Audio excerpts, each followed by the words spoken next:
ಎಲ್ಲರಿಗೂ ನಮಸ್ಕಾರ. ಸಮಭಾವದ ಸಮ್ಮಿಲನ, ಸಮಾನತೆಯ ಆರೋಹಣ, ಸಾಮಾಜಿಕ ನ್ಯಾಯದ ದಿಗ್ದರ್ಶನ. ನಮ್ಮ ಹೆಮ್ಮೆಯ ಸಂವಿಧಾನದ 75ನೇ ವರ್ಷಾಚರಣೆಯ ಐತಿಹಾಸಿಕ ಸಂವಿಧಾನ ಮತ್ತು ರಾಷ್ಟ್ರೀಯ ಏಕತೆ ಸಮಾವೇಶವಿದು. ಬಂಧುಗಳೇ, ಇಡೀ ಭಾರತ ದೇಶಕ್ಕೆ ಈ ದಿನದ ಈ ಕಾರ್ಯಕ್ರಮ ಐತಿಹಾಸಿಕವಾದಂತಹ ಕಾರ್ಯಕ್ರಮದ ಜೊತೆಗೆ ಮಾದರಿ ಕಾರ್ಯಕ್ರಮವಾಗಿ ರೂಪುಗೊಂಡಿದೆ. ತಮಗೆಲ್ಲರಿಗೂ ಕರ್ನಾಟಕ ಸರ್ಕಾರದ ಸಮಾಜ ಕಲ್ಯಾಣ ಇಲಾಖೆಯ ಪರವಾಗಿ ನಿರೂಪಕರಾಗಿ ನಾನು ಶಂಕರ್ ಪ್ರಕಾಶ್, ನಾನು ಭಾನುಮತಿ ಬಿಸಿ. ಸಂವಿಧಾನ ಮತ್ತು ರಾಷ್ಟ್ರೀಯ ಏಕತೆ ಸಮಾವೇಶ 24ಕ್ಕೆ ತಮಗೆಲ್ಲರಿಗೂ ಆದರದ ಹೃತ್ಪೂರ್ವಕ ಸ್ವಾಗತ. ತಮಗೆಲ್ಲರಿಗೂ ಸ್ವಾಗತ, ಸುಸ್ವಾಗತ. Very hearty welcome to all of you. ಆಪ್ ಸಬ್ಕೋ ಬಹುತ್ ಬಹುತ್ ಸ್ವಾಗತ. ಪಂಚ್ಗಳೇ, ಈ ಶುಭ ಸಮಾರಂಭವನ್ನ ನಾಡಗೀತೆಯ ಮುಖೇನ ನಾವು ಆರಂಭಿಸೋಣ. ದಯಮಾಡಿ ತಾವೆಲ್ಲರೂ ಎದ್ದು ನಿಂತು ನಾಡಗೀತೆಗೆ ಗೌರವವನ್ನು ಸಲ್ಲಿಸಿ. ಹಾಗೆ ನಾಡಗೀತೆಯ ಪ್ರಸ್ತುತಿ ಇದೀಗ ಮೃತ್ಯುಂಜಯ ದೊಡ್ಡವಾಡ ಮತ್ತು ತಂಡದವರಿಂದ.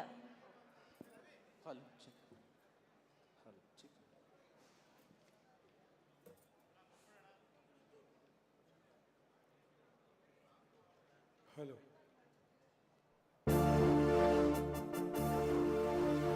ಭಾರತ ಜನನಿಯ ತನುಜಾತೆ, ಜಯ ಹೇ ಕರ್ನಾಟಕ ಮಾತೆ, ಜಯ ಸುಂದರ ನದಿವನಗಳ ನಾಡಿ, ಜಯ ಹೇ ರಸ ಋಷಿಗಳ ಬೀಡೆ. ಭೂದೇವಿಯ ಮಕುಟದ ನವಮಣಿಯೇ, ಗಂಧದ ಚಂದದ ಹೊನ್ನಿನ ಗಣಿಯೇ, ರಾಘವ ಮಧುಸೂದನರವ ಧರಿಸಿದ ಭಾರತ ಜನನಿಯ ತನುಜಾತೆ. ಜನನಿಯ ಜೋಗುಳ ವೇದದ ಘೋಷ, ಜನನಿಗೆ ಜೀವವು ನಿನ್ನಾವೇಶ. ಹಸುರಿನ ಗಿರಿಗಳ ಸಾಲೆ, ನಿನ್ನಯ ಕೊರಳಿನ ಮಾಲೆ. ಕಪಿಲ ಪತಂಜಲ ಗೌತಮ ಜಿನನುತ ಭಾರತ ಜನನಿಯ ತನುಜಾತೆ. ಶಂಕರರ ಮನುಜ ವಿದ್ಯಾರಣ್ಯ, ಬಸವೇಶ್ವರ ಮಧ್ವರ ದಿವ್ಯಾರಣ್ಯ, ಬ್ರಹ್ಮಷಡಕ್ಷರಿ ಪೊನ್ನ, ಪಂಪಲ ಕುಮಿಪತಿ ಜನ್ನ. ಕುಮಾರ ವ್ಯಾಸರ ಮಂಗಳ ರಾಮ, ಕವಿಕೋಗಿಲೆಗಳ ಪುಣ್ಯಾರಾಮ. ನಾನಕ ರಾಮಾನಂದ ಕವೀರರ ಭಾರತ ಜನನಿಯ ತನುಜಾತೆ. ತೈಲಪ ಹೊಯ್ಸಳ ನಾಡಿನ ನಾಡೆ, ಕಂಕಣ ಜಗಣರ ನೆಂಚಿನ ಬೀಡೆ. ಕೃಷ್ಣ ಶರಾವತಿ ತುಂಗ, ಕಾವೇರಿಯವರ ರಂಗ. ಚೈತನ್ಯ ಪರಮಹಂಸ ವಿವೇಕರ ಭಾರತ ಜನನಿಯ ತನುಜಾತೆ. ಸರ್ವ ಜನಾಂಗದ ಶಾಂತಿಯ ತೋಟ, ರಸಿಕರ ಕಂಗಳ ಸೆಳೆಯುವ ನೋಟ. ಹಿಂದೂ ಕ್ರೈಸ್ತ ಮುಸಲ್ಮಾನ, ಪಾರಸಿಕ ಜೈನರು ಜ್ಞಾನ. ಜನತನ ಹೋಲುವ ದೊರೆಗಳ ನಾಮ, ಕಾಯಕ ವೈದಿಕರ ರಾಮ. ಕನ್ನಡ ನುಡಿ ಕುಣಿದಾಡುವ ದೇಹ, ಕನ್ನಡ ತಾಯಿಯ ಮಂಗಳ ದೇಹ. ಭಾರತ ಜನನಿಯ ತನುಜಾತೆ, ಜಯ ಹೇ ಕರ್ನಾಟಕ ಮಾತೆ, ಜಯ ಹೇ ಕರ್ನಾಟಕ ಮಾತೆ, ಜಯ ಹೇ ಕರ್ನಾಟಕ ಮಾತೆ. ನಾಡಗೀತೆಯನ್ನ ಪ್ರಸ್ತುತಪಡಿಸಿದಂತಹ ಮೃತ್ಯುಂಜಯ ದೊಡ್ಡವಾಡ ಮತ್ತು ತಂಡದವರಿಗೆ ಅನಂತ ವಂದನೆಗಳು. ಬಂಧುಗಳೇ, ಈ ಐತಿಹಾಸಿಕ ಕಾರ್ಯಕ್ರಮದ ಉದ್ಘಾಟನಾ ಸಮಾರಂಭಕ್ಕೆ ಸನ್ಮಾನ್ಯ ಮುಖ್ಯಮಂತ್ರಿಗಳು, ಗಣ್ಯಾತಿ ಗಣ್ಯರು ಆಗಮಿಸಿದ್ದಾರೆ. ಕಾರ್ಯಕ್ರಮದ ಆರಂಭದಲ್ಲಿ ಸಮಾಜ ಕಲ್ಯಾಣ ಇಲಾಖೆಯ ಆಯುಕ್ತರಾದ ಡಾಕ್ಟರ್ ಕೆ ರಾಕೇಶ್ ಕುಮಾರ್ ಅವರು ಸ್ವಾಗತ ಭಾಷಣವನ್ನ ಮಾಡಬೇಕಾಗಿ ವಿನಂತಿ. ಬಂಧುಗಳೇ, ಸ್ವಾಗತಿಸಿ ರಾಕೇಶ್ ಕುಮಾರ್. ಎಲ್ರಿಗೂ ನಮಸ್ಕಾರ. ಕರ್ನಾಟಕ ರಾಜ್ಯಾದ್ಯಂತ ಸಂವಿಧಾನ ಜಾಗೃತಿ ಜಾಥಾ 2024 ಮೂಲಕ ಮನೆ ಮನೆಗೂ ಸಂವಿಧಾನದ ಅರಿವಿನ ನಡೆಯಲ್ಲಿ ಅನೇಕ ಕಾರ್ಯಕ್ರಮಗಳನ್ನು ಯೋಜಿಸಿದ್ದು, ದಿನಾಂಕ 26/1/2024 75ನೇ ವರ್ಷಾಚರಣೆ. ಈ ಒಂದು 75ನೇ ವರ್ಷಾಚರಣೆಯನ್ನು ಮಾನ್ಯ ಮುಖ್ಯಮಂತ್ರಿಯವರು ಹಾಗೂ ಅದೇ ದಿನ ಎಲ್ಲ ಜಿಲ್ಲಾ ಉಸ್ತುವಾರಿ ಸಚಿವರುಗಳಿಂದ ಚಾಲನೆಗೊಂಡು ಜಿಲ್ಲೆ, ತಾಲೂಕುಗಳು ಮತ್ತು ಗ್ರಾಮ ಪಂಚಾಯಿತಿಗಳಲ್ಲಿ ಆರಂಭವಾಯಿತು. ಸಂವಿಧಾನ ಜಾಗೃತಿ ಜಾಥಾ ಮತ್ತು ಈ ಒಂದು ಐಕ್ಯತಾ ಸಮಾವೇಶವು ಕರ್ನಾಟಕ ರಾಜ್ಯ ಸರ್ಕಾರದಿಂದ ನಡೆಯುತ್ತಿದ್ದು, ಬೆಂಗಳೂರಿನಲ್ಲಿ ಇಂದು ಮತ್ತು ನಾಳೆ ಸಮಾರೋಪ ಸಮಾರಂಭದಲ್ಲಿ ಈ ಒಂದು ಸಮಾವೇಶದಿಂದ ಪೂರ್ಣಗೊಳ್ಳಲಿದೆ. ಈ ಒಂದು ಸಮಾವೇಶದ ಉದ್ಘಾಟನೆಯನ್ನು ಹಾಗೂ ಅಧ್ಯಕ್ಷತೆಯನ್ನು ವಹಿಸಲು ಸನ್ಮಾನ್ಯ ಮುಖ್ಯಮಂತ್ರಿಗಳಾದ ಶ್ರೀ ಸಿದ್ದರಾಮಯ್ಯರವರು ಆಗಮಿಸಿದ್ದಾರೆ. ಅವರಿಗೆ ತಮ್ಮೆಲ್ಲರ ಪರವಾಗಿ ಹೃತ್ಪೂರ್ವಕವಾದ ಸ್ವಾಗತವನ್ನು ಕೋರ್ತಾ ಇದ್ದೇನೆ.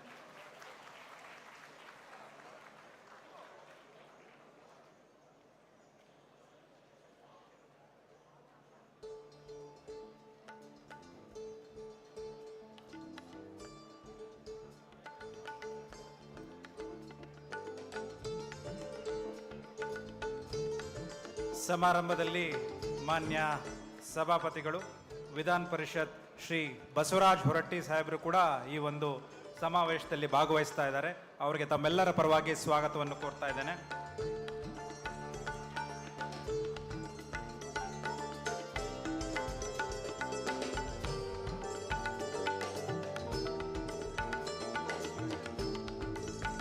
ಈ ಸಮಾರಂಭದ ಮುಖ್ಯ ಆಯೋಜಕರು ಹಾಗೂ ಬೆನ್ನೆಲುಬಾಗಿ ಸಮಾಜ ಕಲ್ಯಾಣ ಇಲಾಖೆ ನಿಂತಿರುವಂತಹ ಮಾನ್ಯ ಸಮಾಜ ಕಲ್ಯಾಣ ಇಲಾಖೆ ಸಚಿವರಾದ ಡಾಕ್ಟರ್ ಎಚ್ ಸಿ ಮಾದೇವಪುರ ಅವರಿಗೆ ತಮ್ಮೆಲ್ಲರ ಪರವಾಗಿ ಹೃತ್ಪೂರ್ವಕವಾದ ಸ್ವಾಗತವನ್ನು ಕೋರ್ತಾ ಇದ್ದೇನೆ.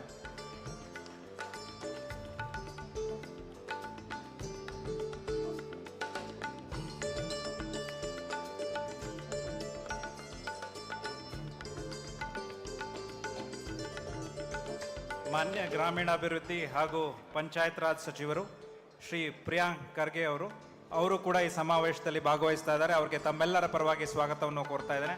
ದಯವಿಟ್ಟು ಎಲ್ಲರೂ ಚಪ್ಪಾಳೆ ಮುಖಾಂತರ ಸಹಕರಿಸಬೇಕು ಅಂತ ಕೋರ್ಕೊಳ್ತೇನೆ.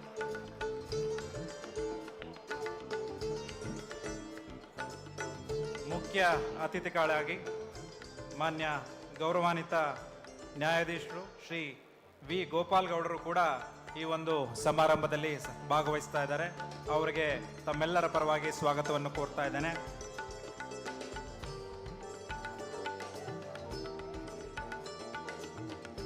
ಅದೇ ರೀತಿ ಮಾನ್ಯ ಗೌರವಾನ್ವಿತ ನ್ಯಾಯಾಧೀಶರು ನಿವೃತ್ತ ನ್ಯಾಯಾಧೀಶರಾದ ಶ್ರೀ ಎಚ್ ಎನ್ ನಾಗಮೋಹನ್ ದಾಸ್ ರವರು ಕೂಡ ಈ ಒಂದು ಸಮಾವೇಶದಲ್ಲಿ ಭಾಗವಹಿಸ್ತಾ ಇದ್ದಾರೆ. ಅವರಿಗೆ ತಮ್ಮೆಲ್ಲರ ಪರವಾಗಿ ಸ್ವಾಗತವನ್ನು ಕೋರ್ತಾ ಇದ್ದೇನೆ.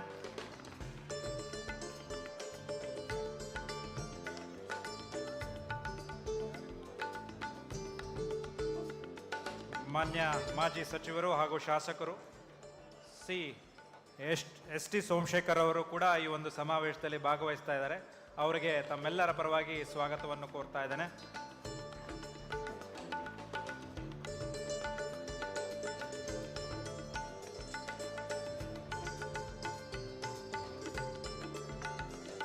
ಸಮಾರಂಭದಲ್ಲಿ ಮಾನ್ಯ ಅಭಿವೃದ್ಧಿ ಆಯುಕ್ತರು ಹಾಗೂ ಅಪರ ಮುಖ್ಯ ಕಾರ್ಯದರ್ಶಿಗಳಾದ ಶ್ರೀಮತಿ ಶಾಲಿನಿ ರಜನೀಶ್ ಅವರು ಕೂಡ ಭಾಗವಹಿಸ್ತಾ ಇದ್ದಾರೆ.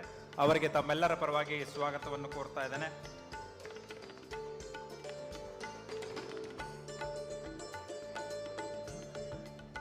ಶ್ರೀ ಆನಂದ್ ನಾಥ್ ಅವರು ಅಧ್ಯಕ್ಷರು ಎಡಿಟರ್ಸ್ ಗಿಲ್ಡ್ ಆಫ್ ಇಂಡಿಯಾ ಅವರು ಸಮಾರಂಭದಲ್ಲಿ ಭಾಗವಹಿಸ್ತಾ ಇದ್ದಾರೆ. ಅವರಿಗೆ ತಮ್ಮೆಲ್ಲರ ಪರವಾಗಿ ಸ್ವಾಗತವನ್ನು ಕೋರ್ತಾ ಇದ್ದೇನೆ.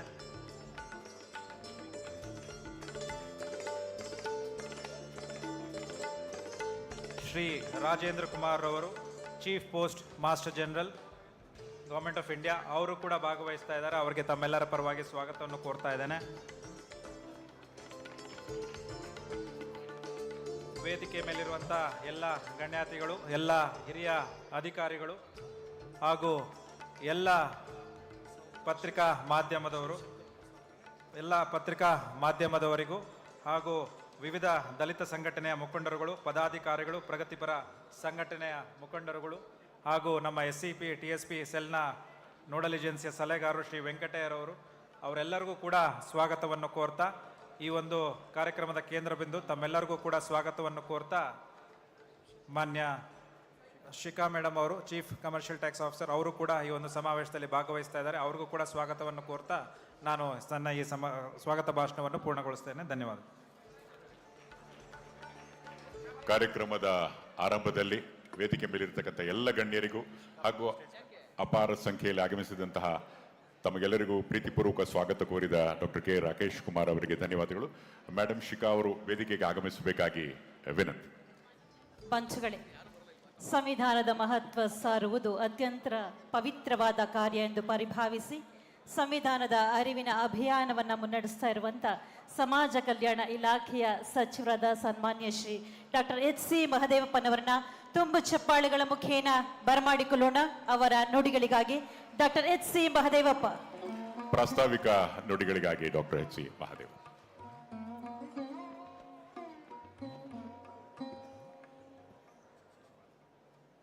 ವೇದಿಕೆ ಮೇಲಿರುವ ಎಲ್ಲ ಗಣ್ಯರೇ, ಇಲ್ಲಿ ನೆರೆದಿರತಕ್ಕಂಥ ಎಲ್ಲ ಆಹ್ವಾನಿತರೇ, ಗಣ್ಯ ವ್ಯಕ್ತಿಗಳೇ ಮತ್ತು ಪ್ರತಿನಿಧಿಗಳೇ, ಸರ್ಕಾರದ ಎಲ್ಲ ಹಿರಿಯ ಅಧಿಕಾರಿಗಳೇ, ಪತ್ರಿಕಾ ಮತ್ತು ಮಾಧ್ಯಮದ ಗೆಳೆಯರೇ, ಕರ್ನಾಟಕ ಸರ್ಕಾರ ಸನ್ಮಾನ್ಯ ಸಿದ್ದರಾಮಯ್ಯನವರ ನೇತೃತ್ವದಲ್ಲಿ ನಮ್ಮ ಸಂವಿಧಾನದ ಆಶಯಗಳಲ್ಲಿ ಅಚಲವಾದಂಥ ನಿಷ್ಠೆ ಮತ್ತು ಬದ್ಧತೆಯನ್ನು ಇಟ್ಕೊಂಡು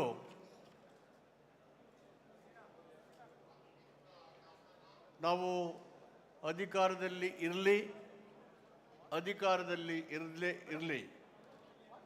ಸಂವಿಧಾನದ ಆಶಯಗಳ ಬಗ್ಗೆ ಪ್ರತಿಪಾದನೆ ಮಾಡ್ತಾ ಸಂವಿಧಾನದ ನಿರ್ದೇಶನ ತತ್ವಗಳನ್ನು ಜಾರಿ ಮಾಡಲಿಕ್ಕೆ ಬದ್ಧರಾಗಿದ್ದೇವೆ ಎನ್ನುತಕ್ಕಂಥದ್ದನ್ನು ನಮ್ಮ ಆಡಳಿತದ ಅವಧಿಯಲ್ಲಿ ಮಾಡಿ ತೋರಿಸಿದ್ದೇವೆ.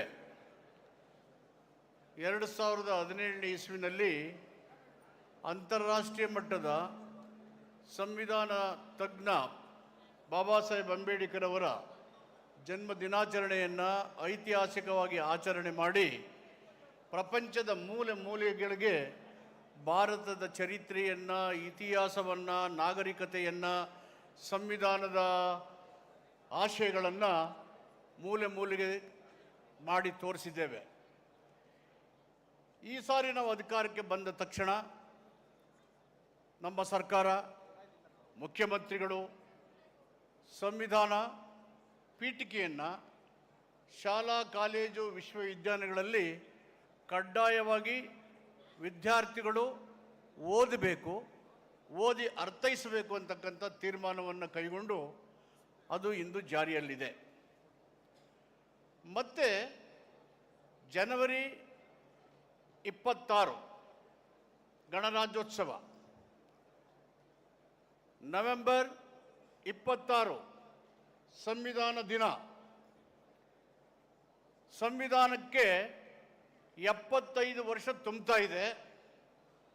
ಭಾರತ ದೇಶದ ಜನಜೀವನದಲ್ಲಿ ಅಮೂಲಾಗ್ರವಾದಂಥ ಬದಲಾವಣೆಯನ್ನು ತರಲಿಕ್ಕೆ ಸ್ವಾತಂತ್ರ್ಯ ಹೋರಾಟದ ಮೂಲಕ ನಮ್ಮ ದೇಶ ನಮ್ಮದೇ ಆಡಳಿತವನ್ನು ನಡೆಸಲಿಕ್ಕೆ ರಚನೆಯಾದಂಥ ಸಂವಿಧಾನದ ಆಶಯಗಳು ಅರ್ಧ ದಾರಿಯನ್ನು ಸವಿಸಿದೆ.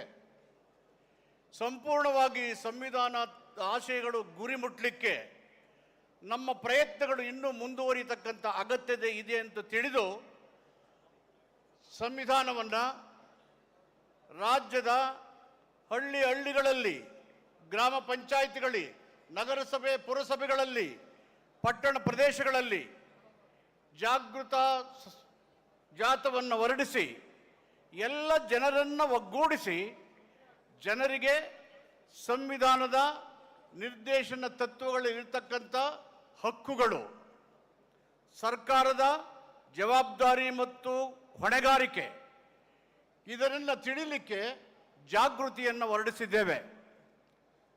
ಜನವರಿ 26ನೇ ತಾರೀಕಿನಿಂದ ನಿನ್ನೆಯ ತನಕ ರಾಜ್ಯದ ಸುಮಾರು 5600 ಪಂಚಾಯಿತಿಗಳಲ್ಲಿ ಈ ಜಾಗೃತಿ ಜಾಥಾ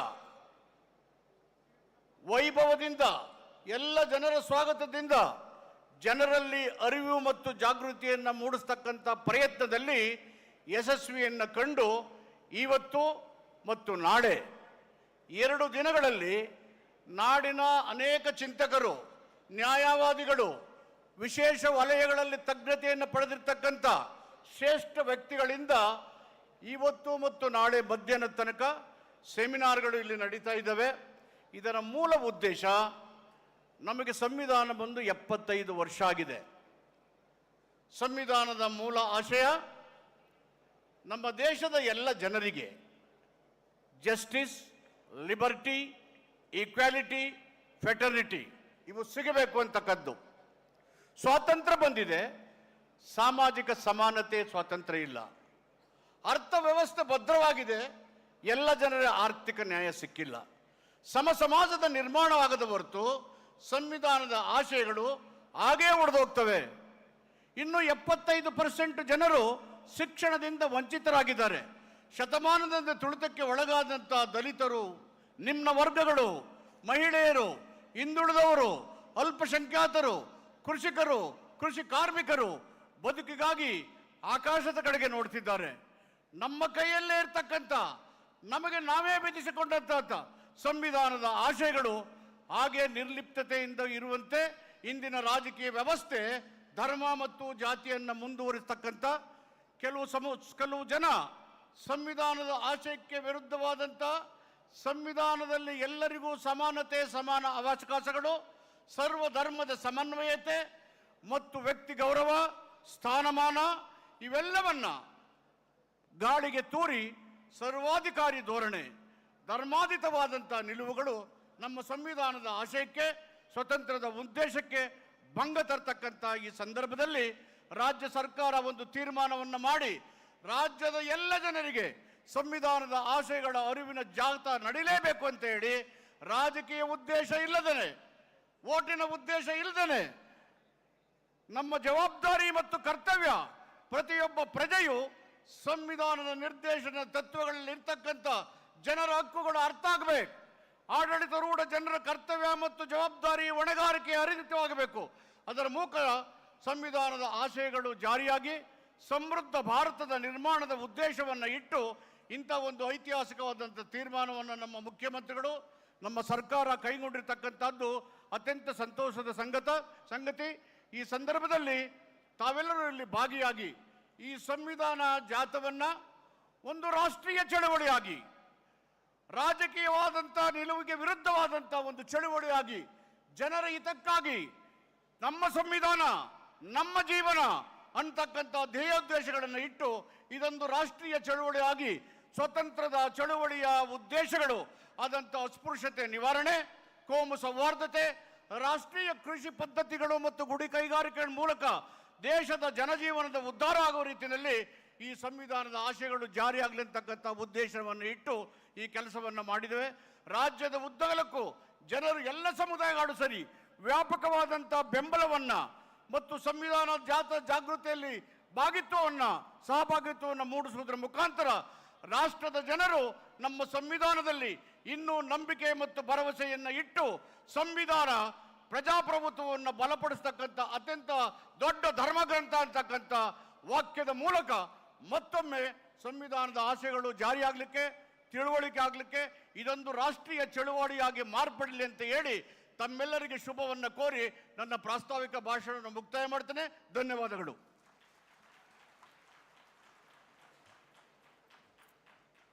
ಮನೆ ಮನೆಗೆ ಸಂವಿಧಾನ ಎನ್ನುವಂತಹ ಮಹತ್ ಕಾರ್ಯವನ್ನು ಮುನ್ನಡೆಸ್ತಾ ಇರುವಂಥವರು ನಮ್ಮ ಹೆಮ್ಮೆಯ ಸಚಿವರಾದ ಡಾಕ್ಟರ್ HC ಮಹದೇವಪ್ಪನವರ ಅಭಿಮತಕ್ಕೆ ನಮ್ಮದೊಂದು ಚಪ್ಪಾಳಿಯ ಗೌರವ ಸಂದಾಯವಾಗಲಿ.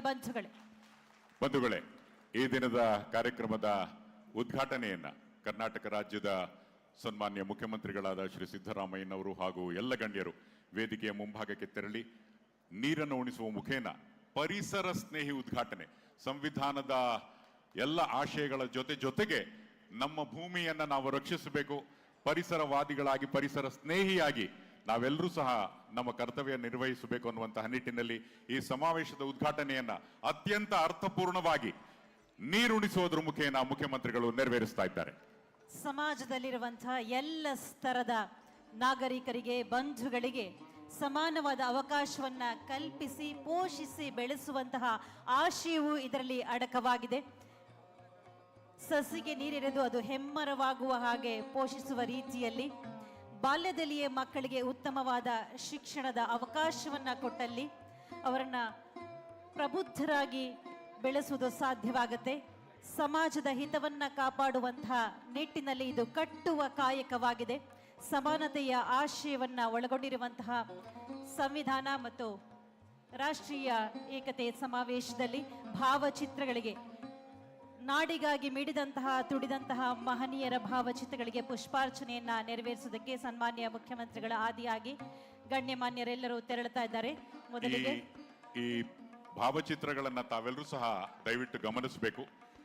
ಬಾಬಾ ಸಾಹೇಬ್ ಅಂಬೇಡ್ಕರ್ ಅವರ ಭಾವಚಿತ್ರವಿದೆ, ಬಾಬು ಜಗಜೀವನ್ ರಾಮ್ ಅವರ ಭಾವಚಿತ್ರವಿದೆ, ಹಾಗೇನೆ ವಾಲ್ಮೀಕಿ ಅವರ ಭಾವಚಿತ್ರವಿದೆ. ತಾವೆಲ್ಲರೂ ಜೋರಾದ ಕರತಾಡನದೊಂದಿಗೆ ಈ ಮಹನೀಯರುಗಳು ಹಾಕಿಕೊಟ್ಟಂತಹ ಹಾದಿಯಲ್ಲಿ ನಾವೆಲ್ಲರೂ ಸಾಗಿದಾಗ ಮಾತ್ರ ಸಮಾಜದಲ್ಲಿ ಸರ್ವರಿಗೂ ಸಮಬಾಳು, ಸರ್ವರಿಗೂ ಸಮಪಾಲು ಅನ್ನುವಂತಹ ಆಶಯ ಈಡೇರತ್ತೆ ಅನ್ನೋದು ನಿಜ.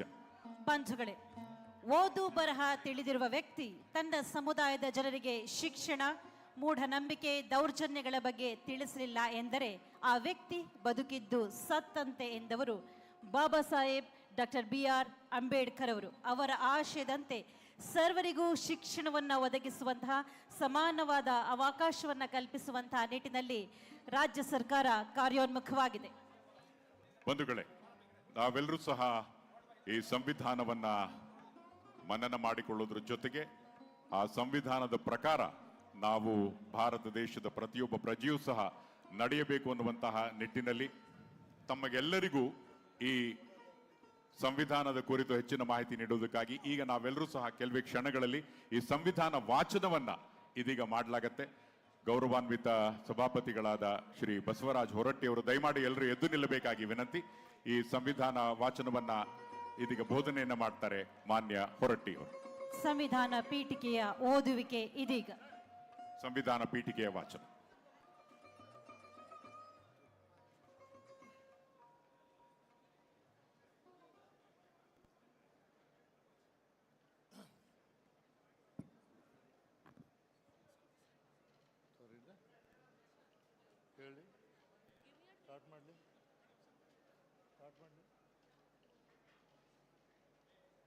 ಭಾರತದ ಜನಗಳಾದ ನಾವು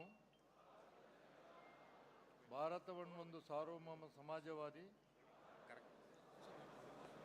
ಸರ್ವಧರ್ಮ ಸಮಭಾವದ ಪ್ರಜಾಸತ್ತಾತ್ಮಕ ಗಣರಾಜ್ಯವಾಗಿ ರಚಿಸಲು ಮತ್ತು ಅದರ ಸಮಸ್ತ ನಾಗರಿಕತೆಗೆ ಸಾಮಾಜಿಕ, ಆರ್ಥಿಕ ಮತ್ತು ರಾಜಕೀಯ ನ್ಯಾಯ, ವಿಚಾರ, ಅಭಿವ್ಯಕ್ತಿ, ವಿಶ್ವಾಸ, ಧರ್ಮ ಶ್ರದ್ಧೆ ಮತ್ತು ಉಪಾಸನಾ ಸ್ವಾತಂತ್ರ್ಯ, ಸ್ಥಾನಮಾನ ಹಾಗೂ ಅವಕಾಶ ಸಮಾನತೆ ದೊರೆಯುವಂತೆ ಮಾಡಲು ಮತ್ತು ವ್ಯಕ್ತಿ ಗೌರವವನ್ನು, ರಾಷ್ಟ್ರದ ಏಕತೆಯನ್ನು ಹಾಗೂ ಅಖಂಡತೆಯನ್ನು ಸುಶಿಸ್ತಗೊಳಿಸಿ ಅದರಲ್ಲಿ ಮಾತೃಭಾವನೆಯನ್ನು ವೃದ್ಧಿಗೊಳಿಸಲು ಶ್ರದ್ಧಾಪೂರ್ವಕ ಸಂಕಲ್ಪ ಮಾಡಿದವರಾಗಿ ನಮ್ಮ ಸಂವಿಧಾನದ ಸಭೆಯಲ್ಲಿ 1949ನೇ ಇಸ್ವಿ ನವೆಂಬರ್ ತಿಂಗಳ 26ನೇ ತಾರೀಖವಾದ ಈ ದಿವಸ ಈ ಮೂಲಕ ಈ ಸಂವಿಧಾನವನ್ನು ಅಂಗೀಕರಿಸಿ ಅಧಿನಿಯಮಿಸಿ ಅರ್ಪಿಸಿಕೊಂಡಿದ್ದೇವೆ.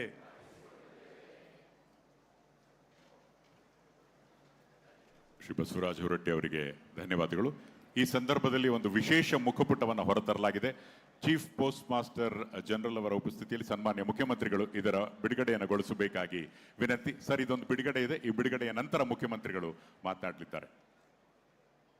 ಸಂವಿಧಾನ ಜಾರಿಗೆ ಬಂದು 75ನೇ ವರ್ಷಾಚರಣೆಯನ್ನ ಮಾಡ್ತಾ ಇರುವಂತಹ ಈ ಶುಭ ಸಂದರ್ಭದಲ್ಲಿ ಸಂವಿಧಾನ ಮತ್ತು ರಾಷ್ಟ್ರೀಯ ಏಕತೆಯ ಸಮಾವೇಶದಲ್ಲಿ ವಿಶೇಷವಾದಂತಹ ಪೋಸ್ಟರ್ನ ಬಿಡುಗಡೆ ಮಾಡ್ತಾ ಇದ್ದಾರೆ ಸನ್ಮಾನ್ಯ ಮುಖ್ಯಮಂತ್ರಿಗಳಾದ ಶ್ರೀ ಸಿದ್ದರಾಮಯ್ಯನವರು.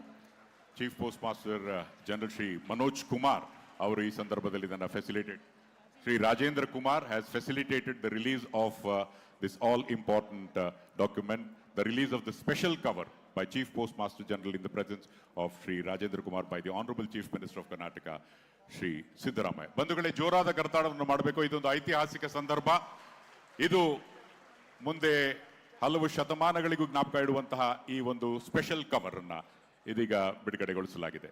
ಇನ್ನು ಮುಖ್ಯಮಂತ್ರಿಗಳು ನಮ್ಮನ್ನೆಲ್ಲ ಉದ್ದೇಶಿಸಿ ಕೆಲವೇ ಕ್ಷಣಗಳಲ್ಲಿ ಉದ್ಘಾಟನಾ ಭಾಷಣವನ್ನ ಮಾಡಲಿದ್ದಾರೆ.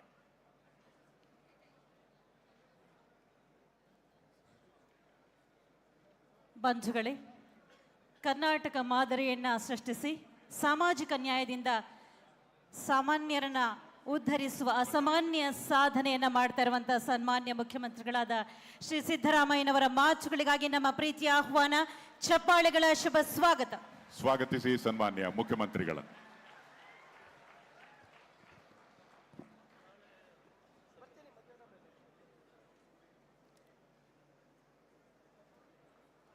ಈ ಸಮಾವೇಶದಲ್ಲಿ ಭಾಗವಹಿಸಿರ್ತಕ್ಕಂಥ ವಿಧಾನ ಪರಿಷತ್ತಿನ ಸಭಾಪತಿಗಳು ಆದಂಥ ಮಾನ್ಯ ಬಸವರಾಜ ಹೊರಟ್ಟಿಯವರೇ, ಸಮಾಜ ಕಲ್ಯಾಣ ಇಲಾಖೆಯ ಸಚಿವರಾದಂಥ ಡಾಕ್ಟರ್ ಎಚ್.ಸಿ. ಮಹದೇವಪ್ಪ ಅವರೇ, ಭಾರತದ ಸರ್ವೋಚ್ಚ ನ್ಯಾಯಾಲಯದ ನಿವೃತ್ತ ನ್ಯಾಯಾಧೀಶರಾದಂಥ ಮಾನ್ಯ ಗೋಪಾಲ್ ಗೌಡ ಅವರೇ,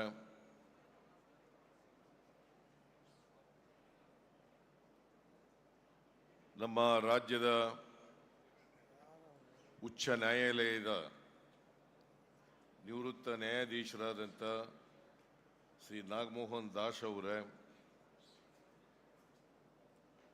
ಶಾಸಕರಾದಂಥ ಸೋಮಶೇಖರ್ ಅವರೇ, ವೇದಿಕೆ ಮೇಲಿರ್ತಕ್ಕಂಥ ಎಲ್ಲ ಆಹ್ವಾನಿತ ಗಣ್ಯರೇ, ಇಲ್ಲಿ ಆಗಮಿಸಿರ್ತಕ್ಕಂಥ ಎಲ್ಲ ಆತ್ಮೀಯ ಸೋದರ ಸೋದರಿಯರೇ, ಮಾಧ್ಯಮದ ಗೆಳೆಯರೇ, ಈ ವರ್ಷ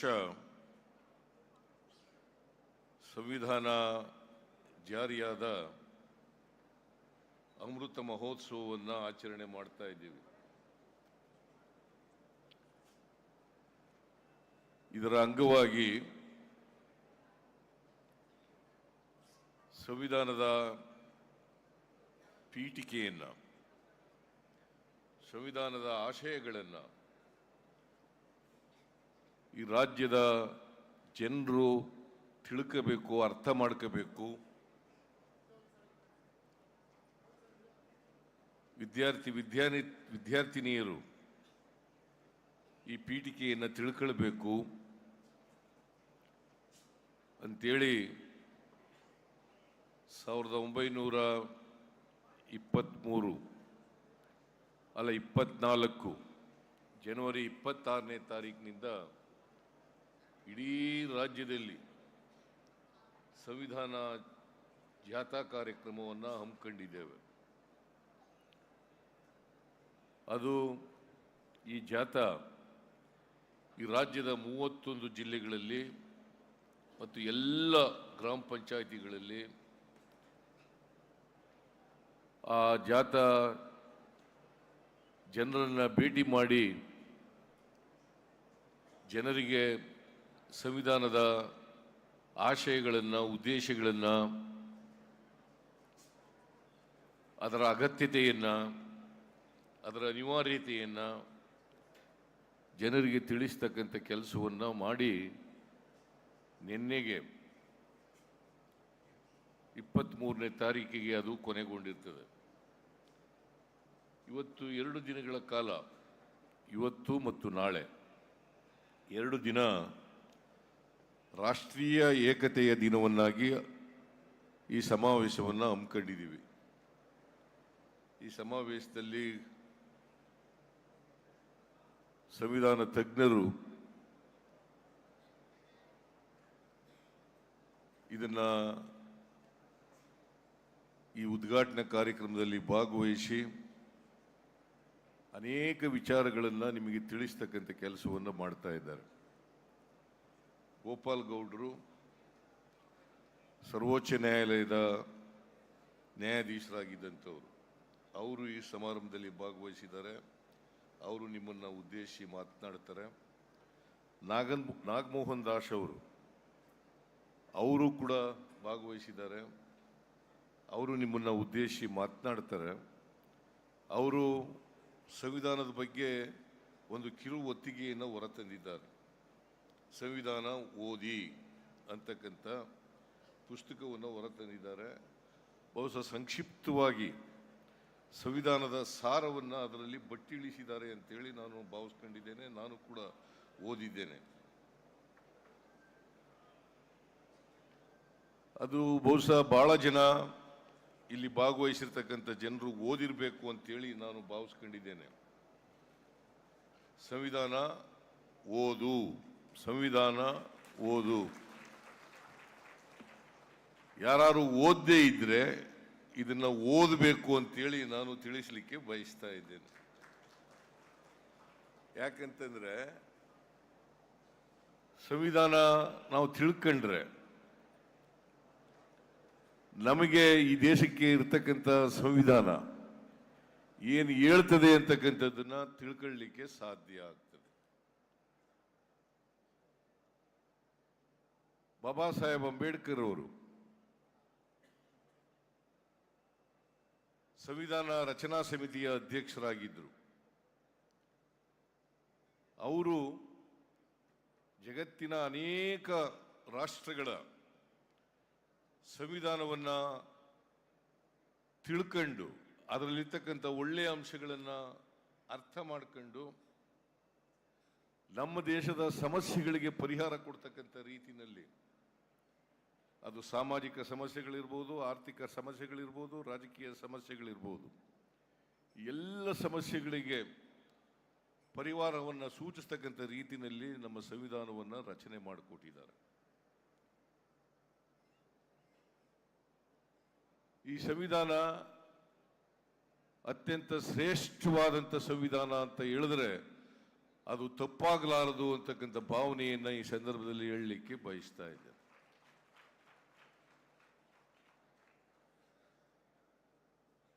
ಎರಡು ಅಪಪ್ರಚಾರಗಳು ಈ ದೇಶದಲ್ಲಿ ನಡೀತಾ ಇದ್ದಾವೆ. ಒಂದು, ಈ ಸಂವಿಧಾನ ರಚನೆಯಾಗಿರ್ತಕ್ಕಂಥದ್ದು ದಲಿತರ ಉದ್ಧಾರಕ್ಕಾಗಿ ಅಂತಕ್ಕಂಥದ್ದು. ಇನ್ನೊಂದು, ನಮ್ಮ ಸಾಮಾಜಿಕ ಆರ್ಥಿಕ ಪರಿಸ್ಥಿತಿ ಇಂದಿನಿಂದ ಏನು ನಡ್ಕೊಂಡು ಬಂದಿದೆ ಅದಕ್ಕೆ ಅನುಗುಣವಾಗಿಲ್ಲ ಅಂತಕ್ಕಂಥದ್ದು ಇನ್ನೊಂದು ಅಪಪ್ರಚಾರ ಮಾಡ್ತಾ ಇದ್ದಾರೆ. ಅದಕ್ಕೋಸ್ಕರ ಅನೇಕ ಜನ, ಯಾಕಂದರೆ ಈ ಸಂವಿಧಾನ ಹೇಳ್ತದೆ ಸ್ವಾತಂತ್ರ್ಯ, ಸಮಾನತೆ, ಭ್ರಾತೃತ್ವ. ಸ್ವಾತಂತ್ರ್ಯ, ಸಮಾನತೆ, ಭ್ರಾತೃತ್ವ ಇವುಗಳನ್ನು ಬಹಳ ಸ್ಪಷ್ಟವಾಗಿ ಹೇಳ್ತಾ ಇರೋದ್ರಿಂದ ಇದಕ್ಕೆ ಸ್ವಾತಂತ್ರ್ಯಕ್ಕೆ ಎಲ್ರಿಗೂ ಸ್ವಾತಂತ್ರ್ಯ ಸಿಗಬೇಕು, ಎಲ್ರಿಗೂ ಸಮಾನತೆ ಆಗಬೇಕು, ಎಲ್ಲರೂ ಕೂಡ ಭ್ರಾತೃತ್ವದಿಂದ ಬದುಕಬೇಕು ಅಂತಕ್ಕಂಥ ವಿಚಾರಗಳಿಗೆ ವಿರುದ್ಧ ಇರ್ತಕ್ಕಂಥ ಜನರು ಇಂತಹ ಅಪಪ್ರಚಾರಗಳನ್ನು ಮಾಡ್ತಾ ಇದ್ದಾರೆ ಅಂತಕ್ಕಂಥದ್ದನ್ನು ನಾವು ಅರ್ಥ ಮಾಡ್ಕೋಬೇಕಾಗ್ತದೆ. ಹಾಗಾಗಿ ಸಂವಿಧಾನ ಯಾವತ್ತಿಂದ ಜಾರಿಗೆ ಬಂತು? 1950 ಜನವರಿ 26ನೇ ತಾರೀಕು ಈ ದೇಶಕ್ಕೆ ಸಂವಿಧಾನ ಜಾರಿಗೆ ಬಂತು. ಅಂದಿನಿಂದಲೂ ಕೂಡ ಇಂತಹ ಅಪಪ್ರಚಾರಗಳನ್ನು ಈ ದೇಶದಲ್ಲಿ ಮಾಡ್ತಾ ಇದ್ದಾರೆ ಅಂತಕ್ಕಂಥದ್ದನ್ನು ನಾವು ತಿಳ್ಕೋಬೇಕಾಗ್ತದೆ. ಹಾಗಾಗಿ ಈ ಸಂವಿಧಾನಕ್ಕೆ ಅಪಾಯ ಒದಗ್ತಕ್ಕಂಥದ್ದು ಇದೆಯಲ್ಲ, ಇದನ್ನು ನಾವು ಯಾರು ಕೂಡ ಸಹಿಸಬಾರದು. ಇದನ್ನು ಬಹಳ ಸ್ಪಷ್ಟವಾಗಿ ಅರ್ಥ ಮಾಡ್ಕೋಬೇಕಾಗ್ತದೆ. ಸಂವಿಧಾನ ರಕ್ಷಣೆ ಆದರೆ, ಸಂವಿಧಾನ ಉಳಿದ್ರೆ ನಾವೆಲ್ಲ ಉಳಿತೀವಿ. ಸಂವಿಧಾನ ಅಪಾಯ ಆದರೆ, ಸಂವಿಧಾನಕ್ಕೆ ಧಕ್ಕೆ ಆದರೆ ನಾವೆಲ್ಲರೂ ಕೂಡ ಕಷ್ಟ ಸಿಕ್ಕಾಕತ್ತೀವಿ ಅಂತಕ್ಕಂಥದ್ದನ್ನು ತಿಳ್ಕೋಬೇಕಾಗ್ತದೆ. ಇದು ಬಹಳ ಸ್ಪಷ್ಟವಾಗಿ ಪ್ರತಿಯೊಬ್ಬರು ಕೂಡ ಅರ್ಥ ಮಾಡ್ಕೋಬೇಕು. ಯಾಕಂತಂದ್ರೆ ನಮ್ಮ ದೇಶದಲ್ಲಿ ಅನೇಕ ಜಾತಿಗಳಿದ್ದಾವೆ, ಅನೇಕ ಧರ್ಮಗಳಿದ್ದಾವೆ, ಅನೇಕ ಭಾಷೆಗಳಿದ್ದಾವೆ, ಅನೇಕ ಸಂಸ್ಕೃತಿಗಳಿದ್ದಾವೆ. ಇವೆಲ್ಲದರ ನಡುವೆ ನಾವೆಲ್ಲರೂ ಕೂಡ ಈ ಜಾತಿ ವ್ಯವಸ್ಥೆಯ ಕಾರಣಕ್ಕೋಸ್ಕರ ಸಮಾಜದಲ್ಲಿ ಆರ್ಥಿಕ ಅಸಮಾನತೆ, ಸಾಮಾಜಿಕ ಅಸಮಾನತೆ, ರಾಜಕೀಯ ಅಸಮಾನತೆ ನಿರ್ಮಾಣ ಆಗಿದೆ. ಈ ಅಸಮಾನತೆಗಳನ್ನು ತೊಲಗಿಸಬೇಕು. ಅದಕ್ಕೆ ಬಾಬಾ ಸಾಹೇಬ್ ಅಂಬೇಡ್ಕರ್ ಅವರು 1949 ನವೆಂಬರ್ 25ನೇ ತಾರೀಕು ಕಾನ್ಸ್ಟಿಟ್ಯೂಯೆಂಟ್ ಅಸೆಂಬ್ಲಿನಲ್ಲಿ ಅವರ ಕೊನೆ ಭಾಷಣ ಮಾಡಿದ್ದಾರೆ. ಆ ಭಾಷಣದಲ್ಲಿ ಏನು ಹೇಳ್ತಾರೆ ಅಂತಂದ್ರೆ, ಯಾಕಂತಂದ್ರೆ 1950 ಜನವರಿ 26ನೇ ತಾರೀಕು ಸಂವಿಧಾನ ಜಾರಿಗೆ ಬರುತ್ತದೆ. ಈ ಜಾರಿ ಬಂದಿನಿಂದ ನಾವು ವೈರುಧ್ಯತೆ ಇರ್ತಕ್ಕಂಥ ಸಮಾಜಕ್ಕೆ ಕಾಲಿಡ್ತಾ ಇದ್ದೀವಿ.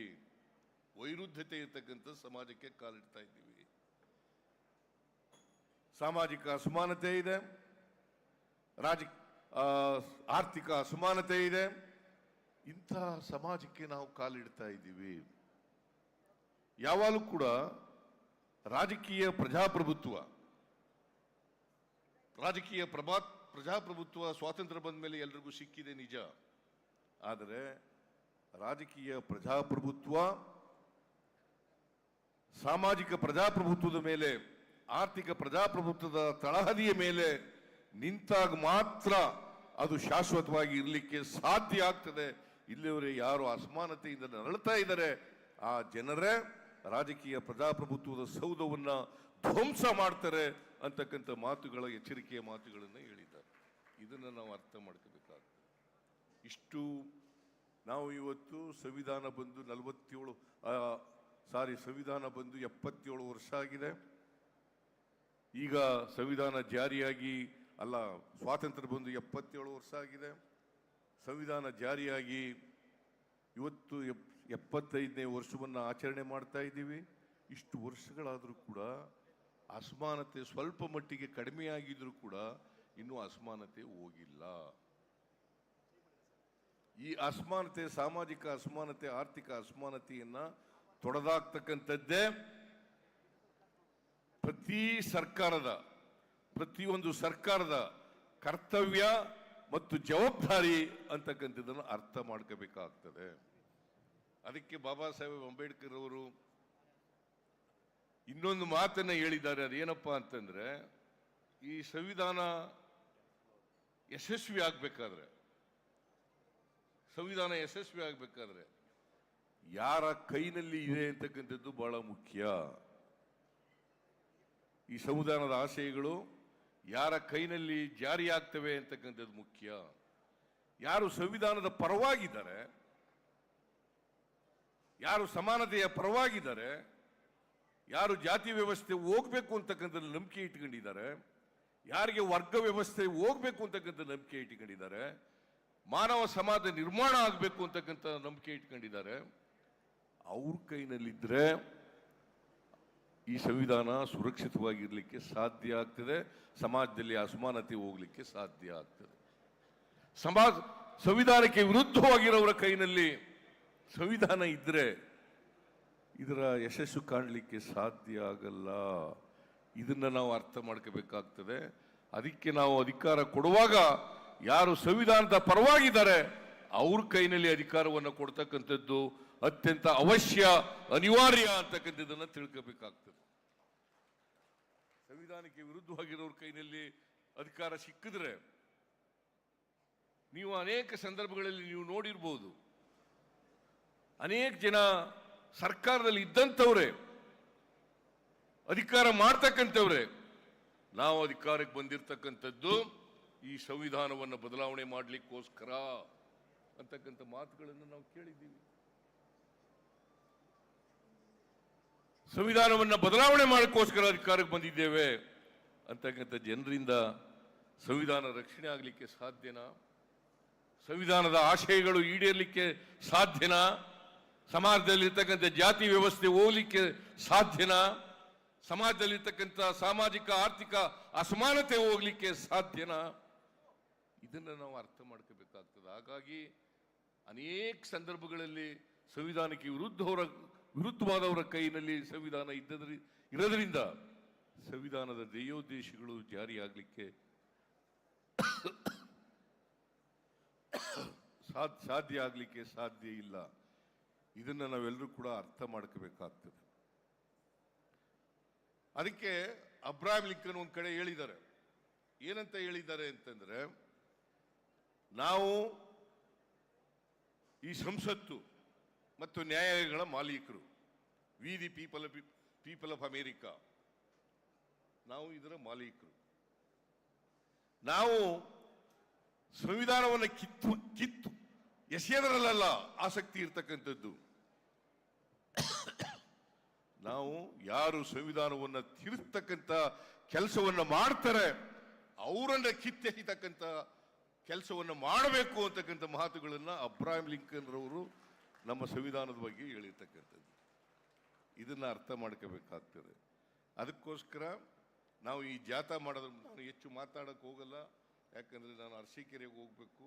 ಹಾಗಾಗಿ ಗೋಪಾಲ್ ಗೌಡರು ಮತ್ತು ನಾಗಮೋಹನ್ ದಾಸ್ ಅವರು ಹೆಚ್ಚು ವಿಚಾರಗಳನ್ನು ನಿಮಗೆ ತಿಳಿಸ್ತಾರೆ ಅಂತಕ್ಕಂಥ ಮಾತುಗಳನ್ನು ಹೇಳಿ, ನಾಳೆನೂ ಕೂಡ ನಾನು ಈ ಕಾರ್ಯಕ್ರಮದಲ್ಲಿ ಭಾಗವಹಿಸ್ತೇನೆ. ಆ ಭಾಗವಹಿಸಿದಾಗ ಇನ್ನೂ ಹೆಚ್ಚು ವಿಚಾರಗಳನ್ನು ಪ್ರಸ್ತಾಪ ಮಾಡ್ತೇನೆ ಅಂತಕ್ಕಂಥ ಮಾತುಗಳನ್ನು ಈ ಸಂದರ್ಭದಲ್ಲಿ ಹೇಳಿ ಅತ್ಯಂತ ಸಂತೋಷದಿಂದ ಈ ಸಮಾವೇಶದಲ್ಲಿ ಭಾಗವಹಿಸಿ ಈ ಸಮಾವೇಶವನ್ನು ಉದ್ಘಾಟನೆ ಮಾಡಿದ್ದೇನೆ ಅಂತಕ್ಕಂಥ ಮಾತುಗಳನ್ನು ಹೇಳಿ ನಿಮಗೆಲ್ಲರಿಗೂ ಕೂಡ ಈ ಸಮಾವೇಶದ ಶುಭಾಶಯಗಳನ್ನು ಕೋರಿ ನನ್ನ ಮಾತುಗಳನ್ನು ಮುಗಿಸ್ತೇನೆ. ಜೈ ಹಿಂದ್, ಜೈ Karnataka.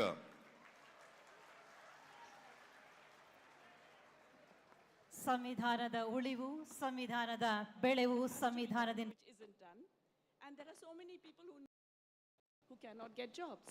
So we need to dramatically expand public services. It's a very important way of generating secondary multiplier effects.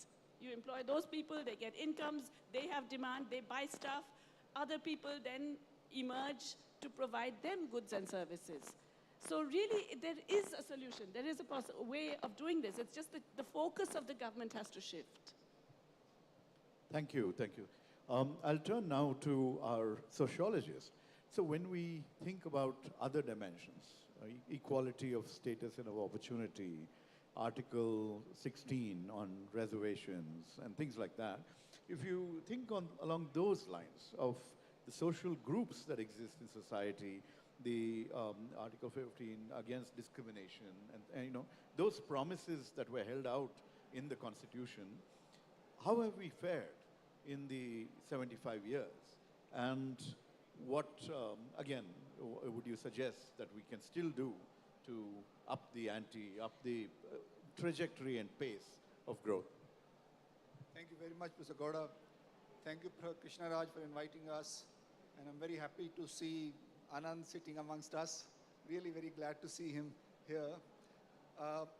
I think this is a very, very important question. Normally we tend to look at social as something that is kind of connected to economic. It obviously is connected to economic, but it is not another aspect of economic. I think in Indian case, particularly when we are talking about constitution and social group, there's also a different kind of what one should say trajectory that we need to recognize and emphasize on. So I think India at the time of independence, we became a nation state, but we did not really have a movement for freedom of the kind that West had when it introduced liberal constitutions and democracy. We had a nationalist movement which was talking about freedom of the country from foreigners and replaced by Indian kind of, leaders. So I think in that context, Indian constitution was a unique kind of development in the world. On the one hand, we brought in a liberal constitution which promised citizenship to every individual when there was very little demand for it from below. And at the same time, I think our constitution makers were brave enough and wise enough and kind of, they recognized in some sense collective marginalities. Like earlier liberal constitutions don't recognize collective marginalities in terms of social groups. And what constitution does is that by putting those marginalities as collective marginalities in the constitution, you kind of produce a legitimacy for their claims over citizenship rights. And I think that's something which is unique to India.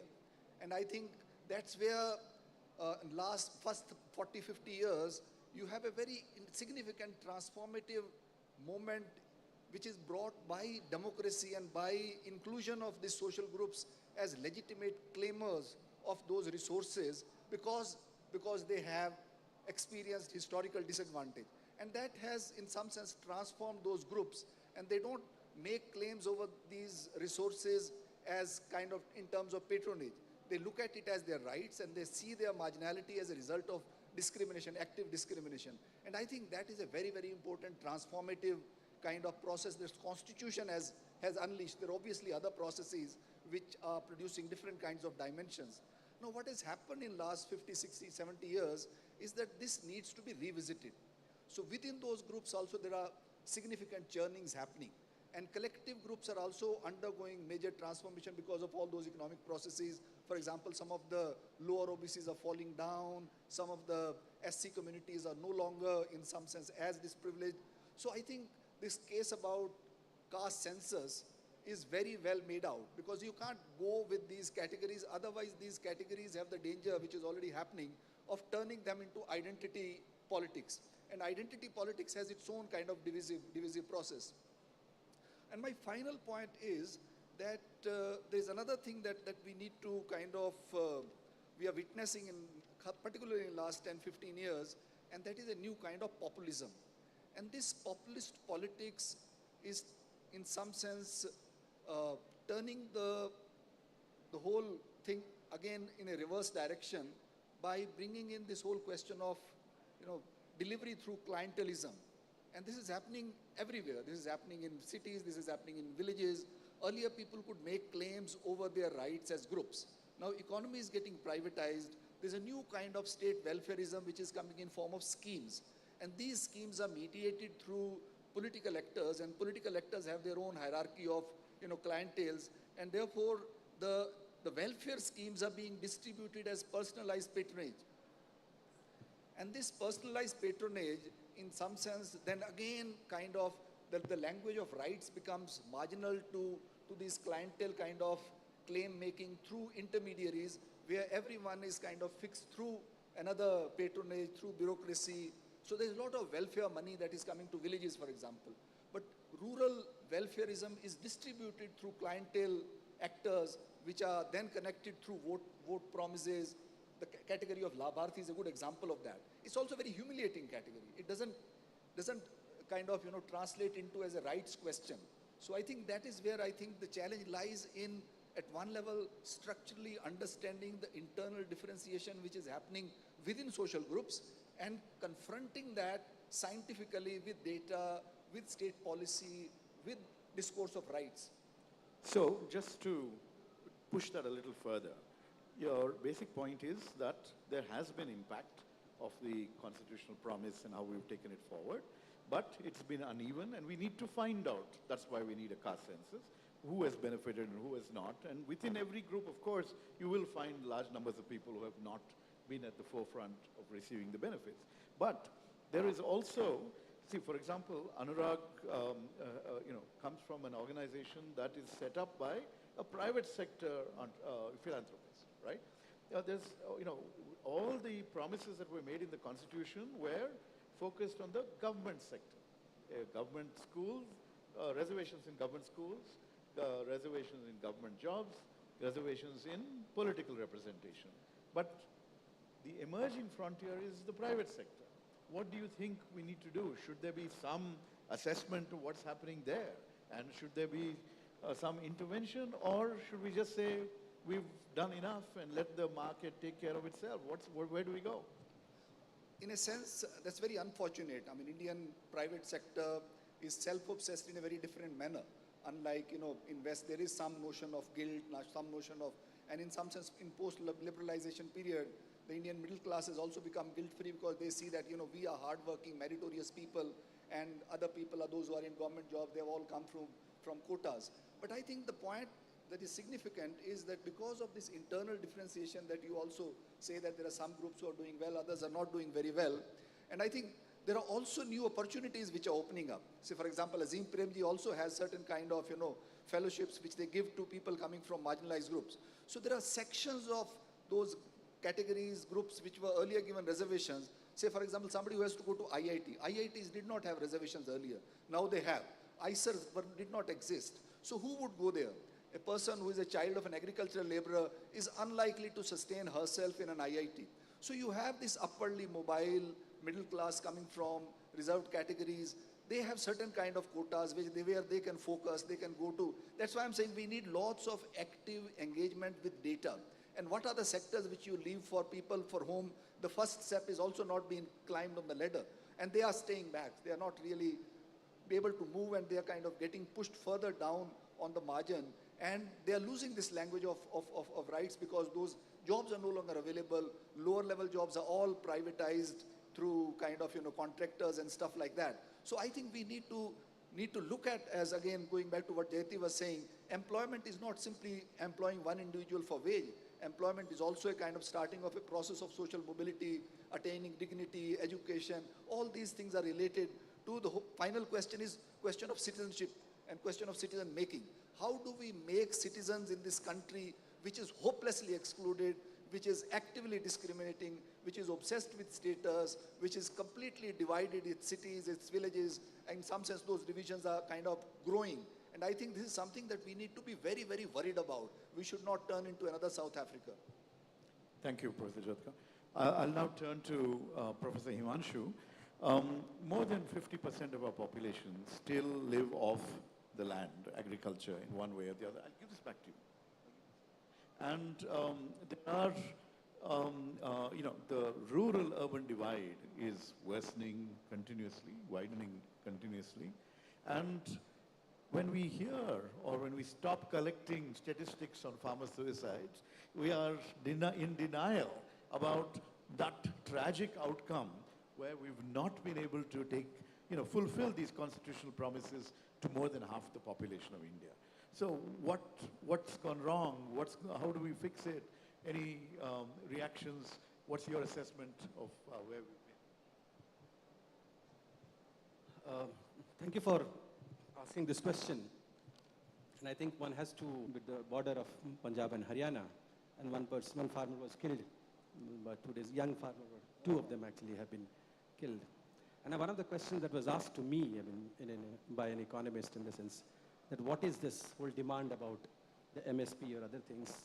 I said it's not a demand about MSP, it is not a demand about subsidies, it is not a demand about money. The farmers are today fighting the battle to preserve the constitution. And in fact, remember our constitution fathers, they basically said the constitution is only as good as the people who are implementing it are meant to protect it. Today what we have seen over the years is a slow and steady erosion in the kind of values that the constitution actually started with. And the rural areas and the farmers are a good example of that. This is something which has happened in the field of economic condition of farmers. They bear the brunt of it, they are 50% of it. But more than that, during the entire pandemic when people moved from urban areas, the workers who were pushed out from urban areas, where did they go? They went to rural areas. It was the agriculture sector which gave them jobs, protected them, kept them, and they allowed them, and they felt comfortable, they felt secure in going to those places. But today, that is a sector which has been neglected for a long period of time, and I'm not saying only the last 10 years, it has been a long period where their condition has actually deteriorated over a period of time.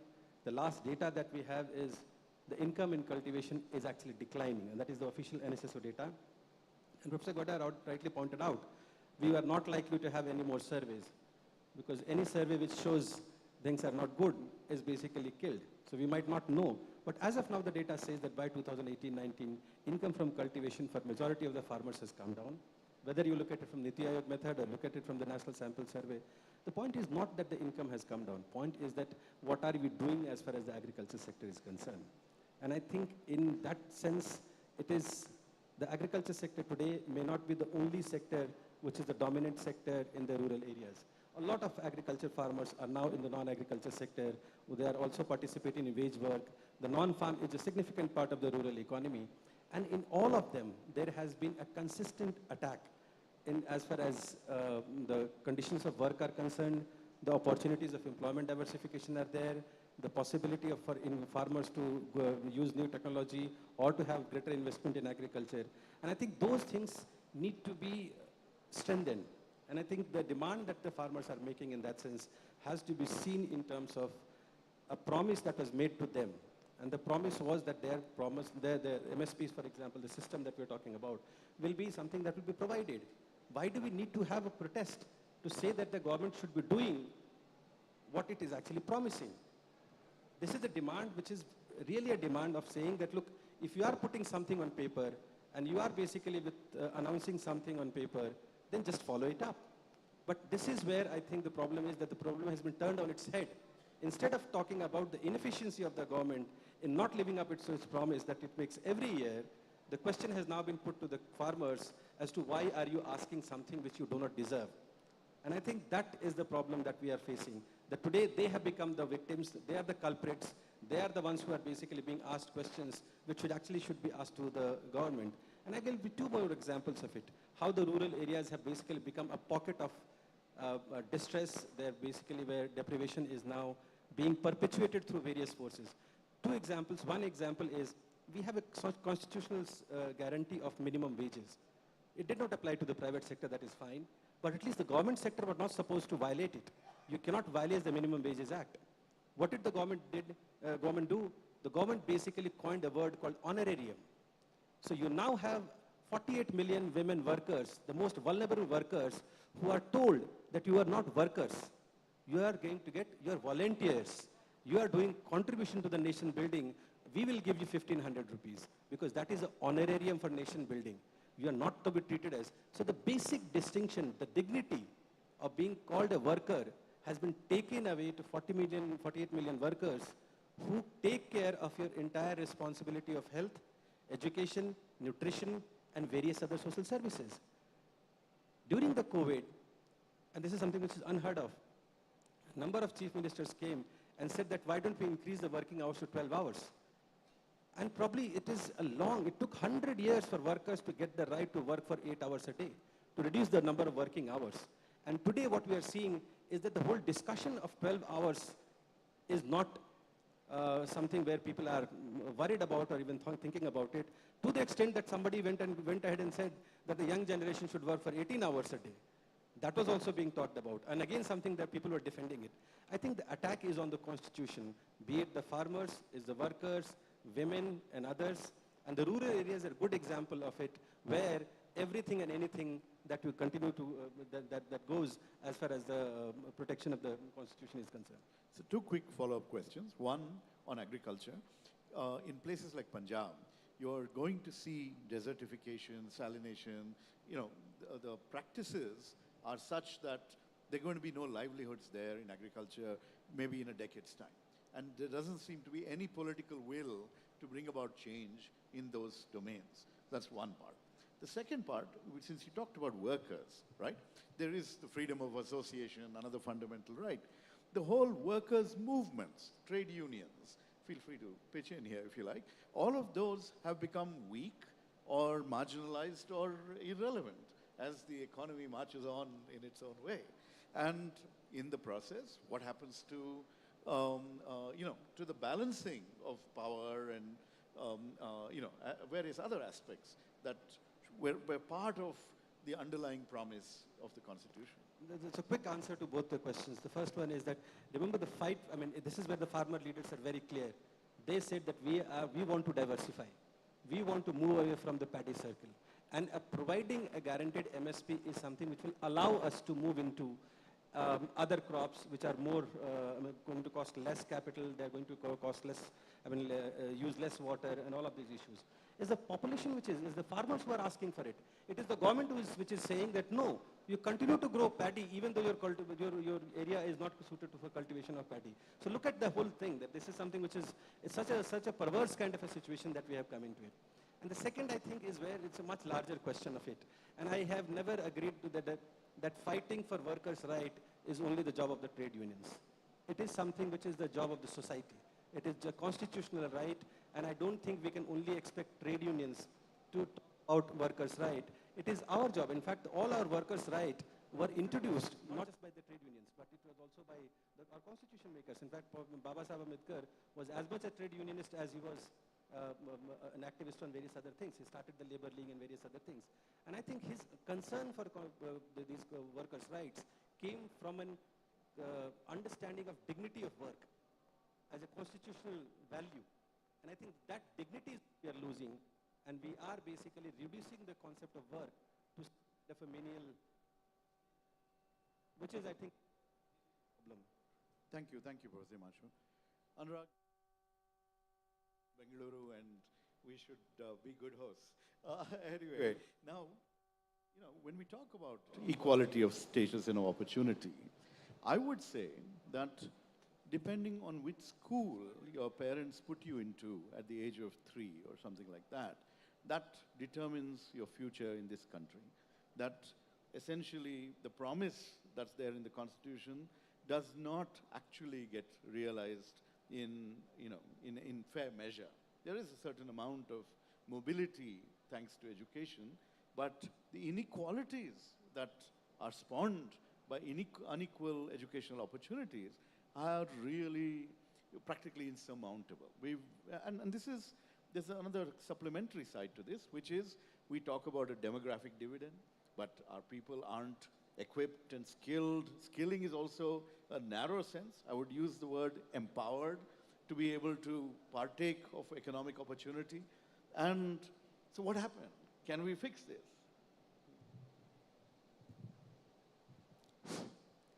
Thank you. Thanks, Rajiv. I hope you can hear my voice at the back. You can? Okay, all right. So, thank you so much. And permit me to start with a story, if that's okay with you. Because I've got 4 eminent academics here. I mean, I'm sorry, Rajiv, you got many hats. So, you can hear my story. I'm very worried about the air conditioning. It's keeping us comfortable, but it's also sort of disturbing the acoustics. You're able to hear me? Okay. So, I spent 1 week of my life either in Bangalore or in Delhi. And the other week of my life, I spent somewhere in the rural areas of Rajasthan or Uttarakhand or West Bengal or Assam or somewhere. One such visit, somewhere, a very hot summer day, I went to a school. And most of these visits, I'm spending time in schools. So I went to a school. It was a class 8th class. 25, 30 kids. And because I'm used to handling children, I can sort of entertain them very quickly. So it's like saying, when they say, what's your name? I tell them, my name is Narendra Modi, right? And then that's, of course, gets them rolling in laughter. So anyhow, they were very, very happy with the interaction.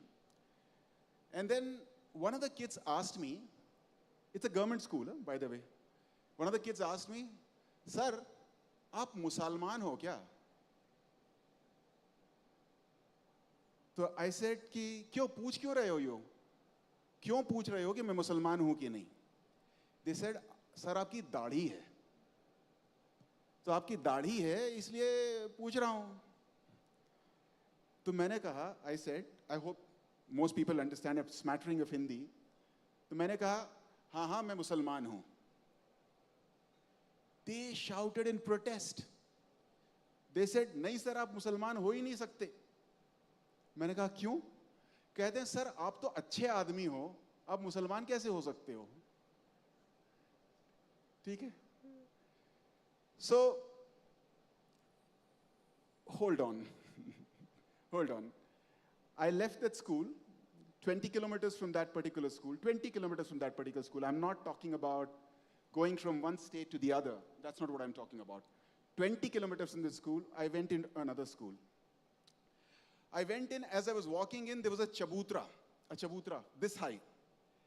And there was this tree, the banyan tree, our banyan tree. And there were 2 small girls who were swinging on the banyan tree.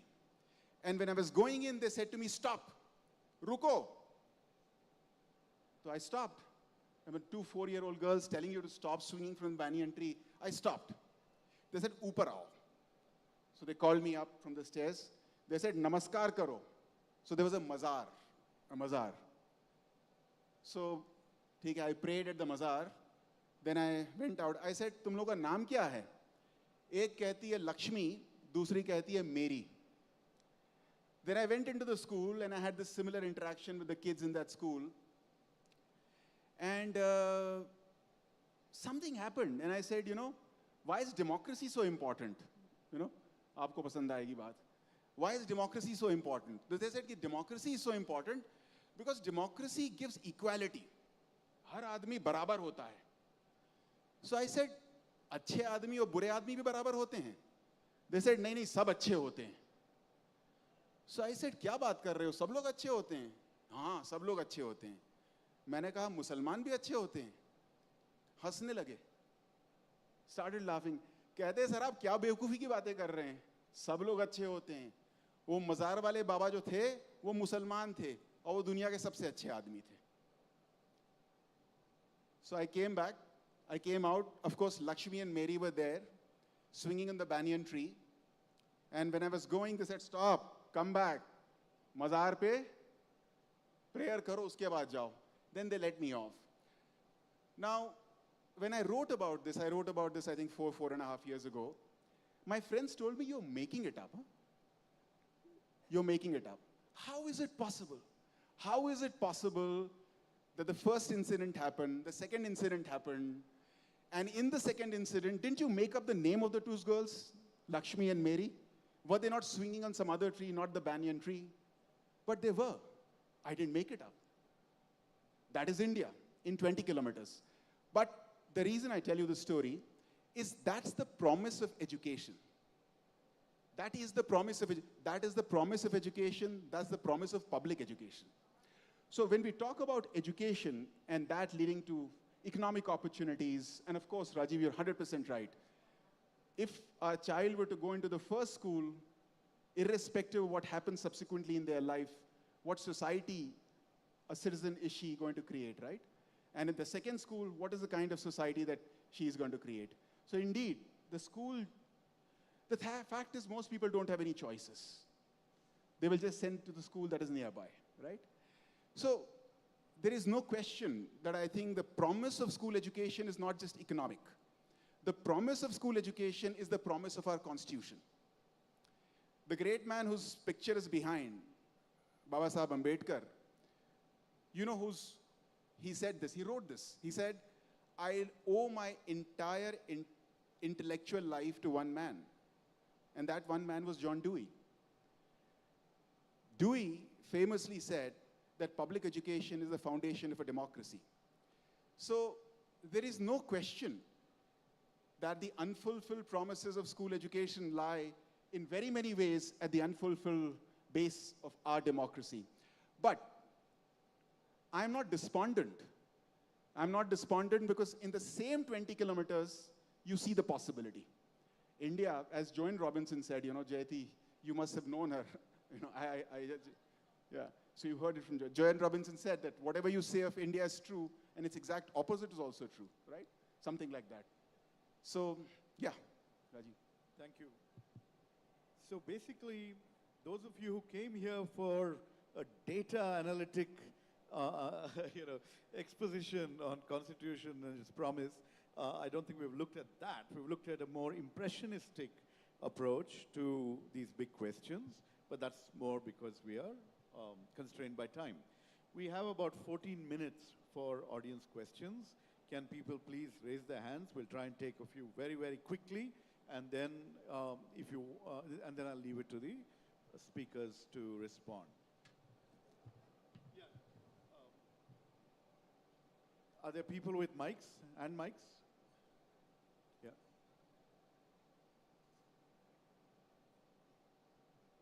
Just come here and speak while the mics are coming. Hello.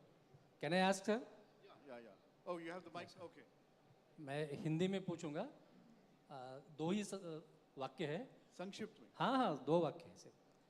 क्या doctor बाबा साहब अम्बेडकर संविधान लिखते समय शिक्षा और रोजगार का अधिकार directive principles में लिखने के बजाय फंडामेंटल राइट के रूप में देना चाहते थे?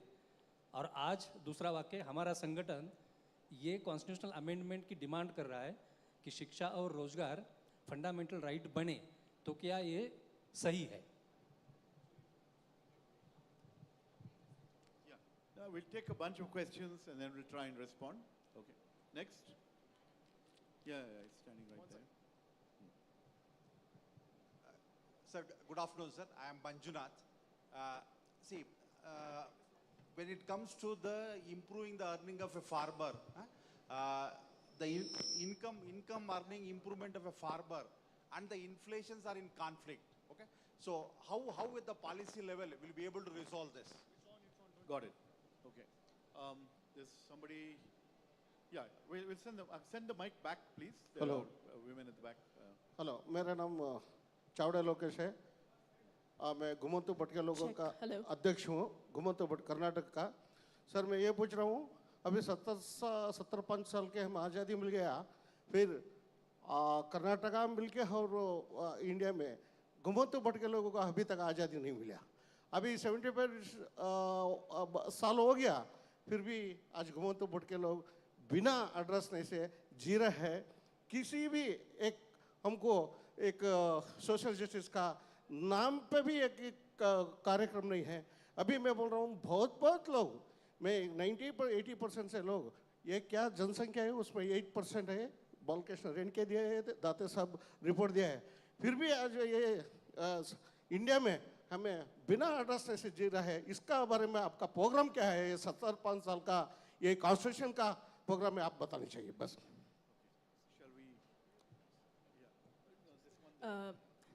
Good afternoon, panelists. Good afternoon, everybody present here. I have a question for Professor Jayati. In the starting, she mentioned that she was talking about the economic opportunities. So I would like to ask, she mentioned that we should focus more on creating employment among the lower sections, more on creating the economic opportunities rather than on things like GDP. But ma'am, don't you think both these things go hand in hand? If we focus on creating opportunities on the lower level, it will indirectly impact the GDP of the country. So it is quite beneficial. So I would like to you to throw some light on this topic as well. Thank you. I think we've got 4. I'm not sure we can remember them if we take more. So why don't we just respond right away to these 4 questions that have come. No, I mean, the question on farmers' income and inflation. In fact, can you hear me? Yeah. In fact, the providing income support or MSP support to the farmers is the best way to deal with the inflation. What have been we doing? And I think there has been recently, at least in the last 20 years, there have been episodes of inflation, all of them driven by food inflation. The government has basically not bothered about looking at the supply side or the structural issues and only use the monetary policies. The monetary policies, when they're being used to control inflation, have been ineffective. It has been taking some time to come to it. And at the cost of economies, cost of capital going up and growth being slowing down, all of these issues happening. In fact, if you provide price stability, which is where the MSP thing comes in, then it is one instrument which takes care of farmers' income, and it is also something will give you price stability both for producers as well as consumers. Remember, when the prices are below MSP, that is the time the government intervenes. It buys those commodities, keeps it in stocks, and when the prices are rising, it offloads in the market. It is a demand-supply mismatch that the MSP system can produce. Consumer price stability, producer price stability, as well as income support. I think it has to be looked at from that point of view. So it's not in conflict. It is actually a complementary tool that the government should be using for income support, inflation control, as well as for maintaining price stability in the economy. Okay, should I? Yeah, so yes, very quickly, you're absolutely right that yes, focusing on employment generation will generate more growth. But it may not be necessarily very rapid growth that you would get by encouraging, let's say, some corporate investment in some very big ticket investments and so on. I think that what I was really trying to say is this. Focusing on growth will not get you employment. We have had a decade of 5 to 7% rate of growth in GDP with zero employment growth, with actually a decline in paid employment, okay? So obviously just growth is not going to give you GDP. Focusing on employment generation will give you GDP. May not be as high necessarily, but it will definitely give you GDP increases. But more than that, it will actually improve the conditions of most of your population. I completely agree that the right to education should be a fundamental right. I agree that the right to social security should be a fundamental right. I mean, the issue of why it ended up in directive principles, those have a lot to do with the debates of that time and the pushback that was received when they were conceived of as rights. But I do believe that, yes, they should definitely be seen as fundamental rights. ನೀವು ಮಾತನಾಡಿದ್ದು nomadic groups ಬಗ್ಗೆನಾ? ಅಲೆಮಾರಿ, right. Problem यह है कि जो हमारा देश बना Bharatvarsh, nation state India,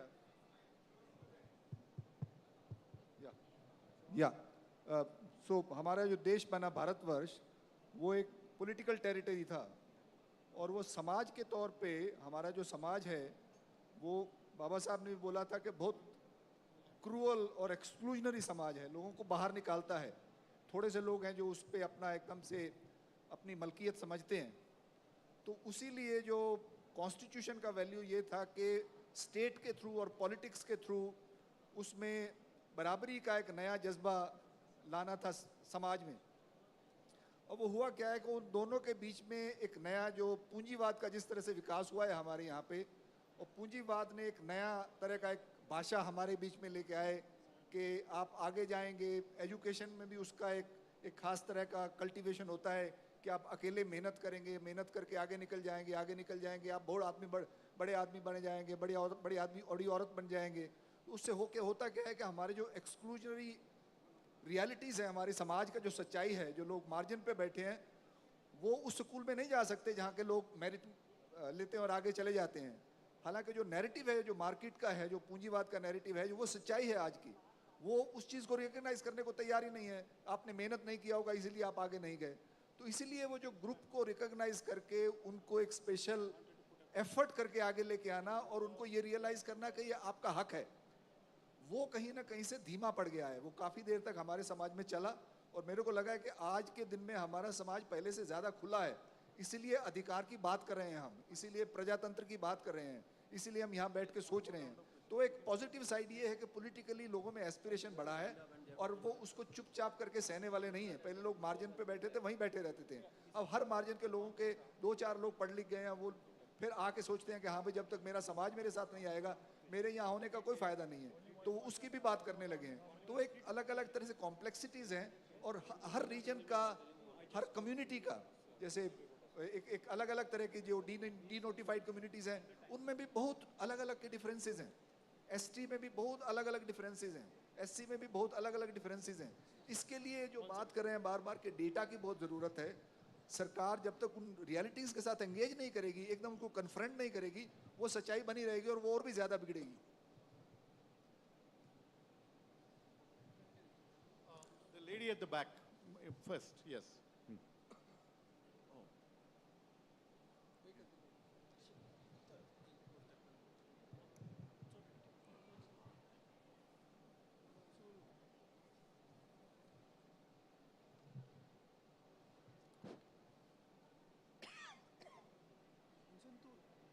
hello, yes Yes, मेरा नाम पल्लवी है, आई एम एडवोकेट पल्लवी। मैं महाराष्ट्र से आई हूँ।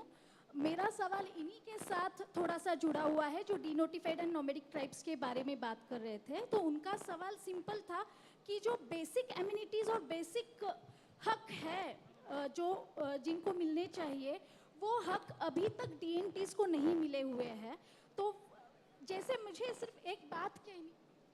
मुझे एक बात पूछनी थी, जैसे schedule caste, schedule tribes, OBCs, micro OBCs के बारे में बात की जाती है, तब हमेशा नोमैडिक एंड डीनोटिफाइड ट्राइब्स ये लेफ्ट आउट होते हैं, जबकि कॉन्स्टिट्यूशन ने उन्हें भी जीने का हक दिया है। अगर हम आज और कल के सेमिनार के बारे में भी बात करेंगे तो उसका एजेंडा देखेंगे तो उसमें एससीज के बारे में बात हो रही है, एसटीज के बारे में बात हो रही है, ओबीसीज के बारे में बात हो रही है, पर डीएनटीज के बारे में बात नहीं हो रही है। तो सवाल ये है कि जब हम संविधान को मानते हैं और संविधान मानने वाले लोग अगर एक प्रोग्राम, एक एक्शन प्लान लेके जाना चाहते हैं, लोगों में अवेयरनेस क्रिएट करना चाहते हैं, तब एक बड़ा तबका जो है वो हमसे भी कहीं छूट रहा है। तो ये क्यों हो रहा है? कॉन्स्टिट्यूशनल सेफगार्ड्स दूसरों लोगों को मिल रहे हैं। 20% पॉपुलेशन देश की DNTs की है और वो कमीशन ने बताया हुआ है 2008 में गवर्नमेंट ऑफ इंडिया को, तो अभी तक वो नहीं हो पा रहा है। तो मुझे सिर्फ इतना पूछना है कि ये इंक्लूसिव जब हम बात करते हैं तो हम इनको कैसे इंक्लूड कर सकते हैं अपने प्रोग्राम में? Thank you. नहीं, बिल्कुल सही है आपकी बात। 2 लेवल पे आंसर है। एक तो ऐसे इंक्लूड करते हैं जैसे आपने किया, खड़े होकर नारा लगाना जरूरी है, हाथ उठाना जरूरी है कि हम भी हैं, हमारी बात भी कीजिए। तो बिल्कुल यही तरीका है, डेमोक्रेसी में यही होता है। वो जब तक बोलना शुरू कर देंगे। दूसरा एक सब्सटैंटिव लेवल ये है कि जो डीनोटिफाइड ट्राइब्स हैं वो माइक्रो माइनॉरिटीज़ हैं। हर जगह पे कहीं पे उनके 5,000 लोग हैं, कहीं पे 25,000 लोग हैं, कहीं पे 2 लाख लोग हैं। उनके अंदर जो एक यूनिटी वाला जो एक कॉन्स्टिट्यूएंसी नहीं बना, वो इलेक्टोरल पॉलिटिक्स में, डेमोक्रेसी में नंबर्स बहुत मैटर करते हैं और उनके अंदर एक मध्यम वर्ग पैदा नहीं हुआ जो उस डिमांड को आर्टिकुलेट करके आगे ला सके। लेकिन तरीका तो यही है जो आपने कहा। Thanks. Next question, please. Hello, sir. Bunny. Yeah, go ahead. After him, the man at the back, and then the lady in front, or vice versa. Go ahead. ನನ್ನ ಹೆಸರು GN ನಾಗೇಂದ್ರ ಅಂತೇಳಿ. ಜೈ ಭೀಮ್. ಮ್ಯಾನ್ಯುವಲ್ ಸ್ಕ್ಯಾವೆಂಜರ್ಸ್ 2013 ಆ್ಯಕ್ಟ್ 2013 ಆ್ಯಕ್ಟ್ ಪ್ರಕಾರವಾಗಿ 10 ವರ್ಷದಿಂದ manual ಸ್ಕ್ಯಾವೆಂಜರ್ಸನ್ನು survey ಮಾಡಿದ್ದೀನಿ. ಫಲಾನುಭವಿಗಳು ಈಗಲೂ ಕೂಡ ಹೀನವಾಗಿ ಬದುಕ್ತಾ ಇದ್ದಾರಲ್ಲ. ಕಾನೂನು ಇದೆ, ಸುಪ್ರೀಂ ಕೋರ್ಟ್ ಇದೆ, ಪ್ರಧಾನಮಂತ್ರಿಗಳು ಇದ್ದಾರೆ, ಪ್ರೆಸಿಡೆಂಟ್ಗಳು ಇದ್ದಾರಲ್ಲ. ಕಾನೂನು ಇರೋ ಪ್ರಕಾರವಾಗಿ ಸ್ಟೇಟ್ ಗೌರ್ಮೆಂಟಲ್ಲೂ ಸೌಲಭ್ಯಗಳ ಸರಿಯಾಗಿ ಸುಪಯೋಗವಾಗಿ ಮಾಡಿಸ್ಕೊಡ್ಬೇಕು ಅಂತ 10 ವರ್ಷದಿಂದ ಹೋರಾಟ ಮಾಡ್ತಾನೆ ಇದ್ದೀನಿ. 10 ವರ್ಷದಿಂದ ಅದರ ಸೌಲಭ್ಯಗಳನ್ನು ಮ್ಯಾನ್ಯುವಲ್ ಸ್ಕ್ಯಾವೆಂಜರ್ಸ್ಗೆ ಸರಿಯಾಗಿ ಸಿಗ್ತಾ ಇಲ್ಲ. ಪೊಲಿಟಿಕಲ್ಸ್ ಪ್ರಕಾರವಾಗಿ ಏನಾಗ್ತಾ ಇದೋ ಗೊತ್ತಿಲ್ಲ. ಇಲ್ಲ, ನೀವು ಹೇಳ್ತಾ ಇರೋದು ನಿಜ. ಏನಾಗಿದೆ ಅಂತಂದ್ರೆ ಒನ್ ಲೆವೆಲ್ ನಲ್ಲಿ ಡಿನಯಲ್ ನಲ್ಲಿ ಇದ್ದಾರೆ. ಹೌದು. ಪ್ರಶ್ನೆ ಕೇಳಿದ್ರೆ ಪಾರ್ಲಿಮೆಂಟ್ ನಲ್ಲಿ ಅವ್ರು ಹೇಳ್ತಾರೆ manual scavenging does not exist in India ಅಂತಾರೆ. ಓಕೆ, ಅದು ಫಸ್ಟ್. ಅದಾದ್ಮೇಲೆ ನಾವು ಪೇಪರ್ನಲ್ಲಿ ಓದ್ತೀವಿ ಯಾರೋ ತೀರೋದ್ರು ಇದರಲ್ಲಿ ಅಂತ. ಆಮೇಲೆ ಅವ್ರ ಕುಟುಂಬಗಳಿಗೆ ಏನ್ ಕೊಡ್ತಾ ಇದ್ದಾರೆ ಅವೆಲ್ಲ ಸೊನ್ನೆ. ಅದೇ ಎಲ್ಲ ಸೊನ್ನೆ. ಮತ್ತೆ ಅವರು ಅದನ್ನೆಲ್ಲ ಕೆಳಗಡೆ ಹೋಗಿ ಮಾಡ್ತಾರೆ. ಓಕೆ, ಸೊ ಇದು ನೀವು ಹೇಳ್ತಾ ಇರೋದು ನಿಜ. ಇದು ಒಂದು ದೊಡ್ಡ ಸಮಸ್ಯೆ.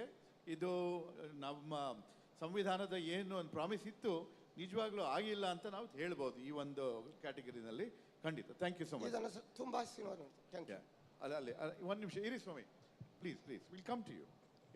Back there and then the lady in front, or either way. Whoever had the mic, come on. Yeah. My name is Arvind Unni and I am working on urban. So this is a question, I mean, a wonderful panel, but the question is more future and forward looking and wanted to kind of take your perspective on that. So on urban, So on urban, our cities are hardly equitable, hardly based on justice, right? I mean, we see it all across. So our struggle has always been on right to housing, right to access to transport, right to basic service. A lot of things are not there, let's say, prescribed so much in the constitution in letter. But we feel that, do you think that we have done sort of a disservice to the promise of the constitution of effectively not utilizing the promise and extrapolating different, sort of ideas for different sectors? I'm talking about the urban. So in this space where this is... Got it, boss. So yeah, I just want your perspective on that. Pass the mic on. Thank you, Arvind. Yeah. So this is regarding the vocational education that has brought up in NEP. So my question is, what policy level steps are we taking towards the possibility of increase in inequality due to this occasional education, introduction of occasional education that would come up? Because mostly the educational status of most of the children is based upon their economic status, and providing the vocational education at early age would basically increase the gap between the vocational and non-vocational occupations and as well as education. Thank you. So, Anurag, I'll just take the previous one and then I'll give you the mic to address this. So with regard to Arvind's question, housing has always been a problem in terms of discrimination. Villages are, housing in villages is caste based, and there's a tremendous amount just from where you live, where which caste you come from and what your future possibilities and how they might be limited. You know, that's what happened in village India. And that's why Baba Saheb said, move to the cities and get rid of all the other discrimination and prejudice that you find in rural India. But urban India is filled with gated communities and,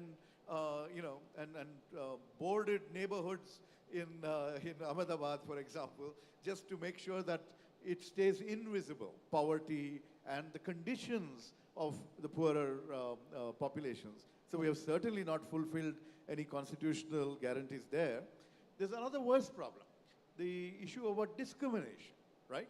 You have discrimination in housing.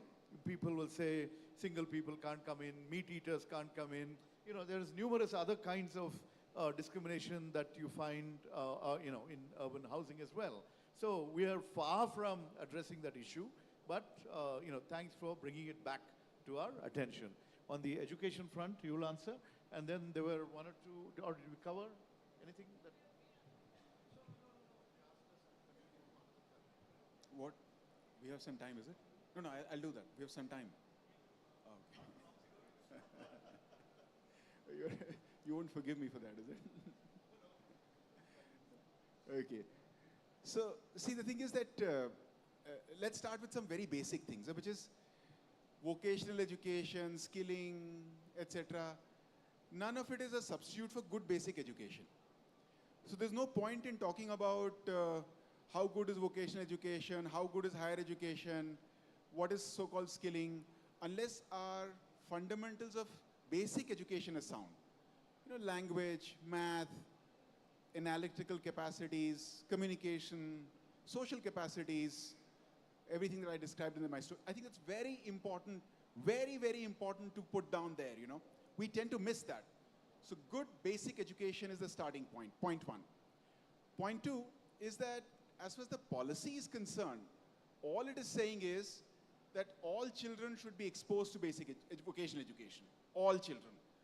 Unlike the past where vocational education was the choice of those who could not, quote unquote, go into the academic stream, now the policy is supposed to be implementing that all children go through vocational education, right? It's not implemented right now.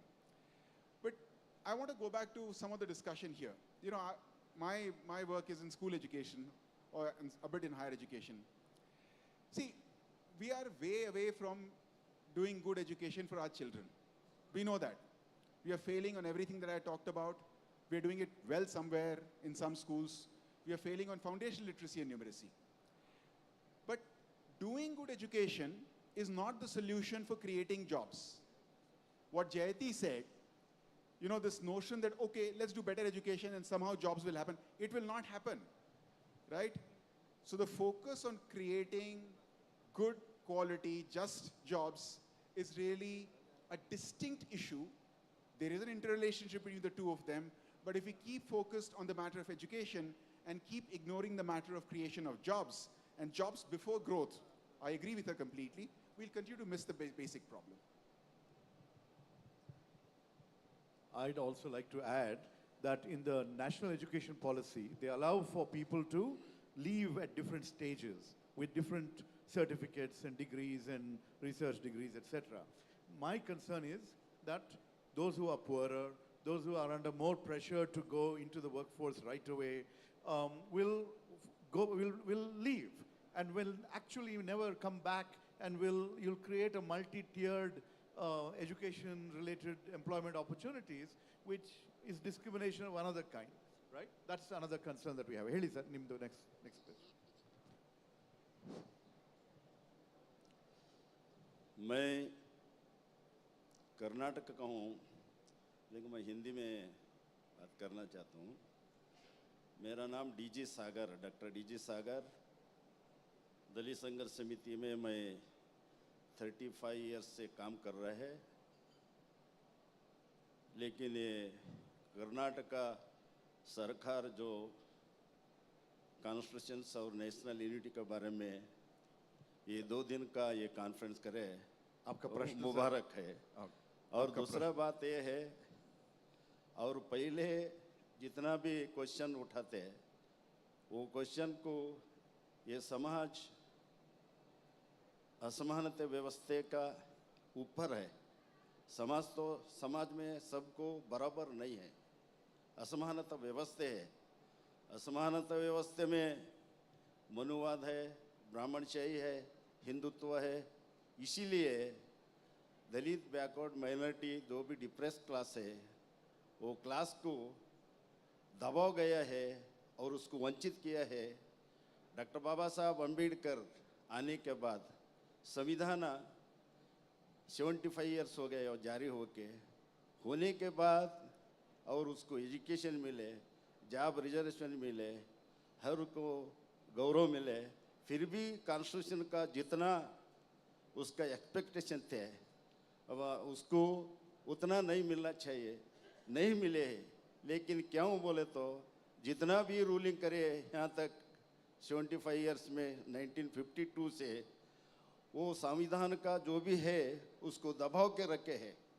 ये लोगों को पास ये संविधान में क्या है, संविधान हिसाब से हमको क्या मिलने वाला है वो सामान्य लोगों को मालूम नहीं है। इसीलिए एक नेशनल मूवमेंट होना चाहिए। अभी ये कॉन्स्टिट्यूशन के बारे में हर घर को चलना चाहिए। इसी जितना भी क्वेश्चन उठाते वो क्वेश्चन को, लेकिन ये जात है, ये कैस्टिज्म है, वो दुनिया में इतना जुल्म हो गए इंडिया में, वो धर्म आधार पर और कास्ट आधार पर जितना डिफरेंस क्लास में जुल्म होए उतना ज़्यादा कहीं भी इसमें नहीं है। इसीलिए ये संविधान हर सामान्य लोगों का पास संविधान क्या है, बाबा साहब क्या है, हमको क्या राइट्स मिले हैं, हमको क्या ड्यूटीज है, ये पूरा जो भी इंडिया में ये कॉन्स्टिट्यूशन सो जारी होना चाहिए। Thank you, sir. That's a wonderful statement of action. Ilkodi Swami, last question here. Yeah, we'll close with this. Sir ನಮಸ್ತೆ, ರಾಜೇಶ್ ಅವಗಲ್ ಅಂತೇಳಿ ಕಲಬುರಗಿ. ಈಗ ದೇಶದ ಅಭಿವೃದ್ಧಿಯಲ್ಲಿ, ಸರ್ ಕನ್ನಡದಲ್ಲಿ ಹೇಳ್ತೀನಿ, ದೇಶದ ಅಭಿವೃದ್ಧಿಯಲ್ಲಿ ಭಾಳಷ್ಟು ದೇಶದ ಎಲ್ಲ ಸರ್ಕಾರಗಳು ಬಂದರೂ ಏನಾದರೂ ಕೂಡ SC ST ಜನಾಂಗಕ್ಕೆ ಅಭಿವೃದ್ಧಿ, ಈಗ ಸರ್ ಡಿ ಜಿ ಸಾಗರ್ ಹೇಳ್ದಂಗೆ ಅಷ್ಟು ದೊಡ್ಡ ಪ್ರಮಾಣದಲ್ಲಿ ಅಭಿವೃದ್ಧಿ ಕಾಣಕ್ಕಾಗಿಲ್ಲ. ಸೊ 75 ವರ್ಷಗಳಾಯಿತು, ಅಮೃತ ಮಹೋತ್ಸವದ ದಶಕಗಳ ಕಾಲದಲ್ಲಿ ಅದೀವಿ. ಸೊ ಮೀಸಲಾತಿಯಲ್ಲಿ ಬದಲಾವಣೆ ಅವಶ್ಯಕತೆ ಐತಾ? ಹಾಗಿದ್ರೆ ಏನು ಅವಶ್ಯಕತೆ ಬೇಕಾಗಿತ್ತು sir? Okay, I'll quote pudi. Mugspudi, these two people standing there, let's just take their questions and be done with it, boss. Those two. Which one? Yeah, those two. ರಾಜೇಗೌಡ್ರೆ ಸರ್, ಎಲ್ಲ economist ಒಪ್ತಾರೆ ನಮ್ಮ ದೇಶದ ಒಬ್ಬ ವ್ಯಕ್ತಿಯ ತಲಾದಾಯ ಬರೀ 20 ರೂಪಾಯಿ ಅಂತ. D G Sagar ಅವರು ಹೇಳ್ದಂಗೆ ದಲಿತರು ಇವತ್ತು ಕೂಡ ನಾವು ಶೋಷಣೆಗೊಳಗಾಗಿದ್ದೀವಿ ಈ ಸಮಾಜದಲ್ಲಿ. ಇವತ್ತು ಹಳ್ಳಿನ ಬಿಟ್ಟು ಪೇಟೆನ ಹುಡ್ಕೊಂಡು ಉದ್ಯೋಗ ಅರಸ್ಕೊಂಡು ಪೇಟೆಗೆ ಬರ್ತಾ ಇದ್ದೀವಿ, ಆಯ್ತಲ್ಲ. ಶಿಕ್ಷಣದಿಂದ ವಂಚಿತರಾಗಿದ್ದೀವಿ, ಉದ್ಯೋಗದಿಂದ ವಂಚಿತರಾಗಿದ್ದೀವಿ, ಸಾಮಾಜಿಕವಾಗಿ ಶೋಷಣೆಗೊಳಗಾಗಿದ್ದೀವಿ, ಇವತ್ತು ಕೂಡ ಅನುಭವಿಸ್ತಾ ಇದ್ದೀವಿ. ಆದರೂ ಇವತ್ತು ಖಾಸಗೀಕರಣ ಆಗ್ತಾ ಇದೆ, ಉದ್ಯೋಗ ಸಿಗ್ತಾ ಇಲ್ಲ, ನಾವು ಅಲ್ಲೂ ಕೂಡ ವಂಚಿತರಾಗ್ತಾ ಇದ್ದೀವಿ. ಗುತ್ತಿಗೆ ಕಾರ್ಮಿಕರಾಗಿ ನಾವು ಮಾರ್ಪಟ್ಟಿದ್ದೀವಿ, ಭೂಮಿ ಕಳ್ಕೊಳ್ತಾ ಇದ್ದೀವಿ. ಯಾಕೆಂತಂದರೆ ಕಂಪ್ನಿ ವ್ಯವಸಾಯ ಬರ್ತಾ ಇದೆ. ನಮ್ಮ ದೇಶದಲ್ಲಿ ಇದ್ದ ಸಂಪತ್ತುಗಳನ್ನೆಲ್ಲ ನಮ್ಮ ಕೇಂದ್ರ ಸರ್ಕಾರದವರು ಮಾರಾಟ ಮಾಡಿಬಿಟ್ಟಿದ್ದಾರೆ. ಹಂಗಾಗಿ ಅಲ್ಲೂ ಕೂಡ ನಮಗೆ ಉದ್ಯೋಗ ಸಿಗ್ತಾ ಇಲ್ಲ. ಈ ಪರಿಸ್ಥಿತಿಯಲ್ಲಿ 14 ಲಕ್ಷ ಕೋಟಿ ರೂಪಾಯಿಯನ್ನು ಏನು ಇವು ಇದಾರವೆ ಅವರು ಎಲ್ಲ ಇದನ್ನು ಮನ್ನಾ ಮಾಡಿದ್ದಾರೆ, 14 ಲಕ್ಷ ಕೋಟಿ ರೂಪಾಯಿಯನ್ನು ಈ ದೇಶದಲ್ಲಿ. ಆದರೆ ಬಡವರಿಗೆ ಸಿಗಬೇಕಾದ ಸೌಲಭ್ಯ ವಂಚನೆ ಮಾಡಿ ಇವತ್ತು ಶ್ರೀಮಂತರನ್ನ ಬೆಳೆಸೋದಕ್ಕೆ ಸರ್ಕಾರಗಳು ನಿಂತಿದ್ದಾವೆ. ನಮ್ಮ ಯೋಜನೆಗಳು ಏನಾಗಿದ್ದಾವೆ ಅಂತ ನಮ್ಮ ಪ್ರಶ್ನೆ. ಆಯ್ತು ಸರ್, ಕೊನೆ ಲಾಸ್ಟ್ ಪರ್ಸನ್ ದೇ. That's fine. No this man. Yeah, Rajiv Gowda ಸಾಹೇಬರಿಗೆ ನಮಸ್ಕಾರ. ಜಯಂತಿ ಮೇಡಮ್ಮು ಪ್ರಸ್ತಾಪನೆ ಮಾಡೋವಂಥ ಸಂದರ್ಭದಲ್ಲಿ ನನಗೆ ಗೊತ್ತಿರ್ತಕ್ಕಂಥ, ನನಗೆ ಡೌಟ್ ಇರ್ತಕ್ಕಂಥದ್ದು ಒಂದು ಪ್ರಶ್ನೆನ ಜಯಂತಿ ಮೇಡಮ್ ಕೇಳ್ತೀನಿ. 25 ಇಯರ್ಸ್ ಇಂಡಿಪೆಂಡೆನ್ಸ್ ಆಫ್ ಇಂಡಿಯಾಗೆ ತಲೆ ಮೇಲೆ ಮಲ ಹೊರೋ ಪದ್ಧತಿಯನ್ನು ಬ್ಯಾನ್ ಮಾಡಿ ಡಿಗ್ನಿಟಿ ಆಫ್ ಹ್ಯೂಮನ್ ಇಯರ್ ಅಂತ ಆಯಿತು. ರಾಜು ಸಾಹೇಬ್ರೆ, ಮೇಡಮ್ಗೆ ಹಿಂದಿಯಲ್ಲಿ ಹೇಳಿ. ತಿರ್ಗ 25ನೇ ದೇಶದ 25ನೇ ವರ್ಷದ ಸ್ವಾತಂತ್ರ್ಯೋತ್ಸವಕ್ಕೆ ತಲೆ ಮೇಲೆ ಮಲ ಹೊರೋ ಪದ್ಧತಿಯನ್ನು ಸ್ಟಾಪ್ ಮಾಡಿ ಡಿಗ್ನಿಟಿ ಆಫ್ ಹ್ಯೂಮನ್ ಇಯರ್ ಅಂತ ಹೇಳ್ಬಿಟ್ಟು ಮಾಡಿದ್ರು. 75 ವರ್ಷ ಸರ್. ಈಗ ಮಿನಿಮಮ್ ವೇಜಸ್ ಆ್ಯಕ್ಟ್ ಹೇಳ್ತಾ ಇದ್ರಿ ಮೇಡಮ್, ಏನಂತ ಹೇಳಿದ್ರೆ ಯಾರು ಕಾಂಟ್ರಾಕ್ಟ್ ಸಿಸ್ಟಮಲ್ಲಿ ಎಸೆನ್ಷಿಯಲ್ ವರ್ಕ್ ಮಾಡೋ ಅಂತ ಕಾಶ್ಮೀರದಿಂದ ಕನ್ಯಾಕುಮಾರಿವರೆಗೂ, ಬಾಂಬೆಯಿಂದ ಕಲ್ಕಟ್ಟ ಗಂಟ ಏನು ಸಫಾಯಿ ಕರ್ಮಚಾರಿಗಳಿದ್ದಾರೆ. ಇವತ್ತು ನೋಡಿ ಏನು ಗೊತ್ತಂದ್ರೆ ನಾವಿಲ್ಲಿ ಶುದ್ಧವಾಗಿದ್ದೀವಿ ಅಂತಂದ್ರೆ ಕಾರಣ ಏನಂತಂದರೆ ಅವರು ಒಬ್ಬ ಆರೋಗ್ಯ ರಕ್ಷಕರು. ಅವ್ರಿಗೆ ಮಿನಿಮಮ್ ವೇಜಸ್ಸನ್ನು ಏನು ಕೊಡದೇನೆ ಅವ್ರನ್ನ ಅನ್ಯಾಯ ಮಾಡ್ತಾ ಇರೋದು. ಈ ದೇಶಕ್ಕೆ 75 ವರ್ಷ ಬಂದಿದ್ರೇನು ಸಂವಿಧಾನ ಜಾರಿ ಆಯ್ತಾ? ಆ ಒಂದು ಏನು ಗೊತ್ತಂದರೆ ಆರೋಗ್ಯ ರಕ್ಷಕರನ್ನು ರಕ್ಷಣೆ ಮಾಡೋದಕ್ಕೆ ಏನು ಗೊತ್ತಂದರೆ ಒಂದೇ ಜಾತಿ, ಅದು ಅಂದರೆ ಅಲ್ಲಿಂದ ಗಂಟೆ ಮಾಡ್ತಾ ಇರೋದಕ್ಕೂ ಒಂದೇ ಜಾತಿ ಆಗಿರೋದ್ರಿಂದ ಏನು ಹಿಂದೆ 25 ವರ್ಷಗಳಿಂದ ಏನು ಕೆಲಸ ಮಾಡ್ತಾಯಿದ್ರು ಅದೇ ಕೆಲಸ ಆಗೈತೆ. ಇವತ್ತು ಮಂಗಳ ಗ್ರಹಕ್ಕೆ ಏನು ಗೊತ್ತಂತಂದರೆ ರಾಕೆಟ್ನ ಕಂಡುಹಿಡಿತಾ ಇದ್ದಾರೆ. ಸ್ವಚ್ಛ ಭಾರತ್ ಮಾಡೋದಕ್ಕೆ ಏನು ಗೊತ್ತಂದರೆ ಹೊಸ ಮಾಡ್ರನ್ ಟೆಕ್ನಾಲಜಿಯನ್ನು ಇಂಪ್ಲಿಮೆಂಟ್ ಮಾಡದೇ ಇರೋದಕ್ಕೆ ಇಂಡಿಯಾ ಡೆವಲಪ್ ಆಗೈತೆ ನಿಮ್ಗೆ ಅನಿಸ್ತಾಯ್ತಾ? ನನಗಂತೂ ಅನಿಸ್ತಾ ಇಲ್ಲ. So some of the key questions that have been raised point out that some of the discriminatory practices, exclusion from jobs of various kinds, all of those are continuing to be prevalent. And the latest speaker basically brought to our attention the fact that, caste occupations continue to persist, especially in sanitation and domains like that. And we haven't been able to even give them the dignity of labor, forget reasonable compensation for that difficult task. So, what is the promise and what is the reality is the broader question. I completely agree with everybody who has described this reality. And I would even go further. It is not just that we haven't been able to change it. It is that our pattern of economic development has relied on this discrimination.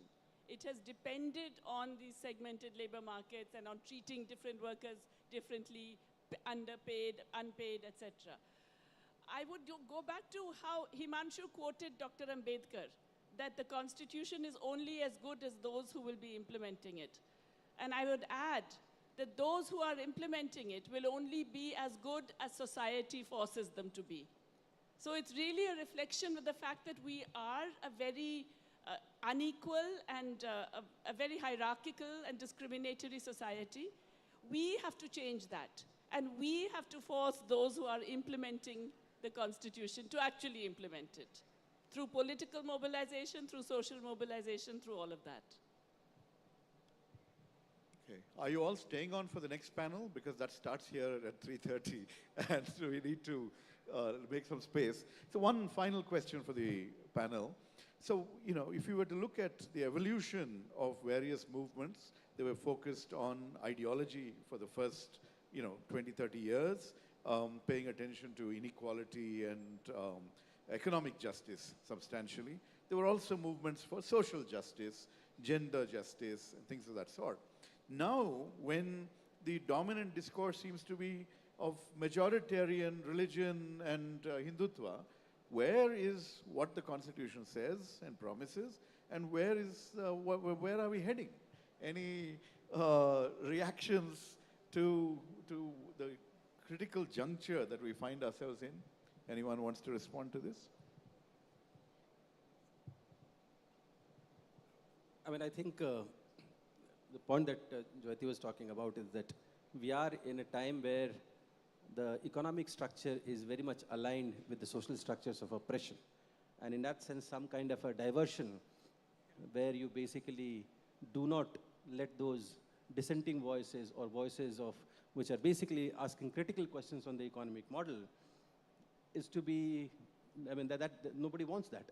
And therefore, some kind of a diversion is necessary to keep that away. And there is perfect sync between those ones, in the sense that more though you ask these kind of questions, the non-economic questions, the Hindutva and other kind of a thing, the less of those voices that will basically come up. And I think that is where we have to basically go back to the roots of it. And I think I agree with the question that they are asking. And I said that, look, Constitution was not meant to be a rule book. And it is not something where everything has to be brought in. And it was something that was supposed to be a guiding principle. And once it is a guiding principle, then I think a lot of other things are assumed to be where the citizens also have a responsibility. It's not just the responsibility of implementing is only on the government. And I think the citizens have to ask the right questions, have to mobilize, and have to be as vigilant about protecting Constitution rather than simply saying that, okay, the government is not implementing it. I think that point is something where we have to ask the right questions and we have to fight for those ones. And just to add one sentence to that, you know, it's not just about fighting for the Constitution, it's fighting for democracy. The more, it's not just in terms of politics and the whole other ways in which civil and political liberties are being denied. An economy that is so unequal, so based on hierarchy, discrimination, and exclusion has to be undemocratic. And the more you rely on that, the more undemocratic it becomes. So fighting for all of the constitutional values is also fighting for democracy. I think, yes, I think our society is discriminatory and citizens have their own responsibility. But who is a citizen? I think there is a kind of question that needs to be asked from the state. I think state has its own accountability, and we need to, people like us need to keep raising those questions that states need to be accountable, state has a responsibility. Citizens can't do much. Anyway, you pay taxes. Even those who don't pay income tax, they also pay kind of 1/5 or 1/4 of their income as tax in some form or the other. So the state has its responsibility, and that responsibility is not simply of building roads, that is also responsibility of providing rights, of providing education, health, and various other things. And I think that's where the space of rights need to be expanded, question of education, question of health, all that needs to come in rights. So I think that's something which we need to ask from the state. We should not put all the burden on that. We citizens need to change, but I think state has its own kind of historic responsibility, and that's what has happened in other parts of the world. We are a democratic country, and we need to assert our rights, and Indians are not. So there is a kind of narrative being created, and media in some sense makes us feel that there is no hope. I think there are movements everywhere. Even today also there is a lot of restlessness. There's a lot of kind of resistance happening at various levels in various forms, and I think we need to kind of bring that together, and only then there is kind of hope for this society. मेरे साथियों की सारी बातों से मैं सहमत हूँ। हिंदी में बोल रहा हूँ क्योंकि बहुत लोग हिंदी में बोल रहे थे। हिंदी में ना बोलूँ तो आप लोग बता दीजिए। हिंदी ठीक है। तो मैं ये कहना चाहता हूँ, साथियों की सारी बातों से सहमत हूँ, लेकिन इसके साथ मुझे लगता है कि एक और चीज़ करने की ज़रूरत है। वो ये है कि धरातल पर गांव दर गांव, कस्बे दर कस्बे, मोहल्ले दर मोहल्ले में सोशो कल्चरल कंस्ट्रक्टिव काम की ज़रूरत है, बहुत ज़रूरत है। यही हम लोगों ने मेरे ख्याल से पिछले 30-40 साल में बहुत कम किया है।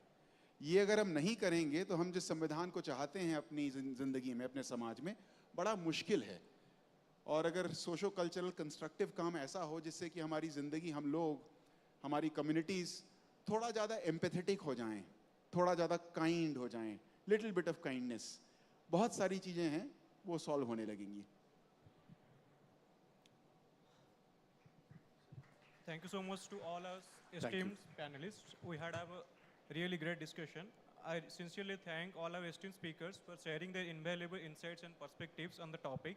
Your expertise has enriched us and your discussions has inspired us throughout.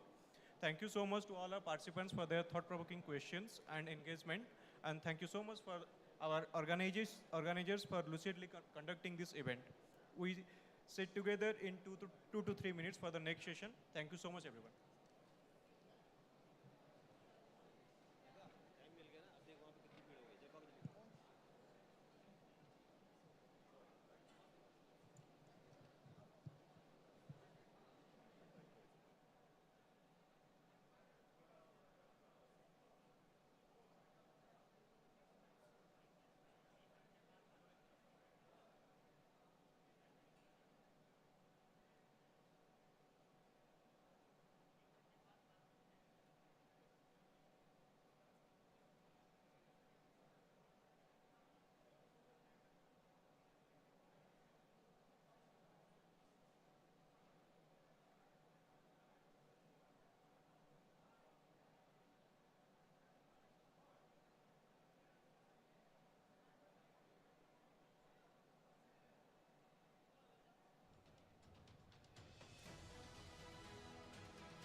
Check.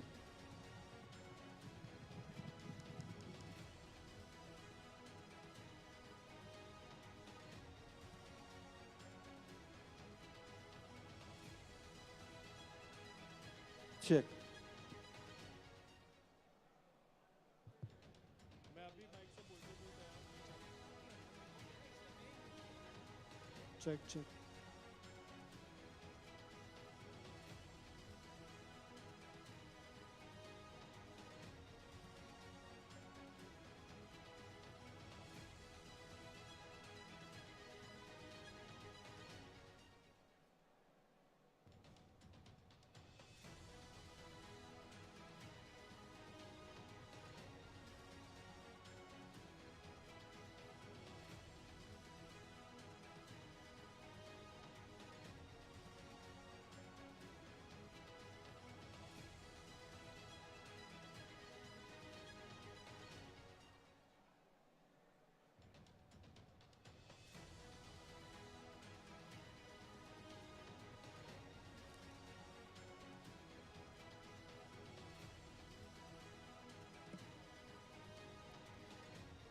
Good afternoon, all of you.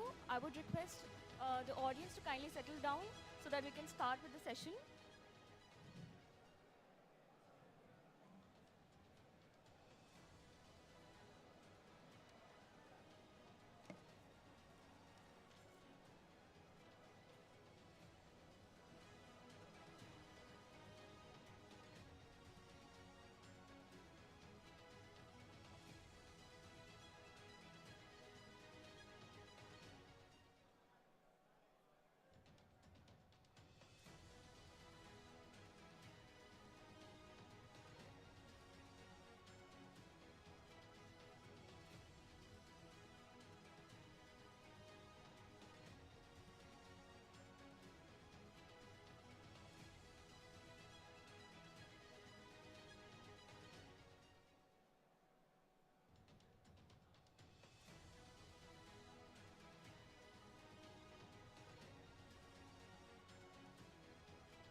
I would request the audience to kindly settle down, please.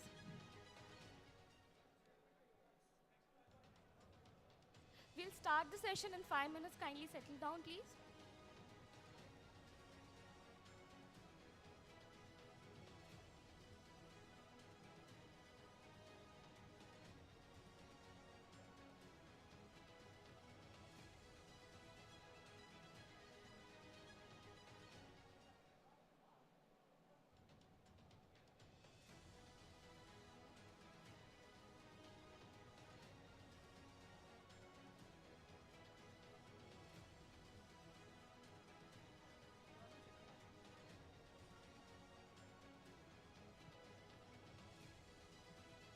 Good afternoon, ladies and gentlemen, all the dignitaries, Honorable Chair, and the esteemed speaker for this session too.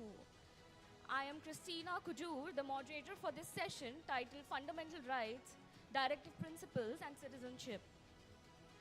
The discussion in this session will revolve around Baba Saheb Ambedkar's perspective, national unity, the concept of a uniform civil code, state reorganization, and the principle of cooperative federalism. Now, without any further ado, I would like to welcome our esteemed chair, the panelists on the stage, and let's welcome our dignitaries with a huge round of applause. I would like to call Ms. Medha Patkar,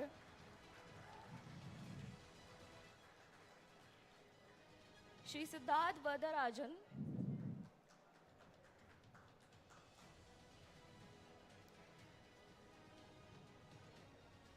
Shri Sanjay Hegde,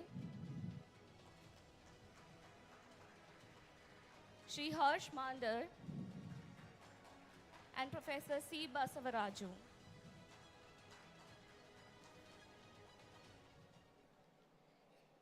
As we proceed, I would like to take a few minutes to introduce our esteemed panelists for this session.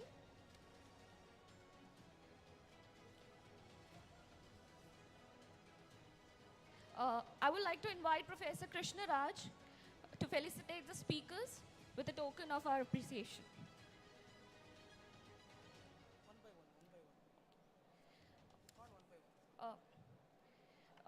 Okay. Now, Professor Krishna Raj will felicitate Ms. Medha Patkar.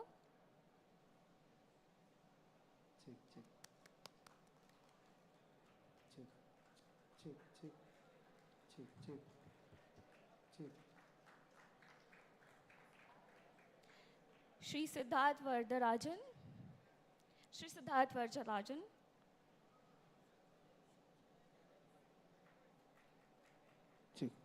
Shri Sanjay Hegde.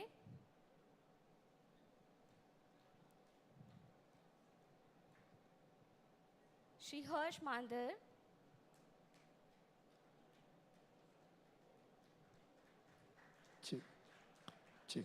And Professor Basavaraju.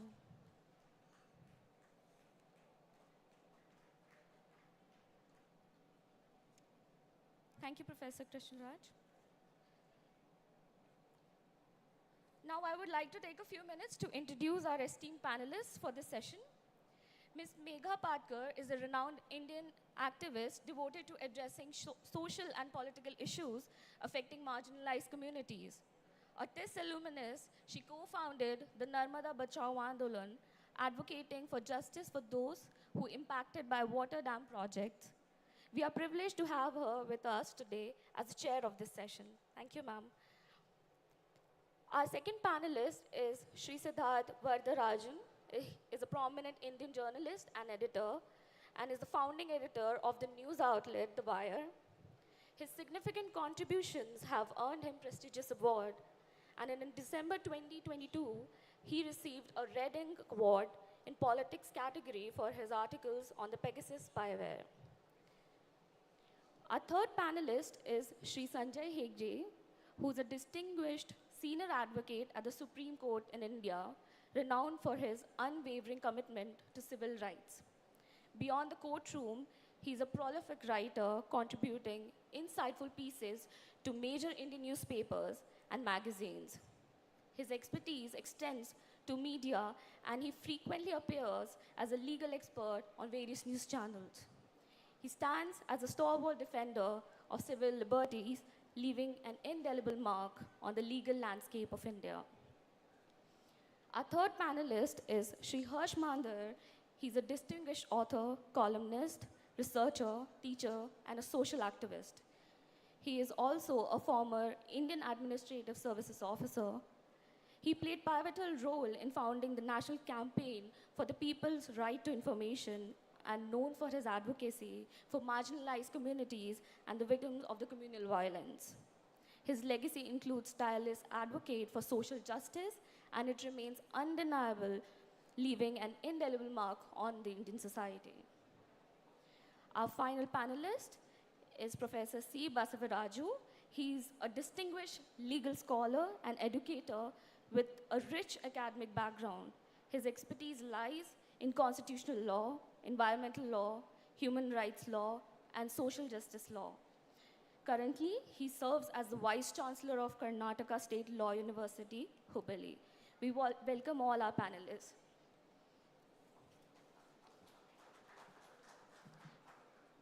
Now, without any further ado, I would like to hand over this session to the chair. Thank you.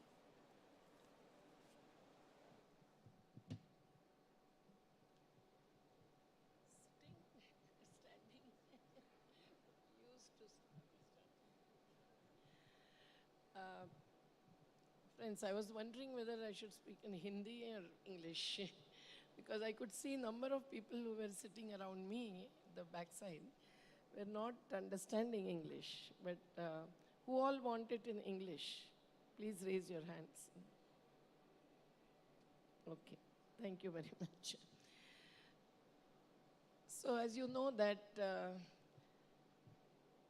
the Constitution, that is not just a gift, but a real Aadhaar that doesn't come through to the Aadhaar card for all the oppressed, suppressed, marginalized, peripheralized communities and the whole of the citizenry of India in this country. And that's why to have this convention organized by one of the ministries of the Karnataka government with courage and commitment is something to be saluted for.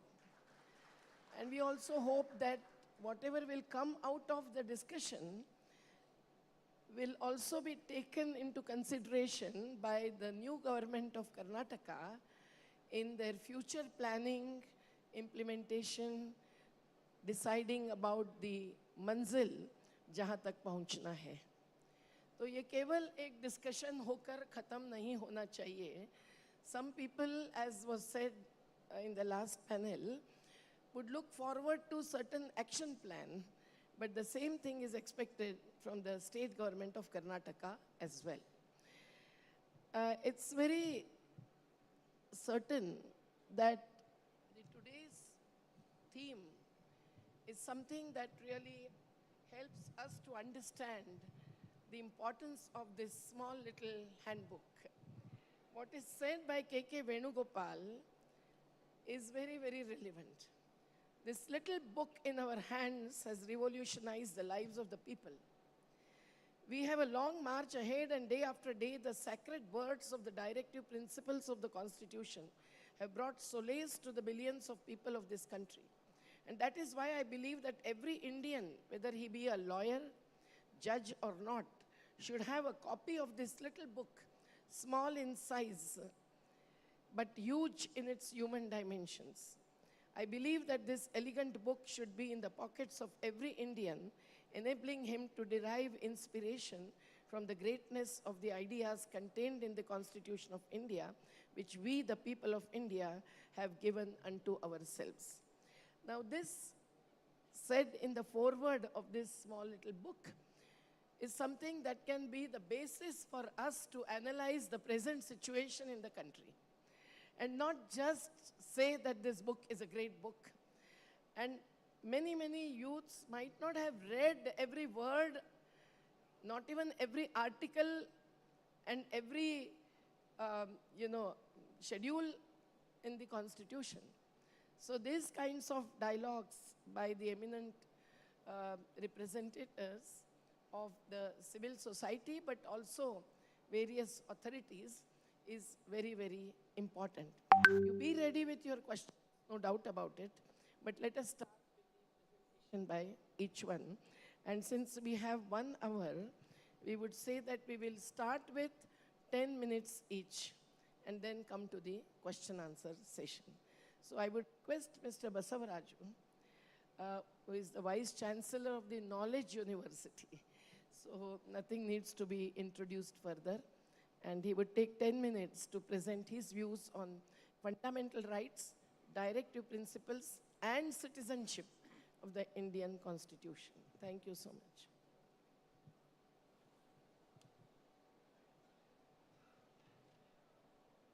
Respected all the panelists, chairman,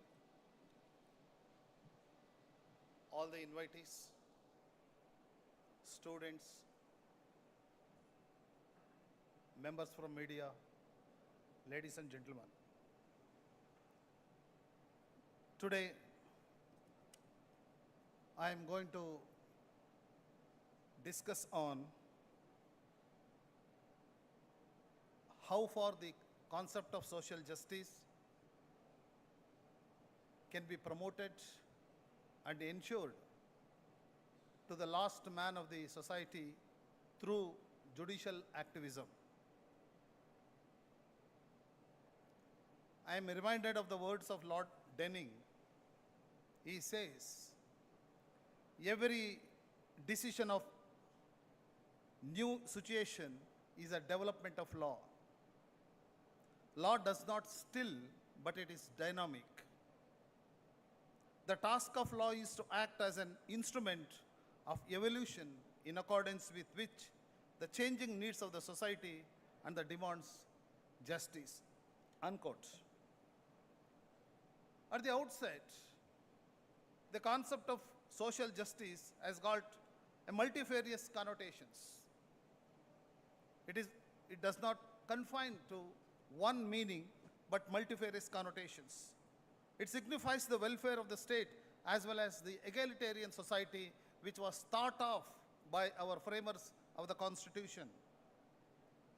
But unfortunately, even today, we have not been able to achieve the egalitarian society which is devoid of discrimination, inequality, exploitation, existence of untouchability, and caste discrimination and gender bias. Of course, though nature has endowed men with inalienable rights of men, wherein all men and women are equal in all respects, in terms of equality, liberty, and freedom and fraternity. Most of the countries across the globe today, they are endeavoring to ensure social justice to all the vulnerable sections of the society. As millions and millions of people in India still are being dominated, subjected to domination and subjected to exploitation and various kinds of degradation by the haves. But with the growth of the civilization, with the growth of the industrialization, or even the growth of the urbanization, there is a total structural change in the society, as a result of which many social evils are emerging, causing damage to the harmony, integrity, and the honesty of the people in the society. John Rawls' theory of justice also, in fact, focuses upon. John Rawls rejects the meritocracy and advocates for fair and equality of opportunity to remedy the social inequality which exists among ourselves. And he advocates that society should endeavor to equalize economic wealth, social status, and political power, which has not been achieved so far. If you look at the dimension of the social justice from the Constitution perspective, the entire edifice of the Indian Constitution is built on the premise of social justice. And even the preambular objective of the Constitution of India is to achieve the welfare state with the object of ensuring social inclusion.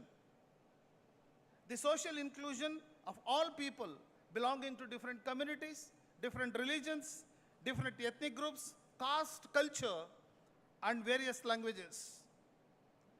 The element of social inclusion primarily focuses upon the vulnerable sections, the marginalized groups, and disadvantaged and weaker sections of the society. Every government, irrespective of the nature, should commit itself for empowering the weaker sections of the society to bring them to the mainstream. It is unfortunate that even after 75 years of the Constitution came into force, we have not been able to achieve the preambular objectives of the Constitution, which is intended for by our makers of the Constitution. For example, the Constitution makers, they endeavor to bridge the gap between the haves and have-nots, try to bridge the gap between the unequals and equals, justice and injustice, and still we have been living in a dichotomy, even after 75 years, dichotomy between the minority and majority, dichotomy between the rich and the poor, and dichotomy between various other factors. So therefore, in order to ensure social justice to all sections of the society, irrespective of the religion or irrespective of the caste, there is a need to promote the protective discrimination. And of course, the Constitution of India has ensured the protective discrimination under Article 15.4 and 16.4, and even Article 15.3 for the women and children. But the question, the larger question, which is confronted to us is, have we achieved the goal which are enshrined in the Constitution, either promoting the protective discrimination strategy or mechanism? A policy of mechanism was made under the Constitution to introduce the protective discrimination in respect of members of scheduled castes and scheduled tribes and backward classes. And the primary objective is to protect the discrimination, protective discrimination provided in the Constitution is to ensure social justice to the marginalized groups and vulnerable sections of the society. We have been witnessing from various angles in the society, that even the vulnerable sections of the society, including the marginalized groups, they are still under subjugation by the various sections of the society. Besides, the framers of the Constitution of India, they have provided certain freedoms to people in general and vulnerable sections in particular to raise their voice against all kinds of exploitation and all kinds of the injustice, inequality, and exploitation and inhuman treatment. For example, the freedom of speech and expression, which is provided as a fundamental right in the Constitution of India under Article 19(1)(a), against all kinds of injustice, inequality, and exploitation. The freedoms which are fundamental in the Constitution of India, every individual has to enjoy these freedoms in order to build their equal status that of others. And various freedoms which are identified in the Part 3 of the Constitution for every citizen to live with human dignity. And of course, the basic idea of the constitutional mandate is to see that every person, every citizen of this country, irrespective of the caste and irrespective of the religion or irrespective of the community, must live with human dignity, even though it is ensured in the Constitution of India under Article 21. It has become a mirage today. Maybe 20 to 25% of the people may be living with human dignity, but the rest of the people in India, they have not been able to live as human beings because of the fact that they are incessantly subjected to humiliation, subjected to exploitation, and subjected to injustice and inequalities. For many years, the members of the scheduled castes and scheduled tribes, they were not allowed to live with human dignity. To ensure dignified life to the people, the right to life and personal liberty has been ensured as a fundamental right. We always look at the judiciary, what best judiciary can provide by interpreting the constitutional mandates to ensure justice, equality, liberty, and decent life to the vulnerable sections. The framers of the Indian Constitution have provided the fundamental rights to all citizens to see that they should live with human dignity and to ensure that even the state is also obligated under the Constitution to ensure whatever is required to live with a decent life. In Olga Tellis versus Bombay Municipal Corporation, Port Bombay versus Dilip Kumar Raghavendranath Nadkarni, Delhi Development Corporation versus the Delhi government. See, in all these cases, the Supreme Court has of the view that right to life under Article 21 includes right to livelihood. The larger question which remains with us is whether the people who are living in the society, who have no economic stability, who are identified as poor people, the weaker sections of the society, the scheduled castes and scheduled tribes, the backward classes, are they really getting the livelihood as it is provided under the Constitution of India? There are plethora of instances where the Supreme Court had to interpret and to act as a proactive role in identifying certain acts as fundamental to the individuals. Especially the directive principle of the state policy, the much awaited dream of vision of our framers of the Indian Constitution has been realized when the directive principle of the state policy were incorporated into the Constitution. The welfare state is built on the premise of directive principle of the state policy, which safeguards and provide the welfare measures to the weaker sections of the society. Remember, The doors of the temple of justice are opened with these principles to take cognizance of the problems of the scheduled castes and scheduled tribes. Mr. For Basavaraj, instance, please conclude. the Constitution of India has mandated the state to try for promote the welfare of the people. The welfare of the people by securing and protecting the effective possible method of protecting their interest. There are a number of instances where the Supreme Court has interpreted the constitutional provisions and especially the Article 15, Article 15 subclass 1 and 16 subclass 1 and 16 subclass 2 to see that the vulnerable sections of the society should get the due share of the society. So therefore, this protective role of judiciary to ensure social justice has been provided expressly in the Constitution to see that to offset all kinds of inequalities, injustice, exploitation which exist among all the vulnerable groups and especially the scheduled castes, scheduled tribes and the weaker sections of the society. Thank you. Thank you very much.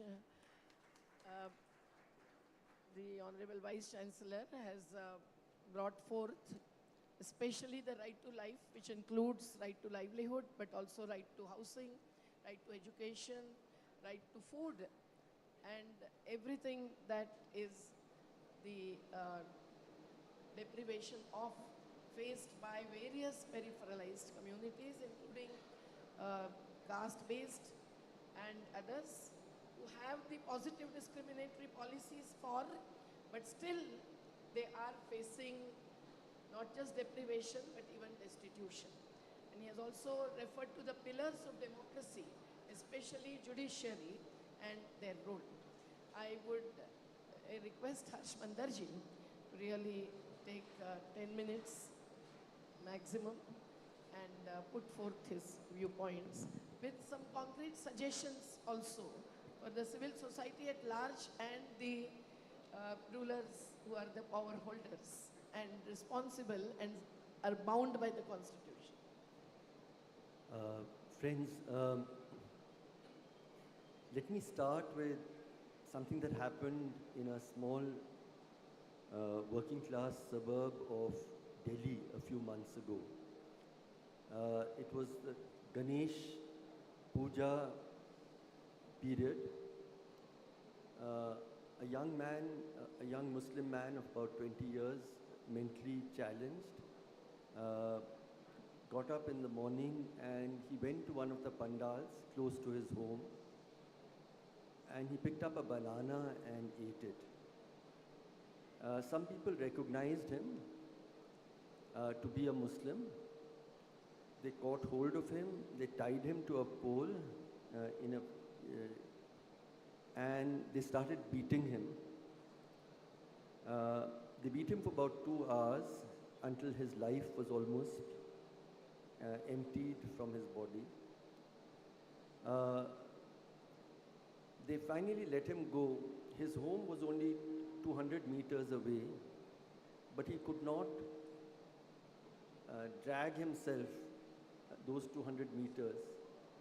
And 10 hours later, he bled to death. When I went to meet the family, his father, he just kept weeping and he said, "My son ate a banana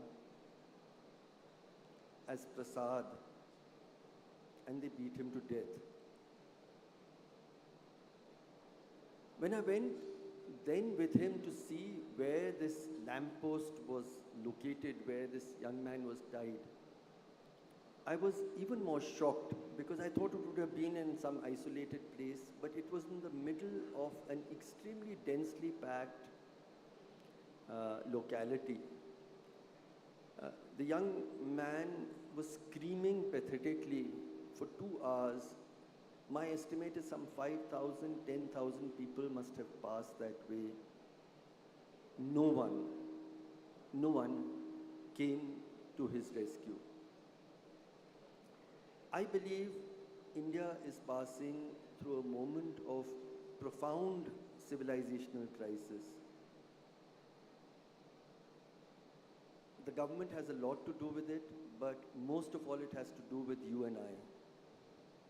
It is the same indifference that we displayed when 30 million people, workers, walked hundreds of kilometers during the hot summer months of the pandemic, and we were safely ensconced in our homes, sort of happily banging thalis when so instructed. I believe that this civilizational crisis represents the gravest threat to India's constitutional morality and the principles by which we, the people of India, chose in the years leading up to 1950, we chose to be a certain kind of country. We can talk a lot about the Constitution. To my mind, if there are two core principles of the Constitution and its morality, one of them is the promise of equal citizenship and belonging. That it will not matter what God you worship, or if you worship no God. It will not matter what your caste, your language, your faith, your ideology, your sexuality, your gender, your wealth, whatever it is, you're a fully equal human being, a fully equal citizen with fully equal belonging and fully equal rights to this country without any conditions, except a fidelity to the values of the Constitution. Not to any majority religion or faith, to the values of the Constitution. That was the country that we, the people of India, promised that we would build. And that is the country that we are losing every day with very little protest and with substantial complicity.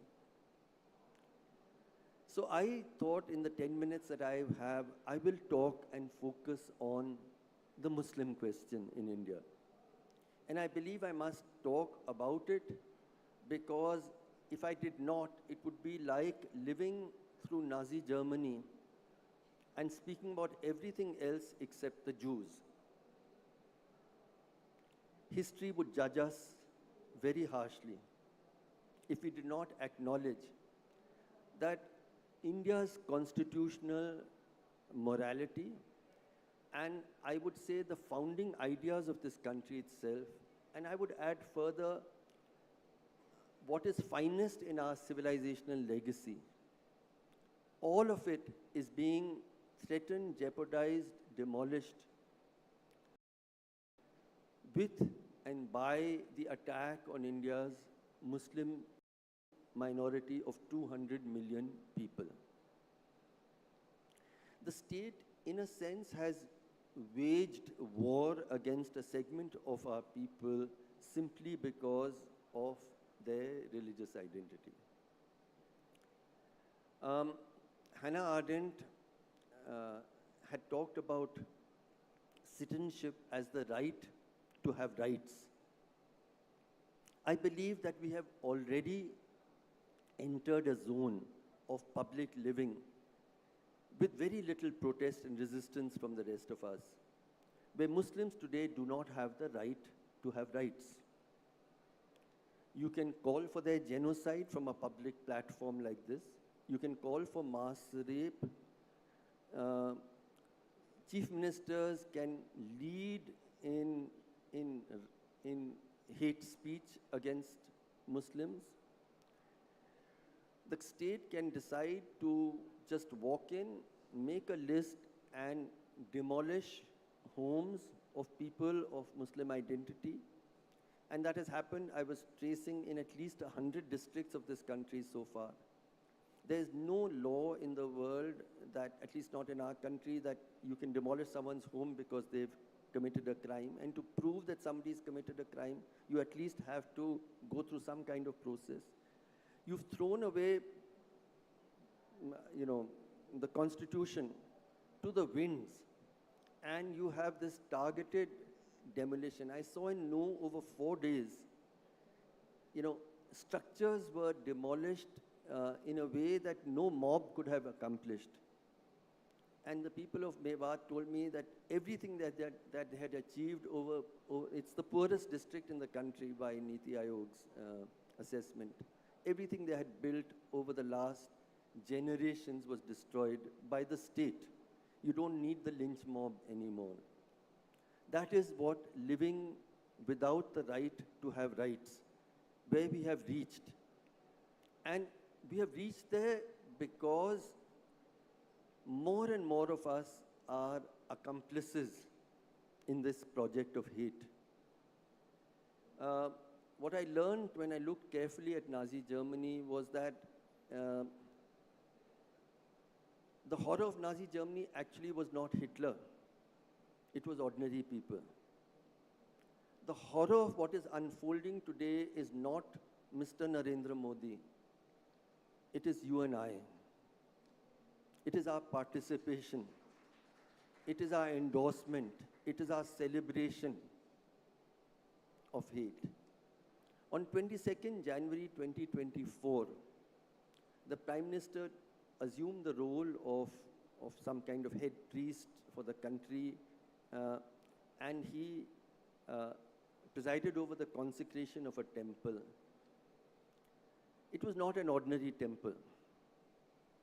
The significance of that temple was that it was built at the site of a medieval mosque that was broken down by a mob. I go back to the greatest living Hindu of our times, and that is Mahatma Gandhi. I recall for you what was his last fast.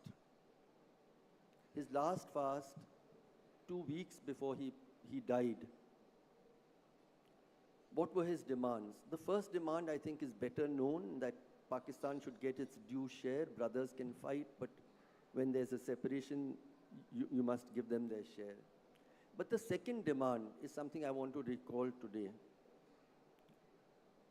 And that second demand was that, refugees had come in tens of thousands, including my own extended family, uprooted, very angry, very distressed. And one of the things they started doing was that in the Connaught Place Mosque, the Mehroli Dargah, they placed Hindu idols and said, we are now going to convert these into temples. And Gandhiji's last fast, which he said himself was his greatest fast, his demand was that we must return to our Muslim brothers and sisters, those places of worship, because he said no true place of worship can be built on disrespect to another religion.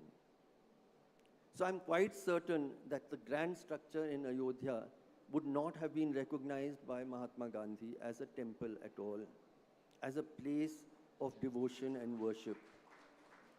We are all called upon to remember Ram today. I wonder which Ram we are thinking about, which Ram we hold in our hearts. The Ram whose name was in Gandhiji's lips when Nathuram Godse shot him 2 weeks after this fast. That Ram, or the Ram in whose name Nathuram Godse assassinated Mahatma Gandhi. This is not a time, Hindutva and its triumphalism has nothing to do with religious faith. It has nothing to do with ethics. It has to do with a certain triumphalism on the one hand of the majority and the subjugation into fear of a minority. I've spent many months, the last months, everywhere I travel, people of Muslim identity want to have quiet, closed-door meetings, and the room fills up. And I really wanted to share what I heard in at least 50 meetings from across the country. The word I heard most was fear. Dar, khauf. Dar laga rehta hai. When my father goes out, my brother, my husband, my son, I'm terrified. I don't know whether they'll come back safe. There's a vague fear that has enveloped our lives. You travel in a train, we don't know who's going to attack, who's going to come in and open your fridge and check whether what meat you have. You know, when that soldier, railway policeman killed his superior on a train and then killed 3 men of Muslim identity, a young woman who works with me, she came into my office sobbing, and she said, you know, I haven't been able to sleep. I can't think of anything else. And she was crying. I sat her down and I said, what happened? She said, those men could have been my father. They could have been my brother. I don't know where we'll go. What will we do? Where is there a place for us of safety and dignity and equality in this country?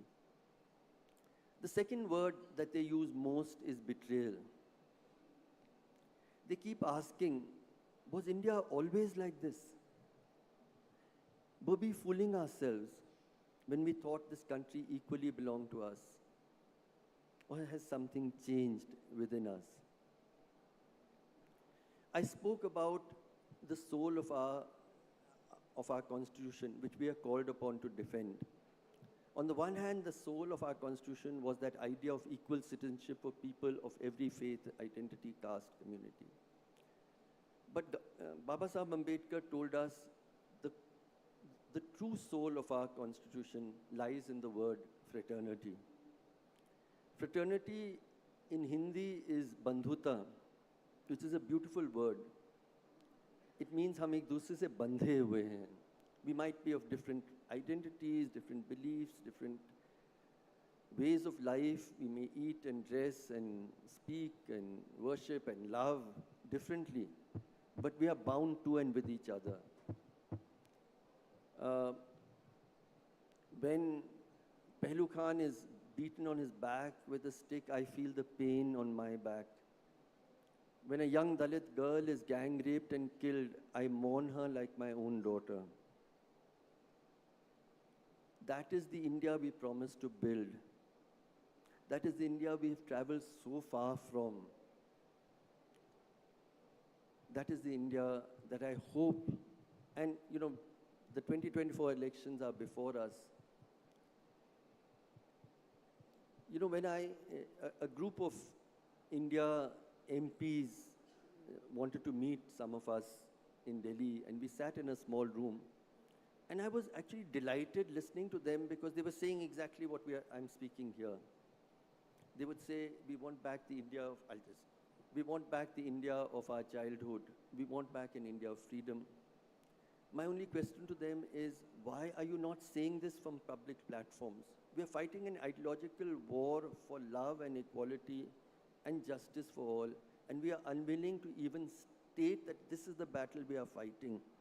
And that is what I wish, and it is a battle that we, the people of India, must fight if our leaders are unwilling to fight these for us. Thank you. Thank you so much. It is Harsh Mandarji who has the deep sensitivity and who has played a very great role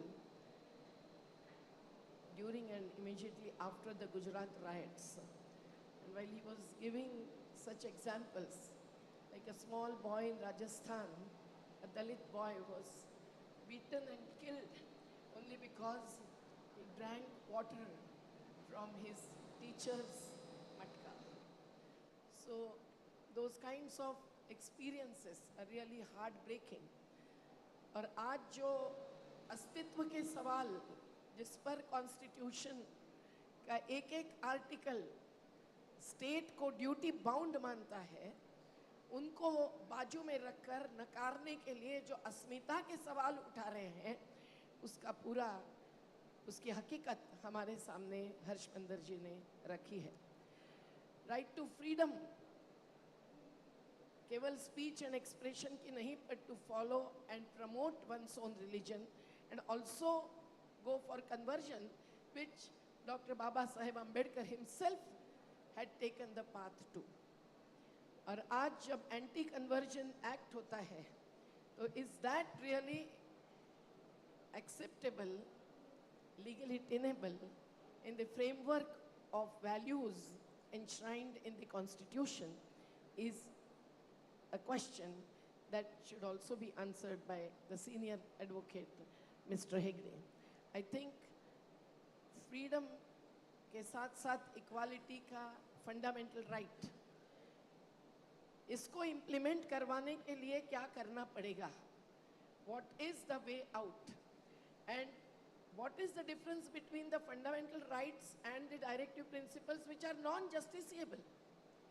Why are those kept to be non-justiciable, cannot be enforced by any court, is also a question that was raised by Subhash Wareji, and we all have been raising that question. So directive principles also is the framework and the basis for the state to bring in enactments. And no law also can be against the fundamental rights or violating the fundamental rights. तो आज जो law making की process हो रही है, संसद जैसी चल रही है, सांसदों को बाहर करके law amendment with in 3 minutes जो हो रही है, तो कॉन्स्टिट्यूशन में दिए हुए डायरेक्टिव प्रिंसिपल्स जो फंडामेंटल राइट्स को इम्प्लीमेंट करने के लिए मुख्य आधार स्टेट ने मानना चाहिए, उसके ही आधार पर law making and any amendment also कैसी हो सकती है और कैसे नहीं हो रही है, ये हम अपेक्षा करते हैं कि सीनियर एडवोकेट संजय हेगड़े जी हमारे सामने रखेंगे. और गुजरात के अभी पब्लिक हियरिंग करके मैं आई हूँ, तो अभी बड़े राइट्स कोई नहीं है, पर हर जगह बुलडोजर कोर्ट बन रहा है उत्तर प्रदेश के जैसा, घर तोड़े जा रहे हैं, मुस्लिमों को एविक्ट कराया जा रहा है, डिस्प्लेसमेंट के साथ डिस्टिट्यूशन भुगतने पड़ रहा है, रोते हुए उनके डिपोजिशंस जब हुए तब आज क्या स्थिति है वो सब हमारे सामने आई है. तो संजय हेगड़े जी please.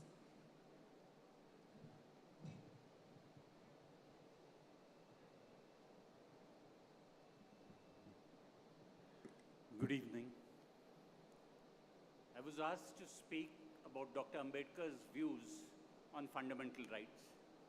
Medaji has asked me to speak on a variety of things, including the tension between the fundamental rights and the directive principles of state policy. But I do believe that many of these questions can largely be answered by a look into our constitutional history. As I came in, I saw these various lounges: liberty, equality, fraternity. And these words came to us from the French Revolution. And from the French Revolution, they traveled to America, especially in Thomas Paine's The Rights of Man. When a translated version in Marathi fell into the hands of Mahatma Phule, when he read that man hath no property in another man, that is when the revolution began in India. That is when a whole host of people started writing pamphlets, asking for an equal society. We were emerging from a society which, when we ruled ourselves, we told ourselves karmanya vadikaraste. And if you look at it, it meant that you had a right only to your duties. And who would assign those duties? Those duties would be assigned to you by society, by your ruler, and whatever your circumstances were. It was when we realized that we were not mere tools of duty,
depressed classes, the scheduled tribes had stayed off the Indian state, we do not know whether today we would have been sitting in a united India as it currently exists.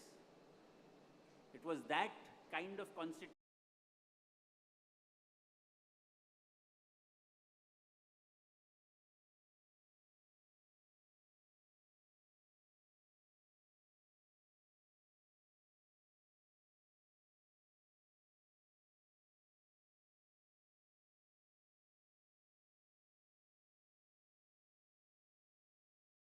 of identity politics, that way of violence. And so we built a constitution where every individual had his rights, where a society, an equal society, which strove towards fraternity, was to be built. As I came in and I saw Medatai with that little red book, the Constitution of India, with the binding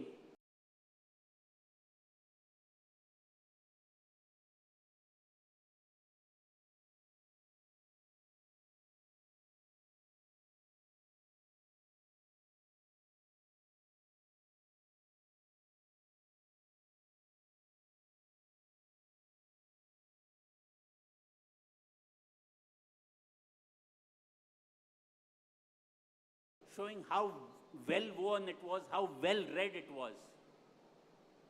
Because as one of the best judges who never made it to the US Supreme Court, Justice Learned Hand once said, that liberty lies in the hearts of men and women. When it dies there, that liberty lies in the hearts of men and women. When it dies there, no court, no constitution can do much to save it. If we cogitate, if we remember why we wrote a constitution, if we remember the ideals of fraternity, if we remember the idea that all men are created equal and that we are bound in ties of nationhood and fraternity, that we will continue to hand over a constitution to our children and our grandchildren. It is a living document. It has a certain flexibility. Meeratai asked about whether the directive principles are something which cannot be enforced. Dr. Ambedkar himself said that these were guiding stars. Guiding stars which if an elected government forgot or ignored or went contrary to, they would answer to the people. The Constitution is a solemn compact between citizen and citizen.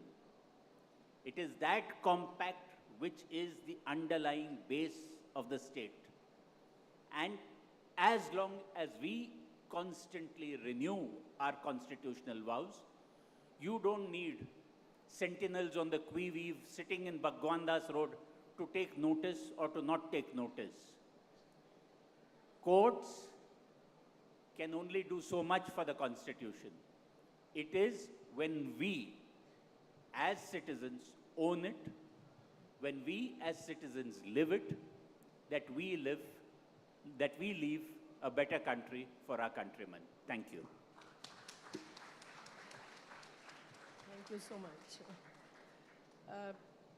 Most of us know that it was Dr. Babasaheb Ambedkar who wanted the directive principles to be included as fundamental rights. But the Samvidhan Sabha, with few women members, but members who were representative of various communities and various states in the country, as on today, they denied to have that. And whether that is a mistake or not needs to be pondered over. But what Mr. Ranade has said, it is very essential to notice that today when each of the right is crushed and impinged upon and violated, we we have to really fight for the same. But when we talk about citizenship as only one concern, and on 10th of February, our present Central Home Minister himself has declared that after or before the upcoming Lok Sabha election, they would again bring in and implement CAA, the Amended Citizenship Act, in all the states beyond Assam and partly implemented in Bengal. तो शाहीने कोई आसमान में उड़ तो नहीं गई है.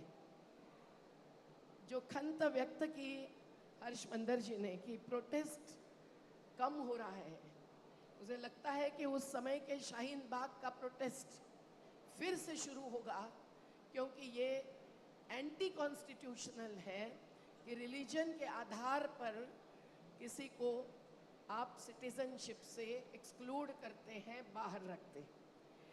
बाबा साहब ने ही नहीं, सभी ने ये कहा था कि रिलीजन को कॉन्स्टिट्यूशन में केवल फ्रीडम के रूप में मेंशन करना चाहिए.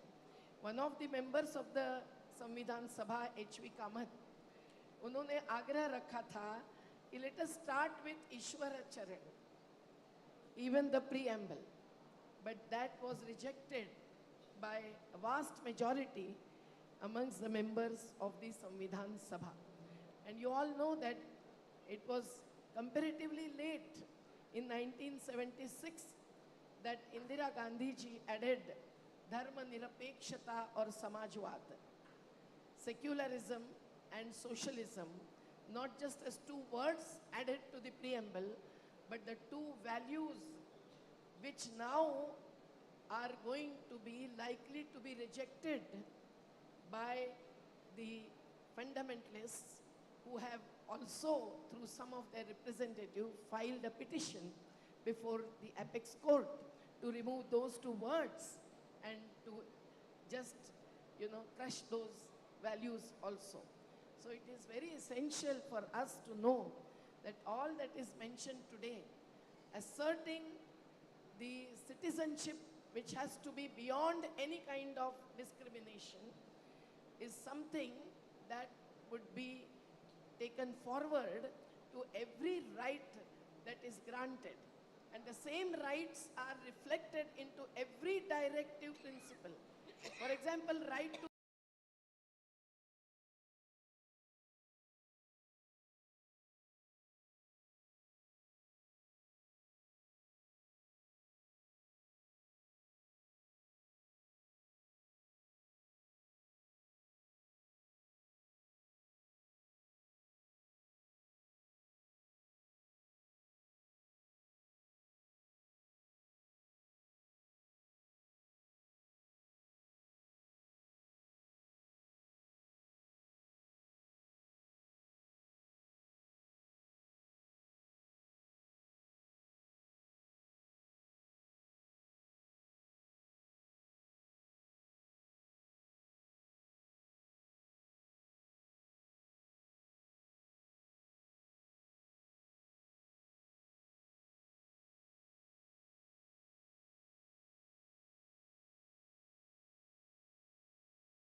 action plan.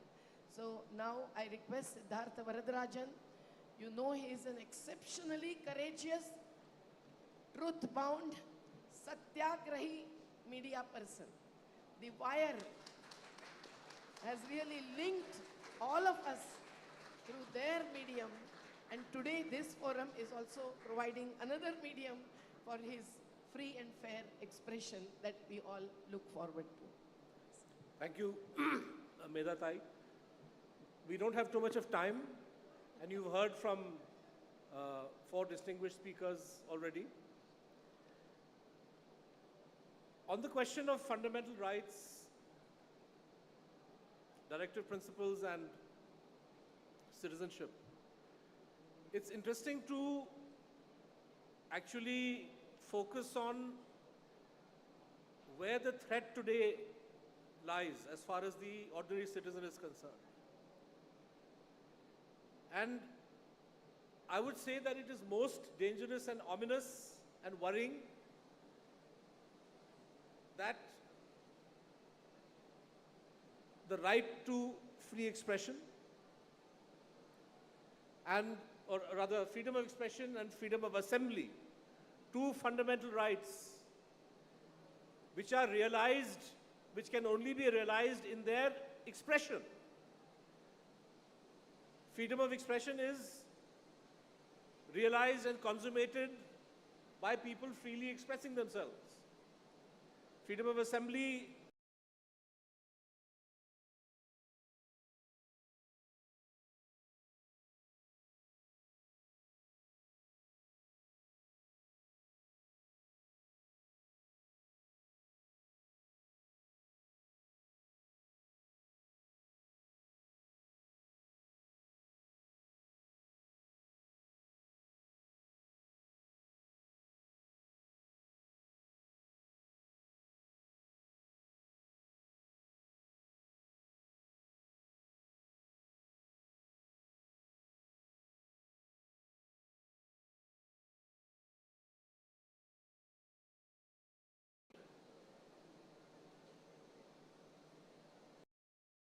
citizenship is about a free people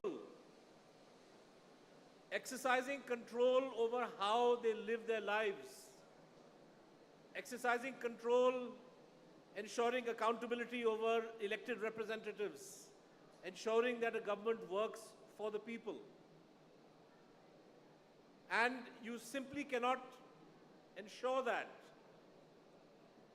without freedom of expression and without freedom of assembly. Today, just look at the manner in which the farmers of Punjab and Haryana are being treated by the authorities. Is it illegal? Is it a crime for farmers to want to march peacefully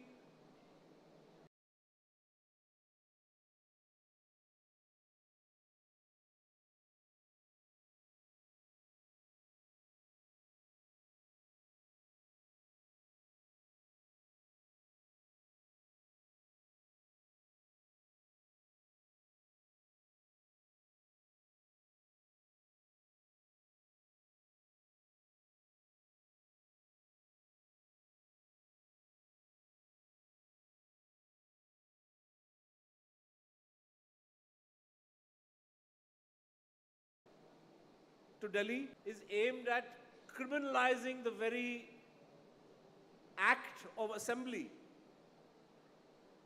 You don't want to allow people of India to gather in large numbers to peacefully raise their voices on issues that concern them.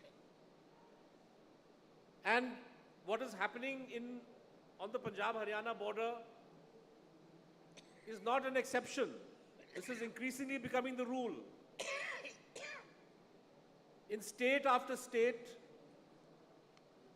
whenever people attempt to gather to protest, increasingly we see force being used against them. The state has developed new tactics. I fear, Medatai spoke about the need for Shaheen Bagh to come again. I fear that today the Indian state has developed and perfected new weapons of repression, which will make it much more difficult for mobilization of that kind to happen in the national capital or indeed anywhere else in the country. For example, the use of demolitions. And the Supreme Court, which can see what is happening, how house demolitions are being used as a tool to curb dissent. House demolitions are being used as an illegal form of imposing a punishment that no court has yet ruled against a particular individual. Yet the administration is deciding that this person is guilty, and you are using a form of punishment that is not envisaged or provided for in the statute books. Yet the Supreme Court is unwilling to take a stand on this. The Punjab and Haryana High Court, which considered what happened in Nuh in his initial ruling, found that the Haryana authorities had acted illegally and used very harsh language. The judge was moved out, the case went somewhere else, and that's the last we've heard of it. So, using the weapon of house demolitions, using internet bans, India today is the internet ban capital of the world, where at the flick of a switch, in the face of any kind of public protest, the authorities do not hesitate for even a second to order telecom companies to switch off mobile internet services. So today in vast parts of Haryana, it's simply not possible for farmers to communicate. Forget farmers, anybody else. So internet ban as a method of repressing and ensuring that people do not gather has been perfected as a tool. Putting pressure on social media companies to delete content. You are not satisfied that you have stopped farmers of Punjab and Haryana from marching physically. You are not satisfied by the fact that the media that you control maligns the farmers day in, day out as violent people, as Khalistanis and whatnot. But if the farmer chooses to shoot their own videos, chooses to raise their own voice through social media, you then put pressure on X, on Twitter, on Facebook, on YouTube, and you get these videos and these posts deleted. And I've reviewed hundreds of these posts. There is no, were these matters to actually end up in court, any half-decent judge would say that this is completely illegal use of any authority that the government of India or the Haryana government has. But we see content being deleted. We see internet services being shut down. We see cases being filed for people who raise their voice.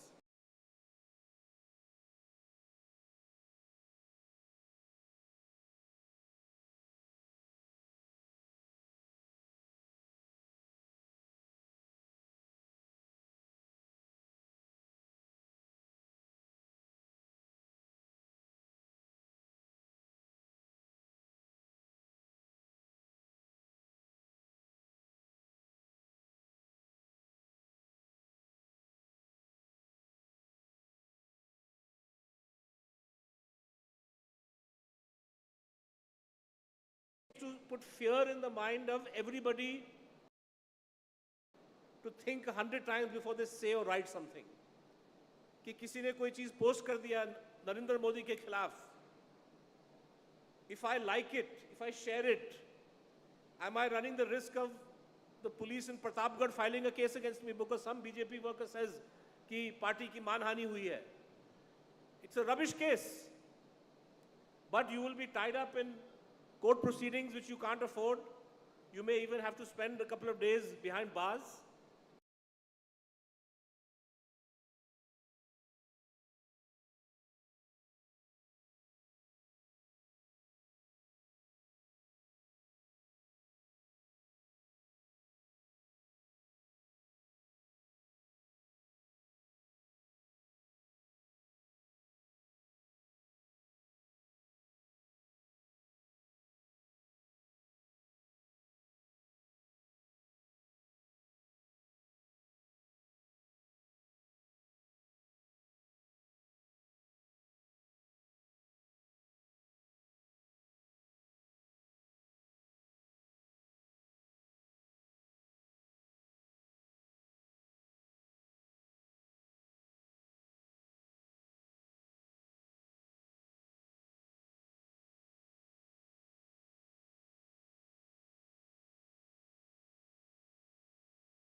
Assembly, then all your other rights remain unenforceable. Because if people cannot speak, if people cannot gather to talk about casteism, to demand the positive discrimination that our Vice Chancellor spoke about, to demand implementation of all the other fundamental rights, if people cannot speak and assemble and gather and put pressure, then none of those rights will be enforced. And I'm afraid I do not share the optimism of some people in this country that the courts are going to step into the breach. What we've seen so far is too little to instill that kind of confidence. But I think that we need to bear in mind that these fundamental rights, particularly of expression and assembly, have to be ensured, have to be protected and defended at all costs.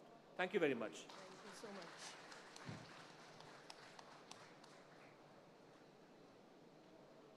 Thanks to all the members of the panel. I will just like to put forth some of the issues which I think should be added to fill the gaps. The first and the foremost, the economic inequality, which was the theme that was discussed in the previous panel, no doubt about it. But when the Article 39 really says, to which the state is duty bound to bring in laws relatedly, that the economy of the country should not be such that a few has maximum property in their hands. How can we tolerate that a handful of corporates have increased their property even during the pandemic period?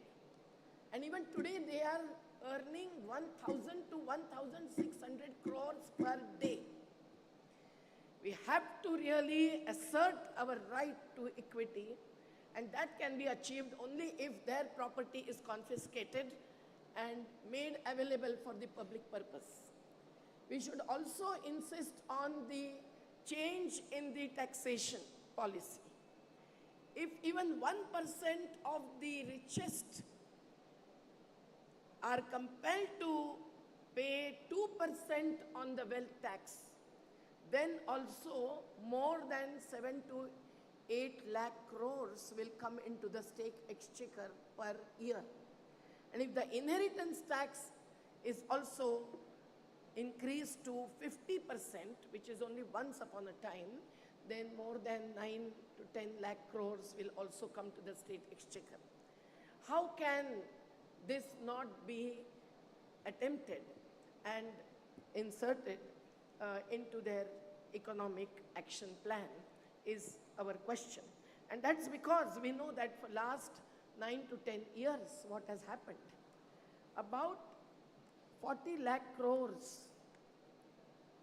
is the amount which would have come to the state exchequer if the taxes were not reduced from 30% to 22%. And they have also written off the loans not of the farmers who are compelled to commit suicides, but of the corporates.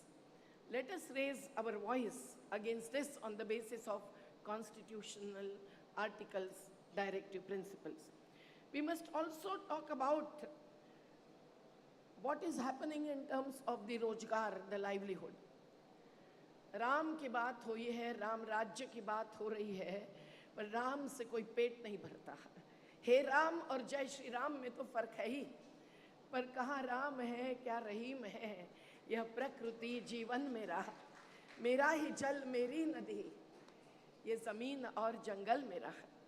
ये जो आदिवासियों की प्रकृति निर्भर natural resource based communities की भावना नहीं, कामना ही नहीं, तो जीवन प्रणाली है, उसके ऊपर जो आक्रमण हो रहा है वो भी constitutional rights and directive principles के खिलाफ है। आर्टिकल 48A जिसमें environment is to be protected and promoted, आज क्या हो रहा है? फॉरेस्ट कंजर्वेशन एक्ट ऐसा बदल दिया कि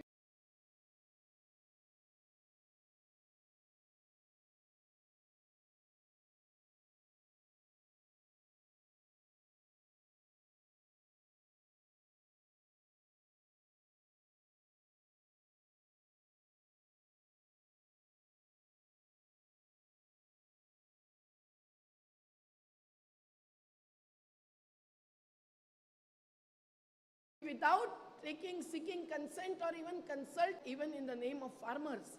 The new schemes which are declared, on one hand the Revdi is saying that we will give you 6,000 but not MSP.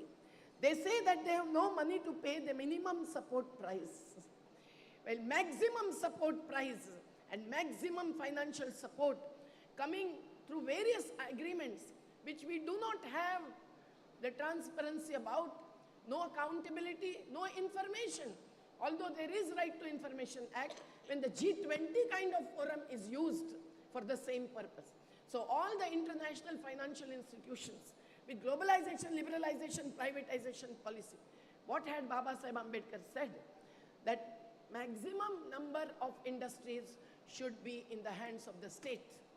And रोजगार बढ़ाने की बात जो आर्टिकल 41 में right to work है, and cottage industries, small industries, इसके द्वारा industrialisation अगर बढ़ता है, हैंडमेड इकोनॉमी को प्रमोट करते हैं, तो सर्टनली रोजगार आज जो 7% से आगे बढ़ रहा है, उसको बेरोजगारी जो 7% से आगे बढ़ रही है, उसको हम लोग रोक सकते हैं. हम लोगों की ये डिमांड होनी चाहिए. And this is also related to the fundamental duties of the citizen, which is also a part in the Constitution. So when we say that the state is duty bound to change the economy, to bring in social, economic and political equity, which all are related, we must also say that we are also duty bound as the citizens. ये कैसे हो सकता है? अगर कृषि खाद्यान्न की subsidy इन्होंने इस बजट में 82% से कम कर दी. इन्होंने फसल बीमा पर जो अमाउंट बजटेड थी पहले 2021-22 में वो 34% से कम कर दिए. So the game that is being played also needs to be noted as illegal, unconstitutional, and also inhuman, leading to eviction with bulldozers as the courts, related to the minorities, and also, promoting through these kinds of wrong kind of economic premises and action plans as well as budget plans. तो कैसे होगा कि violence, which has become one of the main basis for the rule to be more assertive and militarized, is something that also need to be countered. Baba Saheb और गांधी के बीच में conflict आज अगर होते तो नहीं होता. गांधी विरुद्ध भगत सिंह आज होते तो नहीं होता. गांधी विरुद्ध मार्क्स ये नहीं होता. फुले, अंबेडकर, मार्क्स, चाहू महाराज सभी ने शेठ जी और भट्ट जी के खिलाफ लड़ाई का जो संदेश दिया था, उसको आज कॉन्स्टिट्यूशन हमारे हाथ में है, तो उसको लेकर हमको आगे बढ़ना बेहद ज़रूरी है. और पर्यावरण की जो बात है, नदियाँ कैसे बचेगी? आज बेंगलोर में वाटर क्राइसिस है. Why is this water crisis? If it is due to the climate change, which brings in the cycle of drought and flood, as Narmada में हजारों घर ध्वस्त हो गए, फ्लडिंग के कारण नहीं, जन्मदिन प्रधानमंत्री जी का मनाने के लिए उन्होंने बड़े बांध बांधे और गेट्स नहीं खोले, और जब खोले तब गुजरात भी ध्वस्त हो गया है. आपको मैं पर्चा दे दूंगी.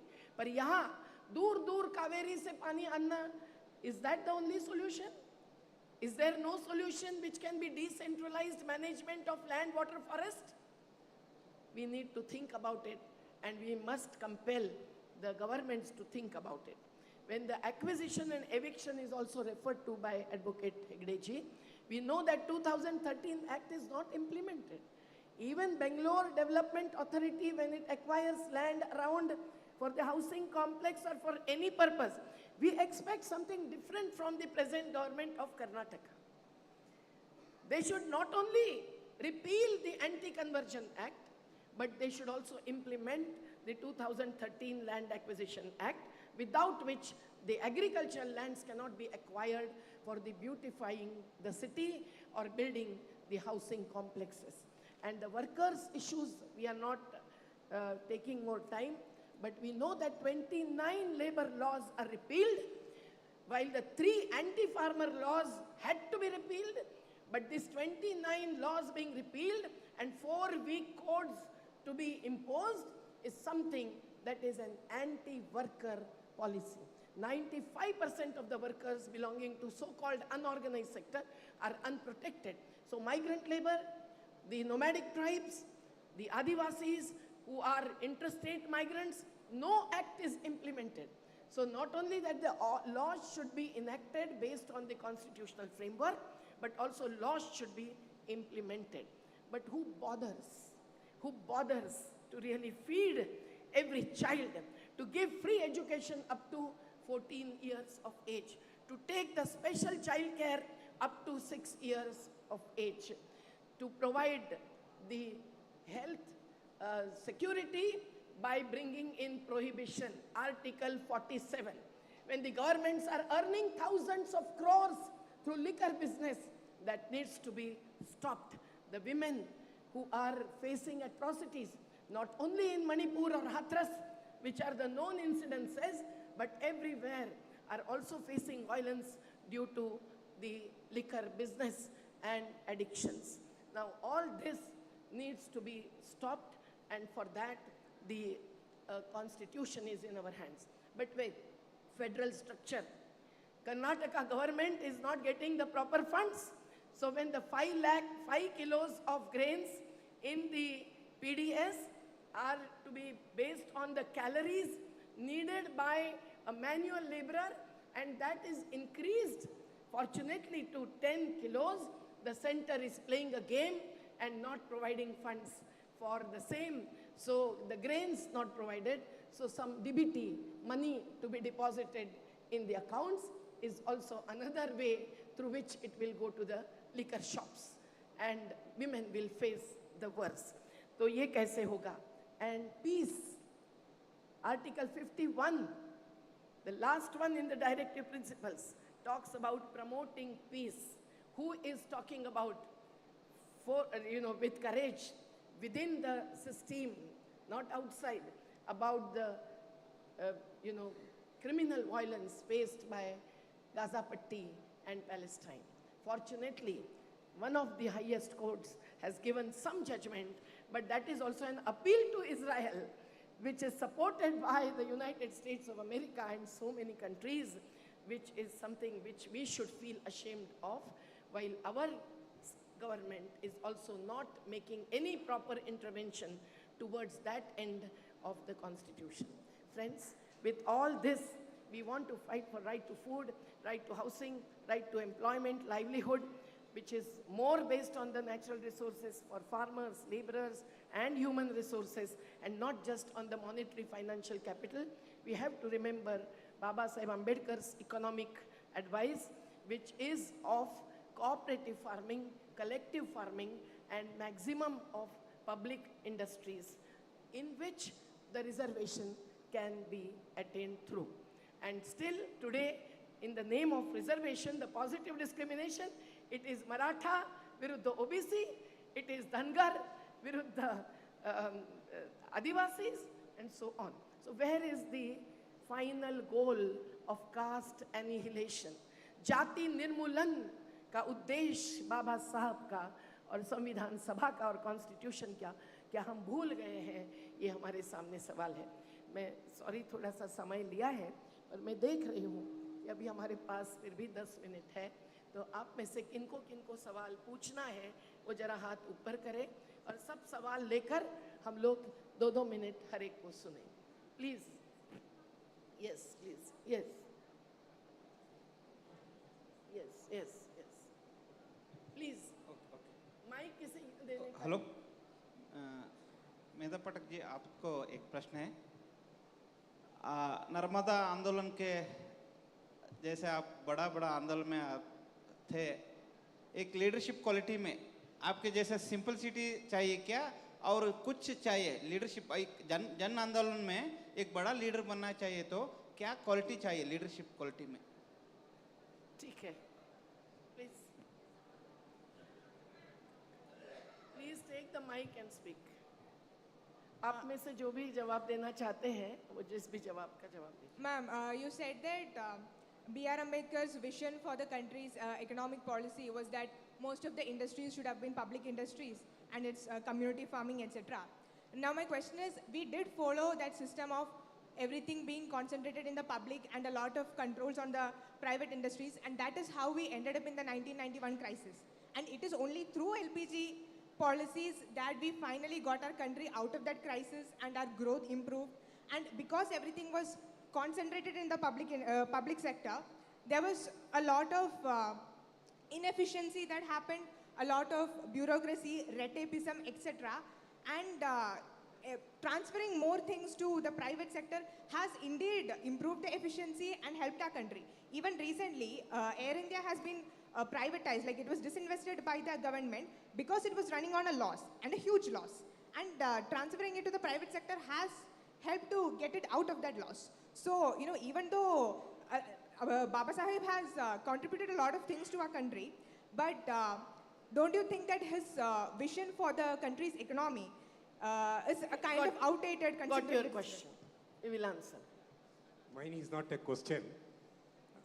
IT industry is relatively very new to India compared to constitution.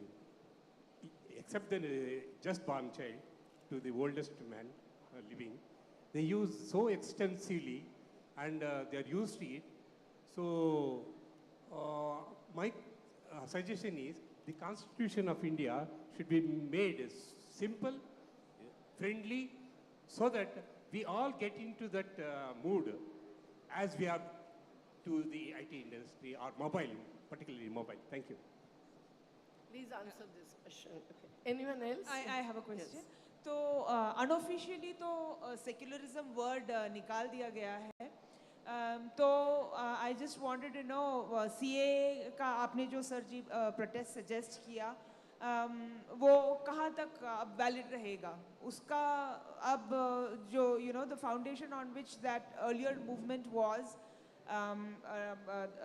conducted, how valid is that going to be now? Thank you. Anyone else? Last question is, please. I have a question. Harsh was mentioning that when the little boy ate banana, you had about 5,000 people who could have opposed but didn't do anything. Sanjay Hegde says that the courts are there and then the legal fraternity, etc., etc. ತಾವು ಅವಾಗ ಬಂದು ಮಾತನಾಡ್ತಾ ಇರ್ತೀರಾ, public venue public ಫೋರಮಲ್ಲಿ ಬರ್ತಾ ಇರ್ತೀರಾ, ಏನು solution ಅಂತ ಹೇಳೋಲ್ಲ. But Siddharth Varadarajan has given the answer. He says, we common people, we cannot speak. I think among the 5,000, the crowd, they would have come to rescue the boy, but then they're afraid of legal consequences. We had such an issue. You were talking about the liquor lobby. We raised our voices, but then there were 10 cases put against us. Where do we get the money to fight and the energy to fight? And these media people have so many cases against them. What is the legal fraternity doing?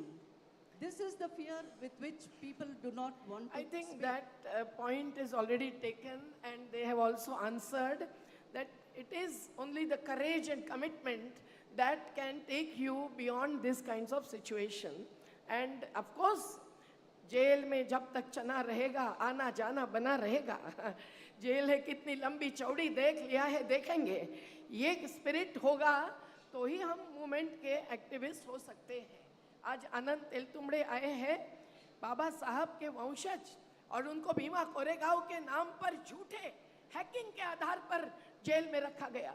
And if it is illegal detention, then also compensation can be paid under the constitutional basis, but not for those who are struggling and being kept in the jail for years and still not even heard. So they are only accused, but their offenses are not proved.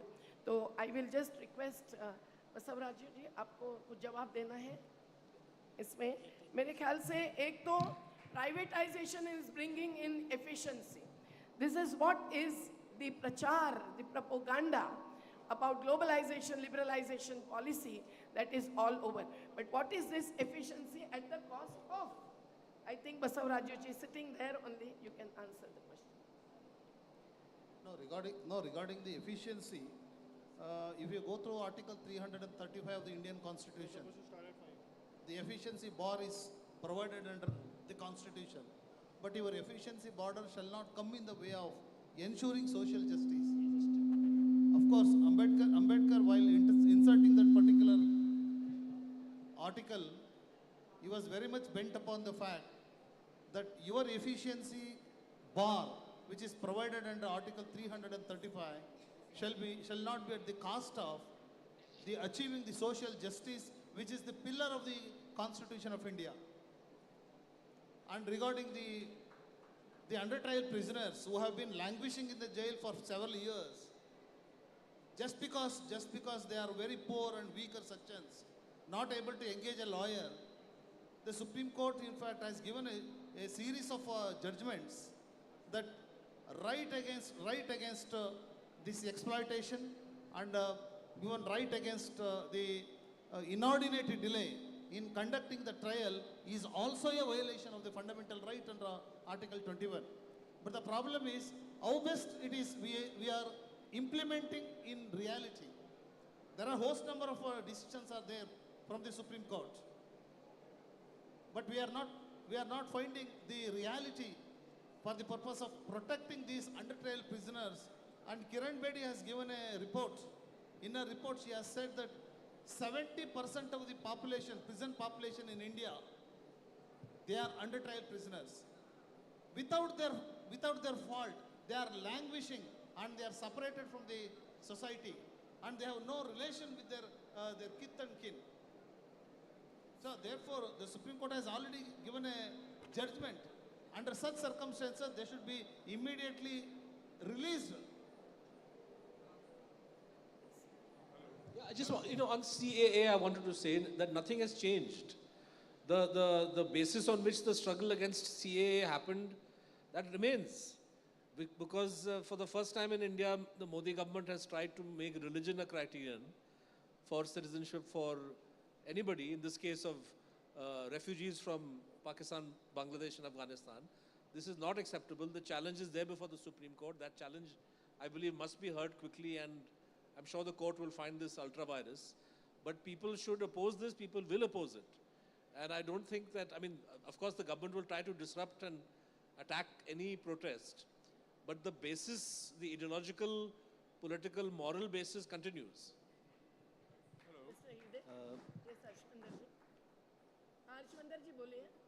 Harshmandir ji, please. 2 minutes. Yeah. No, I agree fully with Siddharth. I think the anti-CA protests were perhaps the most glorious moment of public action that independent India has seen, because when one community was discriminated, every community stood up in solidarity. And that's where our future lies. That's what fraternity means. And one other question about why people didn't, I talked about 5,000 people who saw this boy being lynched and didn't intervene. What explains our silences? Right from 2017 onwards, we've been seeing this epidemic of lynching. Is it fear? Is it indifference? Or is it that I share the same sentiment of hate and I've outsourced my hate to the lynch mob, but I'm happy with what is happening? That's a question that all of us will have to answer for ourselves, because there is a silence. While India is deteriorating, there are many ethical systems.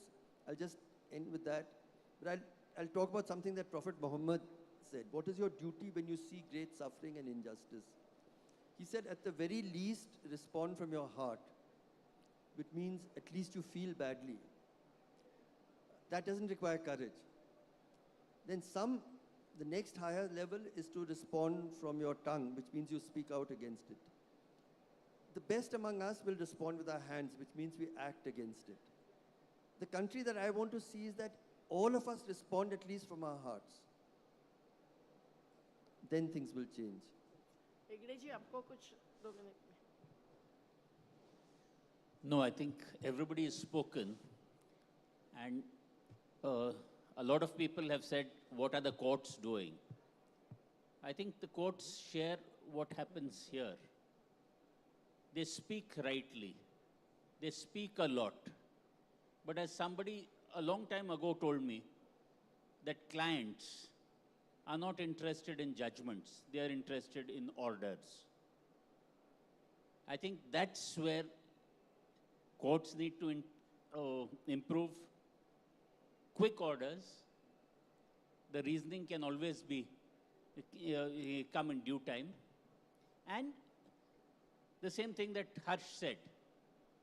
Let us first respond with our hearts, our heads, and then with our hands. But let us do respond. Let us not simply sit that things are bad and can only go worse. Yes, right. I'd like to end with one of my favorite lines from Faiz. Dil na umeed na sahi, naakaam hi to hai. Lambi hai gam ki shaam, par shaam hi to hai. Good evening. Thank you so much.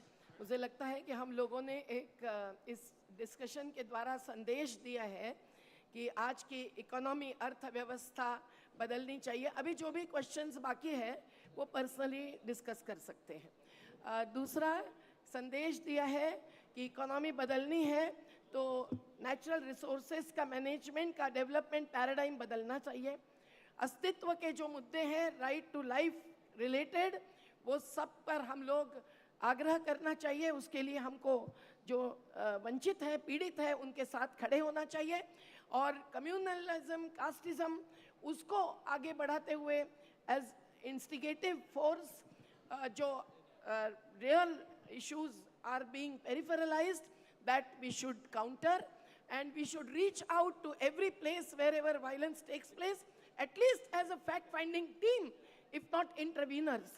And that needs courage and commitment to use every kind of freedom and base our actions on every value that is not only in preamble, but many articles of the Constitution underlying fundamental rights and directive principles, which also state is duty bound to. Invariably. Judiciary and executive should be separate is clearly stated in the Constitution. Point is, we also want judiciary and politics to be separate and there should be no illegal, unconstitutional intervention that brings in white ant to the every pillar of democracy. तो बस जावेद अख्तर जी के गीत के दो लाइनें यही है. एक हमारी एक है उनकी मुल्क में है आवाज़ें दो अब तुम पर है कौन सी तुम आवाज़ सुनो तुम क्या मानो एक हमारी एक है उनकी वो कहते हैं भूले बिसरे मंदिर मस्जिद याद करो हम कहते हैं बेघर बेदर इंसा को आबाद करो. जिंदाबाद. धन्यवाद सबको.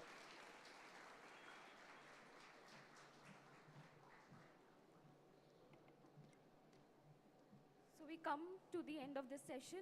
I would like to extend my heartfelt gratitude to all who have contributed to the success of today's deliberation. And further, we express our gratitude to our esteemed panelists for sharing their invaluable perspective on the fundamental rights and directive principles and citizenship. Your insights has enriched our discussion and inspired us to revisit our fundamental rights as a citizen of this country. I also extend my appreciation to all the participants for their active engagement, thought-provoking questions, and constructive contribution throughout the session. Once again, thank you everyone for being a part of this important discussion. We will proceed with our next scheduled session immediately. So I would request the moderator of the next session to kindly take over. Thank you.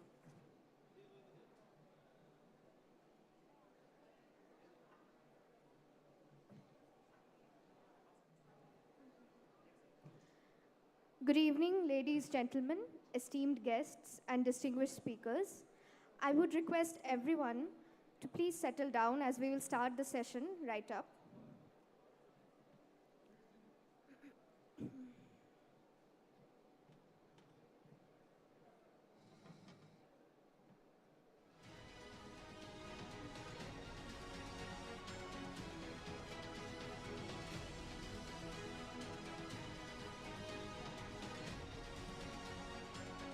I would request all present here to kindly settle down. We'll start with the session right away.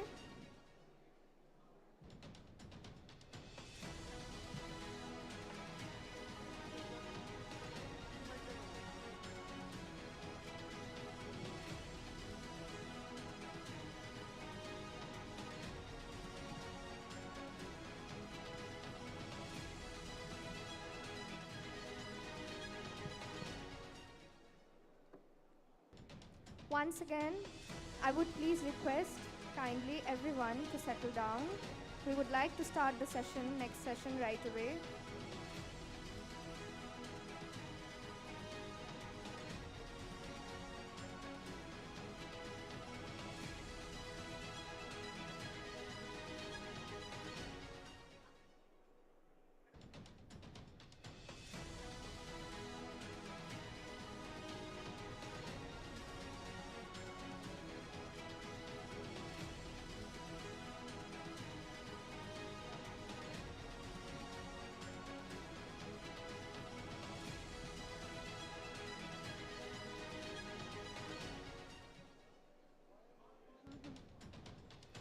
I am Basavdat Tajana. I am your moderator for this session under the theme Constitution, Welfare and Development.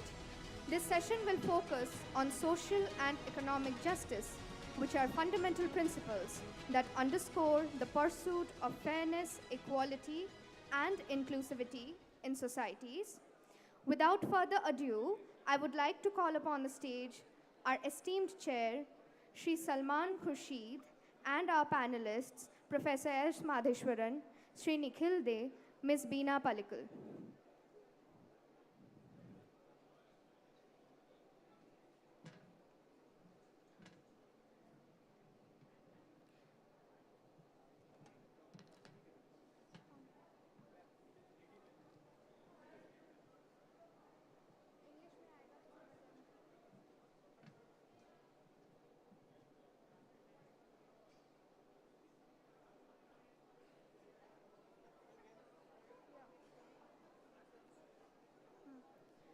I would kindly request everyone present here to please settle down, as we would like to start the session right away.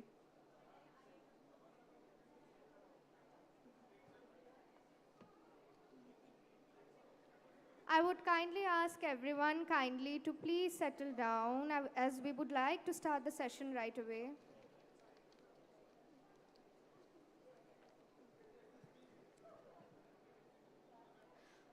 Without further ado, I would like to take a few moments to introduce our Honorable Chair and speakers for this session.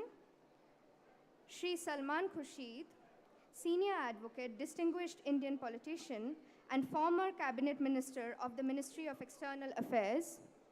Professor S. Madheshwaran, Professor and Head of the Center for Economic Studies and Policy, and also former director at the Institute for Social and Economic Change in Bangalore. He also served as an advisor to the government of Karnataka on planning, program monitoring, and statistics. Sri Nikhil De, social activist and co-founder of Mazdoor Kisan Shakti Sanghatan. He stands as a stalwart in Indian social activism, dedicating his life to the advocacy of human rights at the grassroots movements. Ms. Beena Palikal, General Secretary of National Campaign on Dalit Human Rights. She specializes in advocating for Dalit economic rights, particularly focusing on empowering Dalit women. Now, I would like to hand over to the chair to start the session. So, Thank you very much. Ladies and gentlemen, we've had some very, very good sessions throughout the day. But I do believe in a unique sort of way, this session has both the talent and the intent to be at the cutting edge of the discussions that have centered around our constitutional commitment. And the core of our constitution, explicitly provided in our preamble, is for justice, both social and economic. And we do realize what a major challenge that is in a democracy where not only are there so many plural interests, but there are so many different levels of economic existence, and the aspiration of an egalitarian society, which has been the major plank of elected governments since independence. They may not have achieved the extent to which egalitarian was an aspiration, but they moved regularly, steadily towards that aspiration, sometimes faster, sometimes slower. But the challenges remain, and we know the challenges are very deep. If we go by anything like the protest movements of the important segments of our society, whether it comes from the farmers, it comes from the Dalits and the Shoshits, it comes from students, it comes from the labor movement, it comes from the unemployed youth, etc. Those challenges remain. And they are encapsulated in the theme that we are to discuss now for the next hour and a half. So please attend to this as a very, very important task of nation building and of justice as we understand justice amongst the people of our country. And so we would start this with presentations and propositions placed by the honorable members of the panel, and then we'll take questions from you so that discussion can go to some meaningful conclusion. So in the spirit of gender justice, if I may ask our colleague here, Beena ji, to speak not only of those who belong to the most exploited caste community conglomeration of people of India, but also amongst them particularly of the women who in any community at any level are the worst sufferers of injustice. So may I ask her to begin this discussion. Thank you so much. I'm just being put on the spot, but I'll try to... We're giving you a first chance, and otherwise you complain you don't get a first chance. Thank you, thank you. I'm going to stress on 4 important areas of work that I think is very critical for the empowerment and the emancipation of the Dalit community, specifically looking at intersectionality and looking at women within.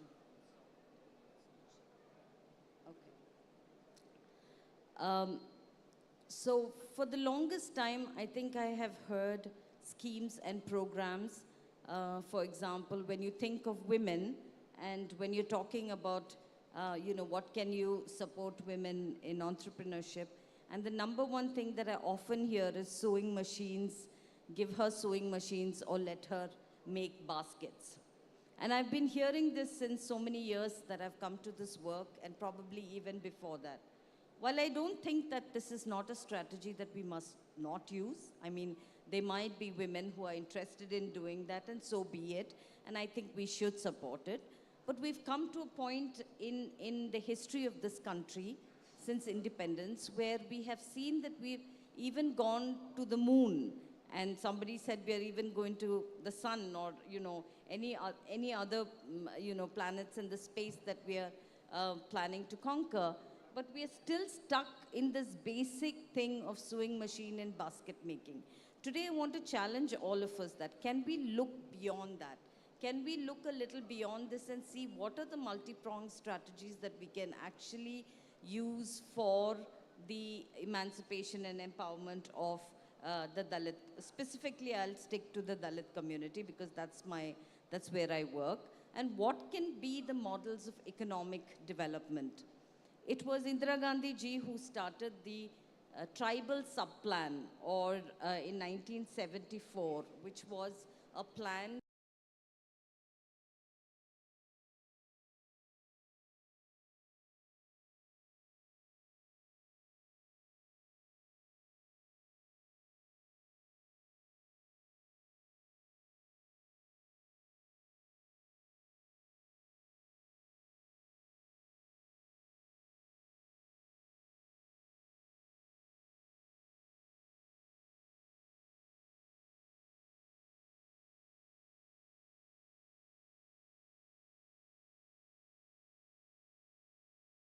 we have it in Rajasthan now, and we have it in Uttarakhand, Andhra, and Telangana. It's a very powerful policy. And that's why many times when I'm arguing with many economists and people who think that universalization is the best thing. You have a universal policy, everybody gets it, everybody, you know, everybody is able to access this because it's universal. But the term universalization is a very beautiful term. But actually, when you go to the ground, which we saw, for example, during the vaccine campaign that the country was doing, that many people in the far-off regions, in the mountains, people who were disabled, people who didn't know that such a vaccine campaign was going on, it was a universal program.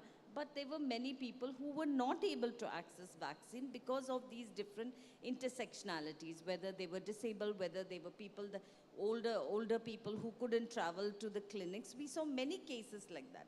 But one particular case that I'd like to mention in one of our studies, where they suddenly went on lockdown and all the colleges went online, and they said that, you know, classes are through smartphones and computers. Nobody ever thought that how many people, how many families have smartphones, or how many people have access to data, forget smartphones, even if they have one smartphone or one computer in the house, is there access to data? And nobody thought that we have to make data accessible for people. So in a house where there was one smartphone, in a small Dalit hamlet somewhere in, you know, in Bihar, for example, couldn't give that smartphone to the girl, so they gave it to the boy so that he could use it, because for them, you know, boys would go on in studies, girls would go on and get married. And so there itself, you can see how it worked, that when they had a choice of who would get that education, it was always the girl, the boy child who would get it. The other example I'd give is, for many years, we have seen migration for jobs, climate-induced migration, where people move from, you know, flood-prone areas, cyclone-prone areas, to more cities like Bombay, Pune, Delhi, etc. So we tried this experiment where we gave people who had land, and they were mostly Adivasi communities, the mango plantation, where we put it in the name of the woman. And the woman started this. And when she started this, at first there was so much of, many people were like, why are you doing this in the woman's name? You know, this will not work. There was a lot of resistance. But then slowly she took that as a challenge. And she started, she started also employing, including her husband and others, through the Manrega program.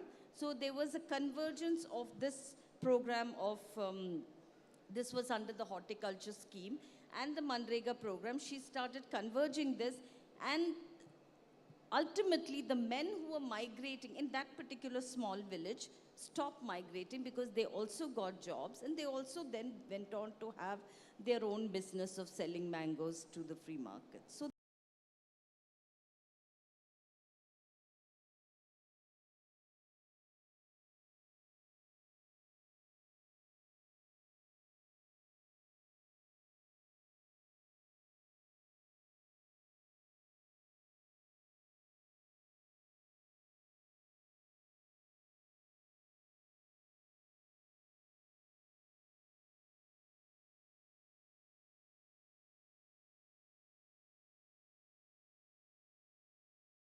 the other thing I'd like to say, that when we're thinking more about that in the next part. Thank you.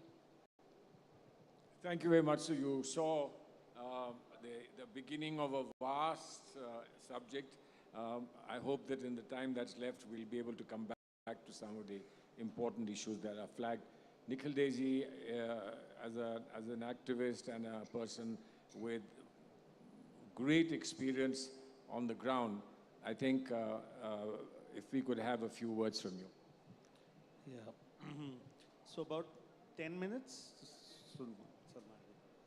Yeah, so thank you very much. Firstly, I'd like to really congratulate the government of Karnataka for holding a conference, a national or maybe international conference, on the Constitution as a central theme. I think that's an extremely important thing. Today we talk about narratives, and unfortunately we are being completely controlled by narratives that are pushing us down in a different direction and in a reactive fashion. I think the Constitution is an opportunity for us to not only hang on to, but define a narrative in the way that we can be proactive while holding to account those who are in power nationally, who are undermining everything. And in that narrative, I think this combination of Constitution and national unity is extremely important, because to me, being against the Constitution and the idea and conception of an Hindu Rashtra is against the Constitution is to be anti-national. For all of us who have been called anti-national so many times, in so many ways, it is unbelievable that completely brazenly one ruling party goes around with an anti-national message, an anti-national narrative, an anti-national agenda, and gets away with it. So I think it is extremely important that today we are in a forum where there are political parties, where there are social activists, where there are citizens. It is extremely important that we look at that larger framework, because without the Constitution, even though many of our own colleagues say that it is being eaten up from within, that is the strongest thing we have to hang on to. And it's something that is an unfinished agenda in a positive sense. And actually the little that is done has been done, and that was done during the national movement to make this country what it is. To make the idea of this country what it is being completely undermined as we watch in front of us. So there is nothing, I think, more important than this, to equate the two, that if we want national unity, we must have the Constitution in letter and spirit. And if, contrary to that, we undermine the Constitution, we are undermining national unity. The second point, I think, is to go back to Dr. B.R. Ambedkar and in this session, which actually defines this session to me. Because at the time, those are famous lines, everyone in this room must know it fully, but it is worth coming back to them, that our biggest challenge as we face our new Constitution is that we will have political equality of one person, one vote, but we will have immense social inequality and immense economic inequality. This session deals with that issue of social and economic justice, and obviously there can be no justice without equality. So, to my mind, this session is something to go back to fundamentals, again, of the conference as a whole, to go back to fundamentals of this session, which is that if we continue to have greater and greater economic inequality, which we are having, which we have seen through COVID years, which we have seen through the Oxfam inequality reports, which we have seen through our lives, of the affluent getting more and more, one set of corporates getting more and more, I mean, it is not just conspicuously affluent, but it is at the cost literally of everyone else, and so therefore that growth rate really does not matter, because who is it going to is what matters. And similarly, social inequality is only lip service being paid and one community being targeted. There is no doubt about it, and the targeting of that one single community, deliberate targeting of the single community, undermines our social fabric in fundamental ways. We are actually undermining India. We are undermining Bharat. We are undermining everything that we stand for with this nature of targeting. And therefore, this idea of social and economic equality and the idea of the Constitution and national unity is the idea of the fraternity in our Constitution, which says that if you ensure the dignity of every individual, only then will you have the unity and integrity of the nation. And therefore it is dignity of Dalits. Therefore it is dignity of women. Therefore it is dignity of minority communities. Therefore it is dignity of nomadic communities. Therefore it is dignity of children, of every kind of marginalized community individually. It is not until we have that idea of fraternity in letter and spirit that we can really get it. I don't want to take long, and I want to say only one more thing, and then if there are discussions, obviously I'll speak, is that we are now facing an election, a national election. We cannot have this kind of discussion just in the air. We have to be able to see how this agenda can actually be furthered. And there is a government that is doing it. That government can, and there is an opportunity through practice to actually show how things can be done. It is also through practice to show the contrast between what a government that will work for social and economic justice and a government that will only pay lip service for being able to try and get votes or garner votes, or to show some completely symbolic representation. We have to be able to show it, and from our experience, and I think I would like to say that there are certain kinds of things that were done in the state of Rajasthan that I'd like to bring it forth, where, and I know that various people, there are various conversations going on about manifestos, that these have been laws that I will only mention laws. The Congress party has talked about guarantees. That discourse is being taken away to the guarantee of one person, and just as a language of putting himself further and further. The UPA government, in which many of the people in the India Alliance who are here brought in a series of rights-based legislations. And I think the furtherance of the constitutional framework came from the unfinished agenda of our directive principles of state policy. If we look at that, again, it was a very, very important part of our constitution. We did not do it until those UPA years. And in those UPA years, whether it's right to information, whether it's employment guarantee, whether it's Forest Rights Act, whether it's right to food, whether it's right to education, social security, street vendors, there are n number of legislations that came in that are the most significant thing for people since independence had happened. But we have a political framework that neither claims it nor takes it forward. That's a tragedy. And we cannot we cannot have this session either by saying that we will only talk about these things and not actually take them to the people as the real constitutional agenda, as a real agenda of social and economic justice, as the real agenda of empowering people and standing behind them. And I will say very briefly, there are 4 laws I will mention from Rajasthan that came forward, and those 4 laws, in a sense, take that agenda of UPA forward. The first was the right to health. The right to health law was enacted with a lot of opposition.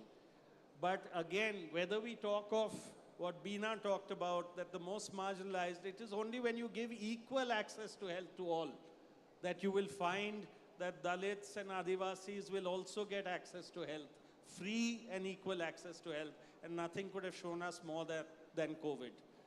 A second law actually has 3 laws within it. The minimum guaranteed income law, where it said that pensions, and look at the central government social security pension, it's still 200 and 300 rupees.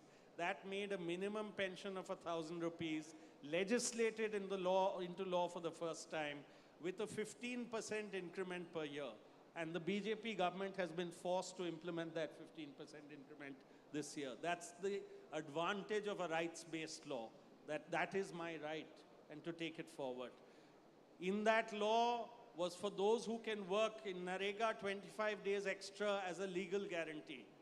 And for the first time, an urban employment guarantee law, which gave 125 days work to urban workers as a legal guarantee. So that's 3 laws actually in one, but the minimum guaranteed income. Work for those who can, pensions for those who cannot go to work. The third, and there are 1 crore pension people who are getting pension. Will that discourse be taken to the people as something that a government has done? The third law is something that Beena mentioned, which was the Scheduled Caste Plan and Scheduled Tribe Sub-Plan law, which says that spend हमारी जितनी संख्या भारी, हमारी उतनी भागीदारी. Simple, you don't need more money. Just do justice in the money you have in your budget. That's what we need. We don't need additional money. We don't need to fight for that. As much as our population is, give us that. It is so powerful an idea. It's a law, but it needs to be implemented, needs to be taken forward. And a fourth law, which again doesn't need money from the state, and which the government of Karnataka has promised, which is the gig workers law. New labor relationships, where again marginalized communities will suffer the most, is that you are not a worker, but we will take profits from you. The gig workers law just dealt with social security. We need to get regulation across the board. It deals with the corporate sector. It needs to come all across, but these are only 4 examples. Within the directive principles, we should have a constitutional agenda to put it into place, to make sure that there is more equality, less inequality at every stage, social and economic. And the last thing I'd like to say is that these are 2 colleagues who said I should say it, that there are symbols that we need to use. Budget, where is the budget for doing all this for the poor? And we use, and Salman Khurshid would know this, we use the Fiscal Responsibility and Budget Management Act. We should promise to pass a Human Responsibility and Budget Management Act. Who cares about fiscal responsibility if we don't do something for human beings? It cannot only be for one set of people. We should pass that as our framework for our budget. And something else a colleague said, which is really 2 models of development.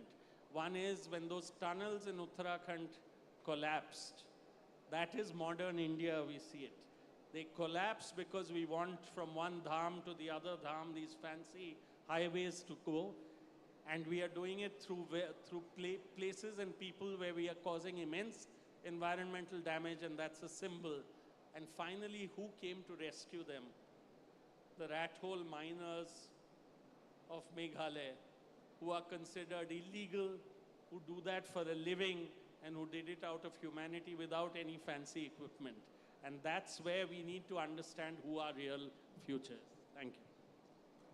Thank you very much. I think those are very provocative, far-reaching ideas, and would obviously require a great deal of attention and sincerity to take forward. So, Professor Sabab, why don't you try to weave some of these thoughts together and then and see what you could suggest as being the way ahead, path ahead. Thank you.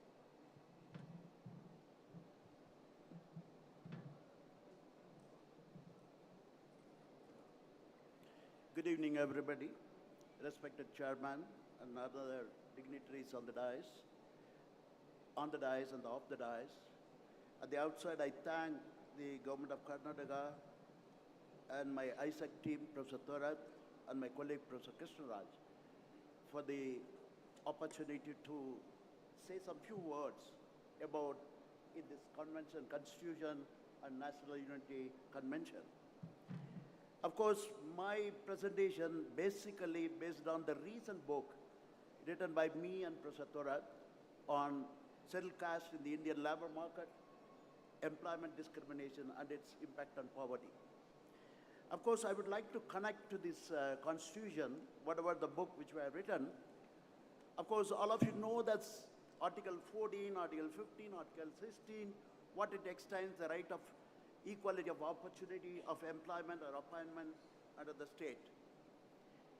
And as a researcher, as an economics professor, of course, I'm specialized in econometrics. I do measure a lot of things. measuring poverty, measuring employment discrimination, measuring wage discrimination, and it relates to public policy. When I talk about the inequality nowadays in the Indian context, over the period of time, we, the economists, we talk about the inequality of outcome. But very few people, they talk about inequality of opportunity. Now, all of us know that the inequality of outcome and the inequality of opportunity are two sides of the same coin. So when we talk about the policies and programs, I think we have to make use of both the results from inequality of outcome and inequality of opportunity. We should not think of the one side. Keeping this in view, the equal employment opportunity law and policies have made some progress in promoting diversity, inclusion, and equity in the workplace. But the Constitution of India guarantees equal rights to all citizens and prohibits discrimination on the basis of caste, religion, and gender. The government has established several institutions to promote and monitor equal employment opportunity. However, most of the private sector and the companies still face challenges in implementing this equal opportunity law policies and practices, such as resistance to change, lack of awareness, unconscious bias, limited diversity in hiring, and lack of accountability and external factor.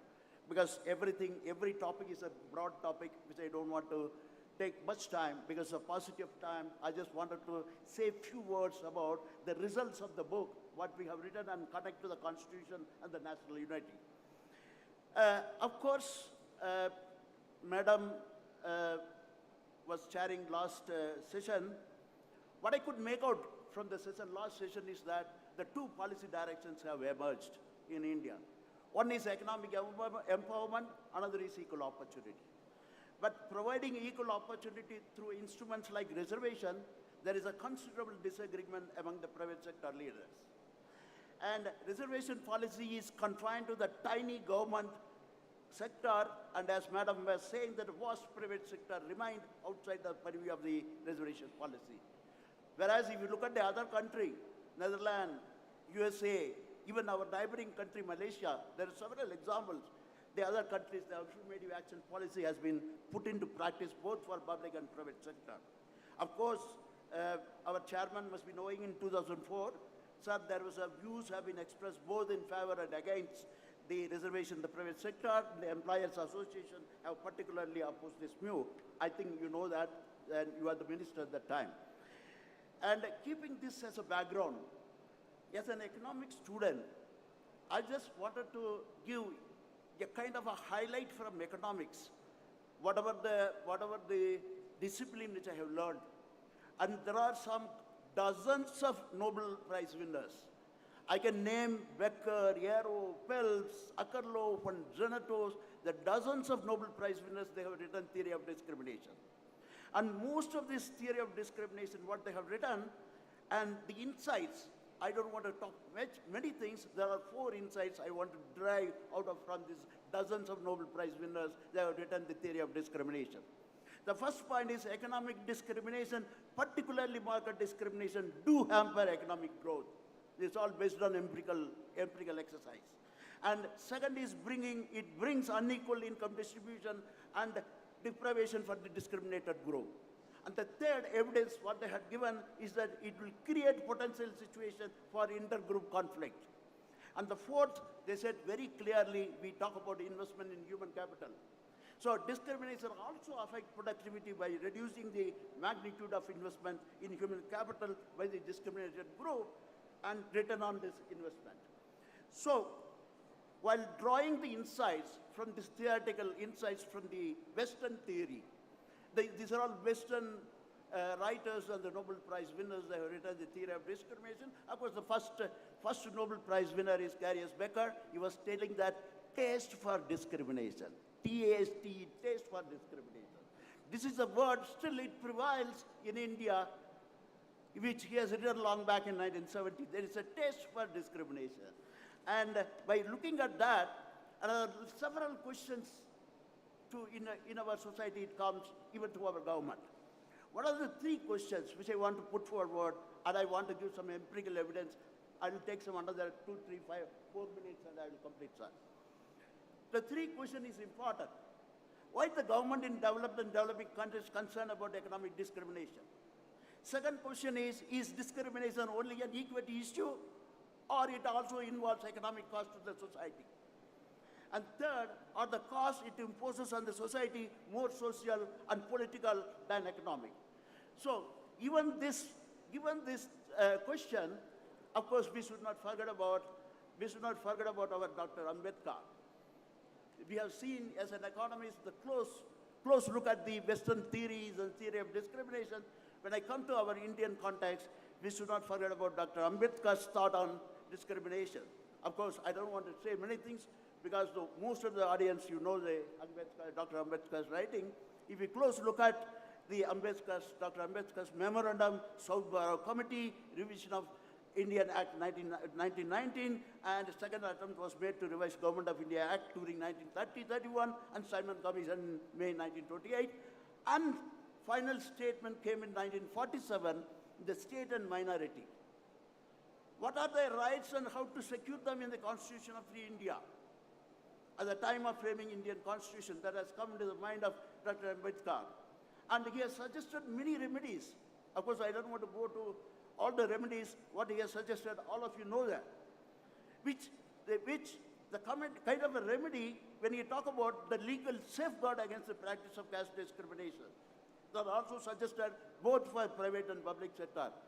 All of us know that we talk about reservation in the public sector. And way back in state and minorities, page number 396, 1979, please listen, the quote begins, Dr. Ambedkar writes, discrimination against citizens by government officials in public administration or by private employers in factories, under commercial concerns on the grounds of race or creed or social status should be treated as offense. So keeping this in mind,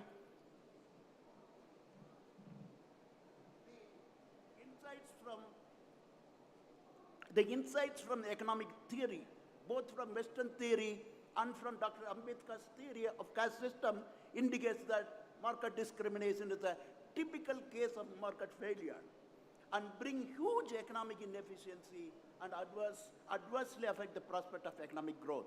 So I don't dig on much on that, but if we talk about the policy of the present government, whatever we are seeing the situation, the policy implications of theoretical views call for market intervention to overcome market failure, both for promoting economic growth and ensuring fair access to discriminated groups, not only employment, but also to the other market and non-market sphere. That's what a whole lot of things going on. And when I come to, given this background, when I come to our empirical work, because I don't have a PowerPoint presentation, Professor Krishnaraj told me just now, the moment I reached, there's no PowerPoint presentation, because we, the academician, trained in showing a lot of tables and the evidences, but it's all based on the, whatever the sentences I'm using is the evidence-based. It is based on the recent population, so the recent periodic labor force survey of Government of India. This is the NSS survey. Of course, you know, sir, the National Sample Survey, the periodic labor force of 2021 and 22, based on that. The first thing is, because I don't have table, the first thing is that I'll give a simple question. So we talk about the constitution and national unity. If you look at the disparities in occupation, employment, and wages, first let me talk about occupation. Of course, in the previous session, they said there was a, when I look at the NSS data, by occupation, by the social group, we find that most of this, the better quality occupations, including legislator, senior official, manager, all are occupied by the higher caste. So since higher caste, a high percentage of SC workers are employed in low quality employment like elementary occupation and so on and so forth. And what we economists, we say that it is an occupational segregation. Even in gender, if you make an analysis with the NSS data, then the gender and the female and as well as the scheduled caste, the down rural, all of us, that we are segregated in the menial job. So if you look at the occupational distribution, it's heartening to see the present data of the National Sample Survey. So what I say that the wage earnings would be low, which result in higher incidence of poverty in the group. Second is that we would like to discuss about inequality in employment rate. There are two indicators which I would like to talk about to capture the differences in access to employment in urban regular salaried job. So we have calculated the unemployment rate and the probability of access to regular salaried job for the scheduled caste community. So what we find is that the unemployment rate based on current weekly status was 11.1% for scheduled caste compared to 8.69% for higher caste. So the unemployment rate based on both yearly and weekly status is high among the scheduled caste compared to higher caste.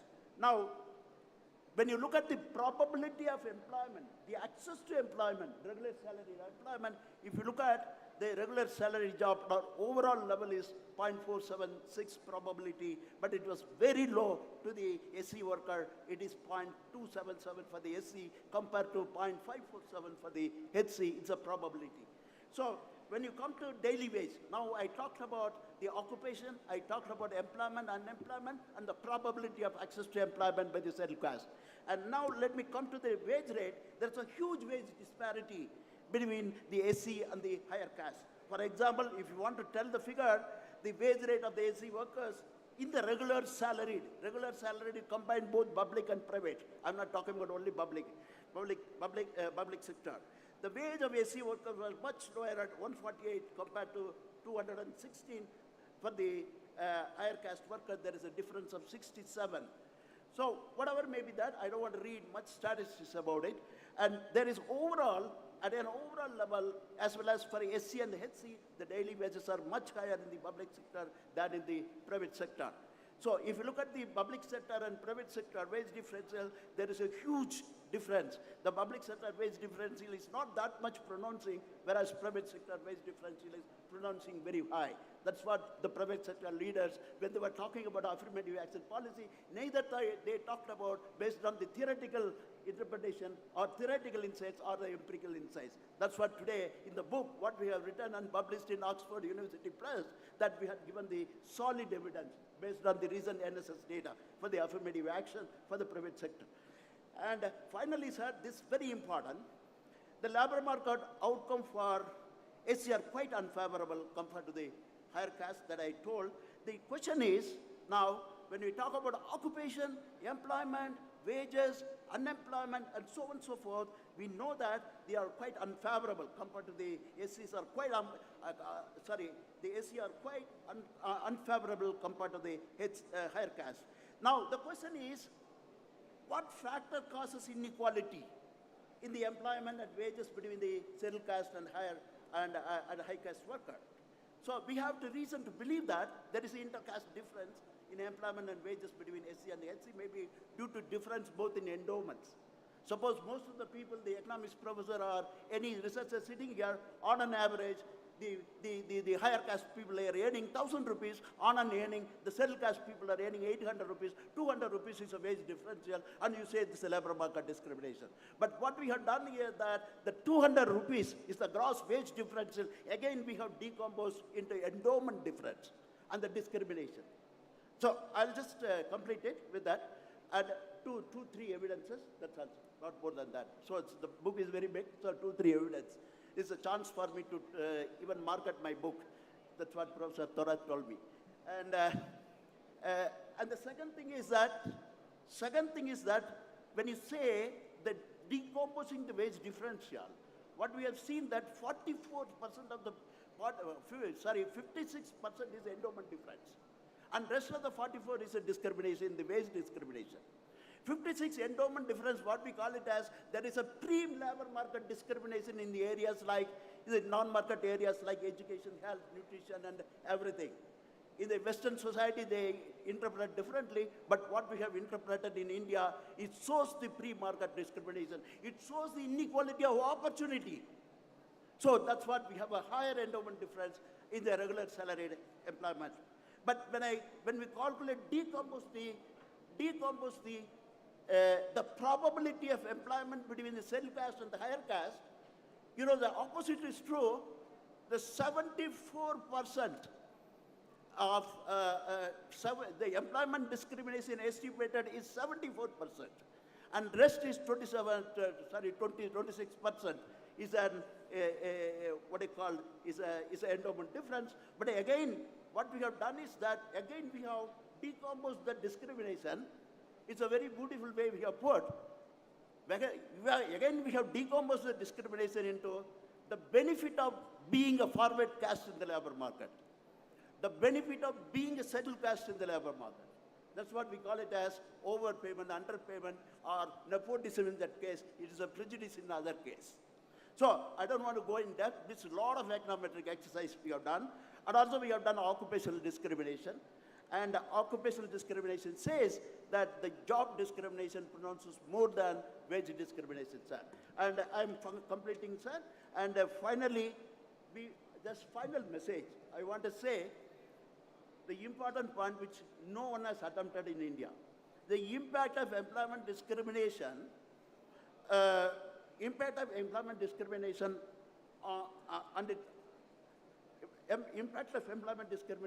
on poverty. So I just wanted to only say 2 lines, not more than that, because I want to give the evidence of that.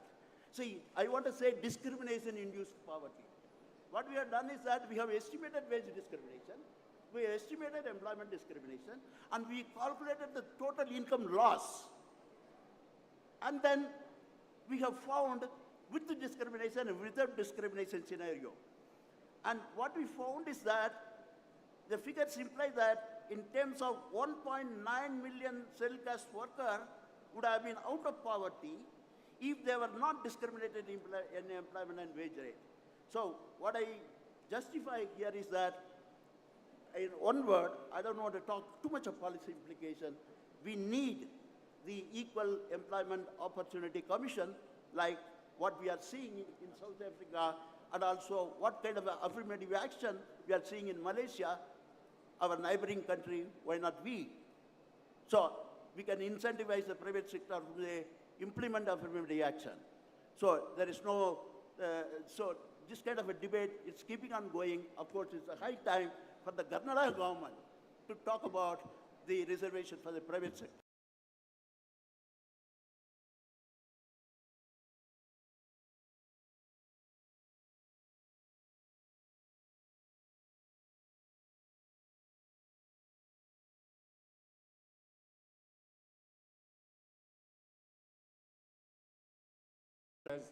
It'll require many more books to take these ideas forward. We have about 15 minutes for questions and answers. If you have a specific question, not suggestions, please questions, and please direct them at the distinguished panelists that you want the answer from. So, yes, please.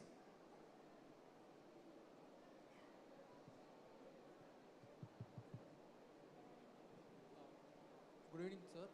First of all, thank you all four for this wonderful, insightful thoughts. Keep the mic closer, please. Since we are speaking about social and economic justice, I just have a question about a specific community of people, a specific group of people. No, the question is to which panelist? No, sir, I think all four can We can't answer, all four can't answer. Pick the best of us and then ask the question. I think Beena ma'am can answer this question as well. Ma'am, actually, it's been 75 years. We are in the era of AI, but still manual scavenging is persistent in India. Though government has initiated many policies and initiatives, it didn't impact at ground level. I have read many articles on blogs or many things. I am not getting any clarifications on this gap, like policy and ground level. May I know the reason, ma'am? Thank you. Yeah, thanks for that question. That's a really, important question that we say that we've gone to the moon, but our people are still in the gutters. We're not able to totally eliminate the one thing that is such a shame to this country, which is women and men engaged in manual scavenging or going down the sewers. My friend, the only answer to your question is that there is no political will. There is the money, there are schemes, you know, but every year, like this government has removed the scheme for the education of children of women engaged in manual scavenging. They've totally removed it. This year there's zero allocation. So that's what, that there is no political will. That is the only answer to this. If you really want to do it, we can do it within a year. We can stop this practice totally and build something else as an alternative livelihood, but it's just not happening. Thank you. Okay, anyone has the further question? Any next question? Yes, Yeah, again please. to Ms. Bina. Please do. So, my fundamental question is about borders. Who is this question directed To Ms. Bina. Okay, yeah, she's the popular question answer person. Yes. So, I'm a student filmmaker and I come from Dubai. And one must observe that Dubai has a lot of Dalit workers, but they are never taken into surveys or any geographical understanding. So what I want to understand is, does our constitution have a ability to secure reservations? So I'm not talking about reservations in the private sector or public sector. I'm talking about reservations across borders to those workers who build stadiums, to those Dalit workers who lose their lives are yet unknown. So what might be the answer to that? We are not able to solve our own problems, my brother, in this country. I doubt we can go and solve problems in another country. You know, let's learn to do it here. I think if we can do that here, and really the reservation policy and all the programs and schemes that are there, if we are able to implement that effectively, we can really look at, you know, lowered poverty figures in the next 10 years. But that's not happening. I think we need to sort that out first before we go to another country. Yeah, please. Yes, good evening, sir. I'm Gautam, research scholar from Presidency University. My question is to sir, you have spoken about organization discriminations. So when it organizational discriminations, in organization, in perspective, yes. When it comes to organization discrimination, as I was very curious about the another panel member, Kancha Ilaya sir. So when it comes to his Buffalo nationalism, the way how you interacted and put on up the informations in a collective manner. So today, one or the other way, the social and economical justices are unable to provide for a citizen based on the spiritual fascism. So in this perspective, so at the current situation, how can the society can get the awareness to avoid or to overcome the discriminations? So it's a very interesting question. And also Because, one second, because at the same time, one way it is spiritually dominated, where social equalities have been deprived, and at the same time, when it comes to Bina Madam's perspective, the gender deprivation is also under process, where it starts from the individual perspectives from their self. Okay. Yeah, So get the answer. let Get me- the answer, please. Yes. Let me answer to your question. You are talking about organization in the sense that I'm talking about the private sector organization. So that's what you mean to say. So what I wanted to say to you as an answer is that I said one thing is that endowment improvement is necessary. Endowment improvement is necessary, but not sufficient. Because even with the equal endowment, similar endowment, the SC have less probability in access to employment. In wage earning due to differential treatment linked with the caste prejudice. For example, insiders, for example, the very great labor economist, Professor Popolo, was saying that endowment difference is a necessary but not a sufficient condition. Because most of the insiders or the particular caste group, they will give the other scheduled caste and other minority group, they don't get insider information. So asymmetric information to these people are very, very vital. So that is the reason most of the time the deprived community and the minority community, they don't get information.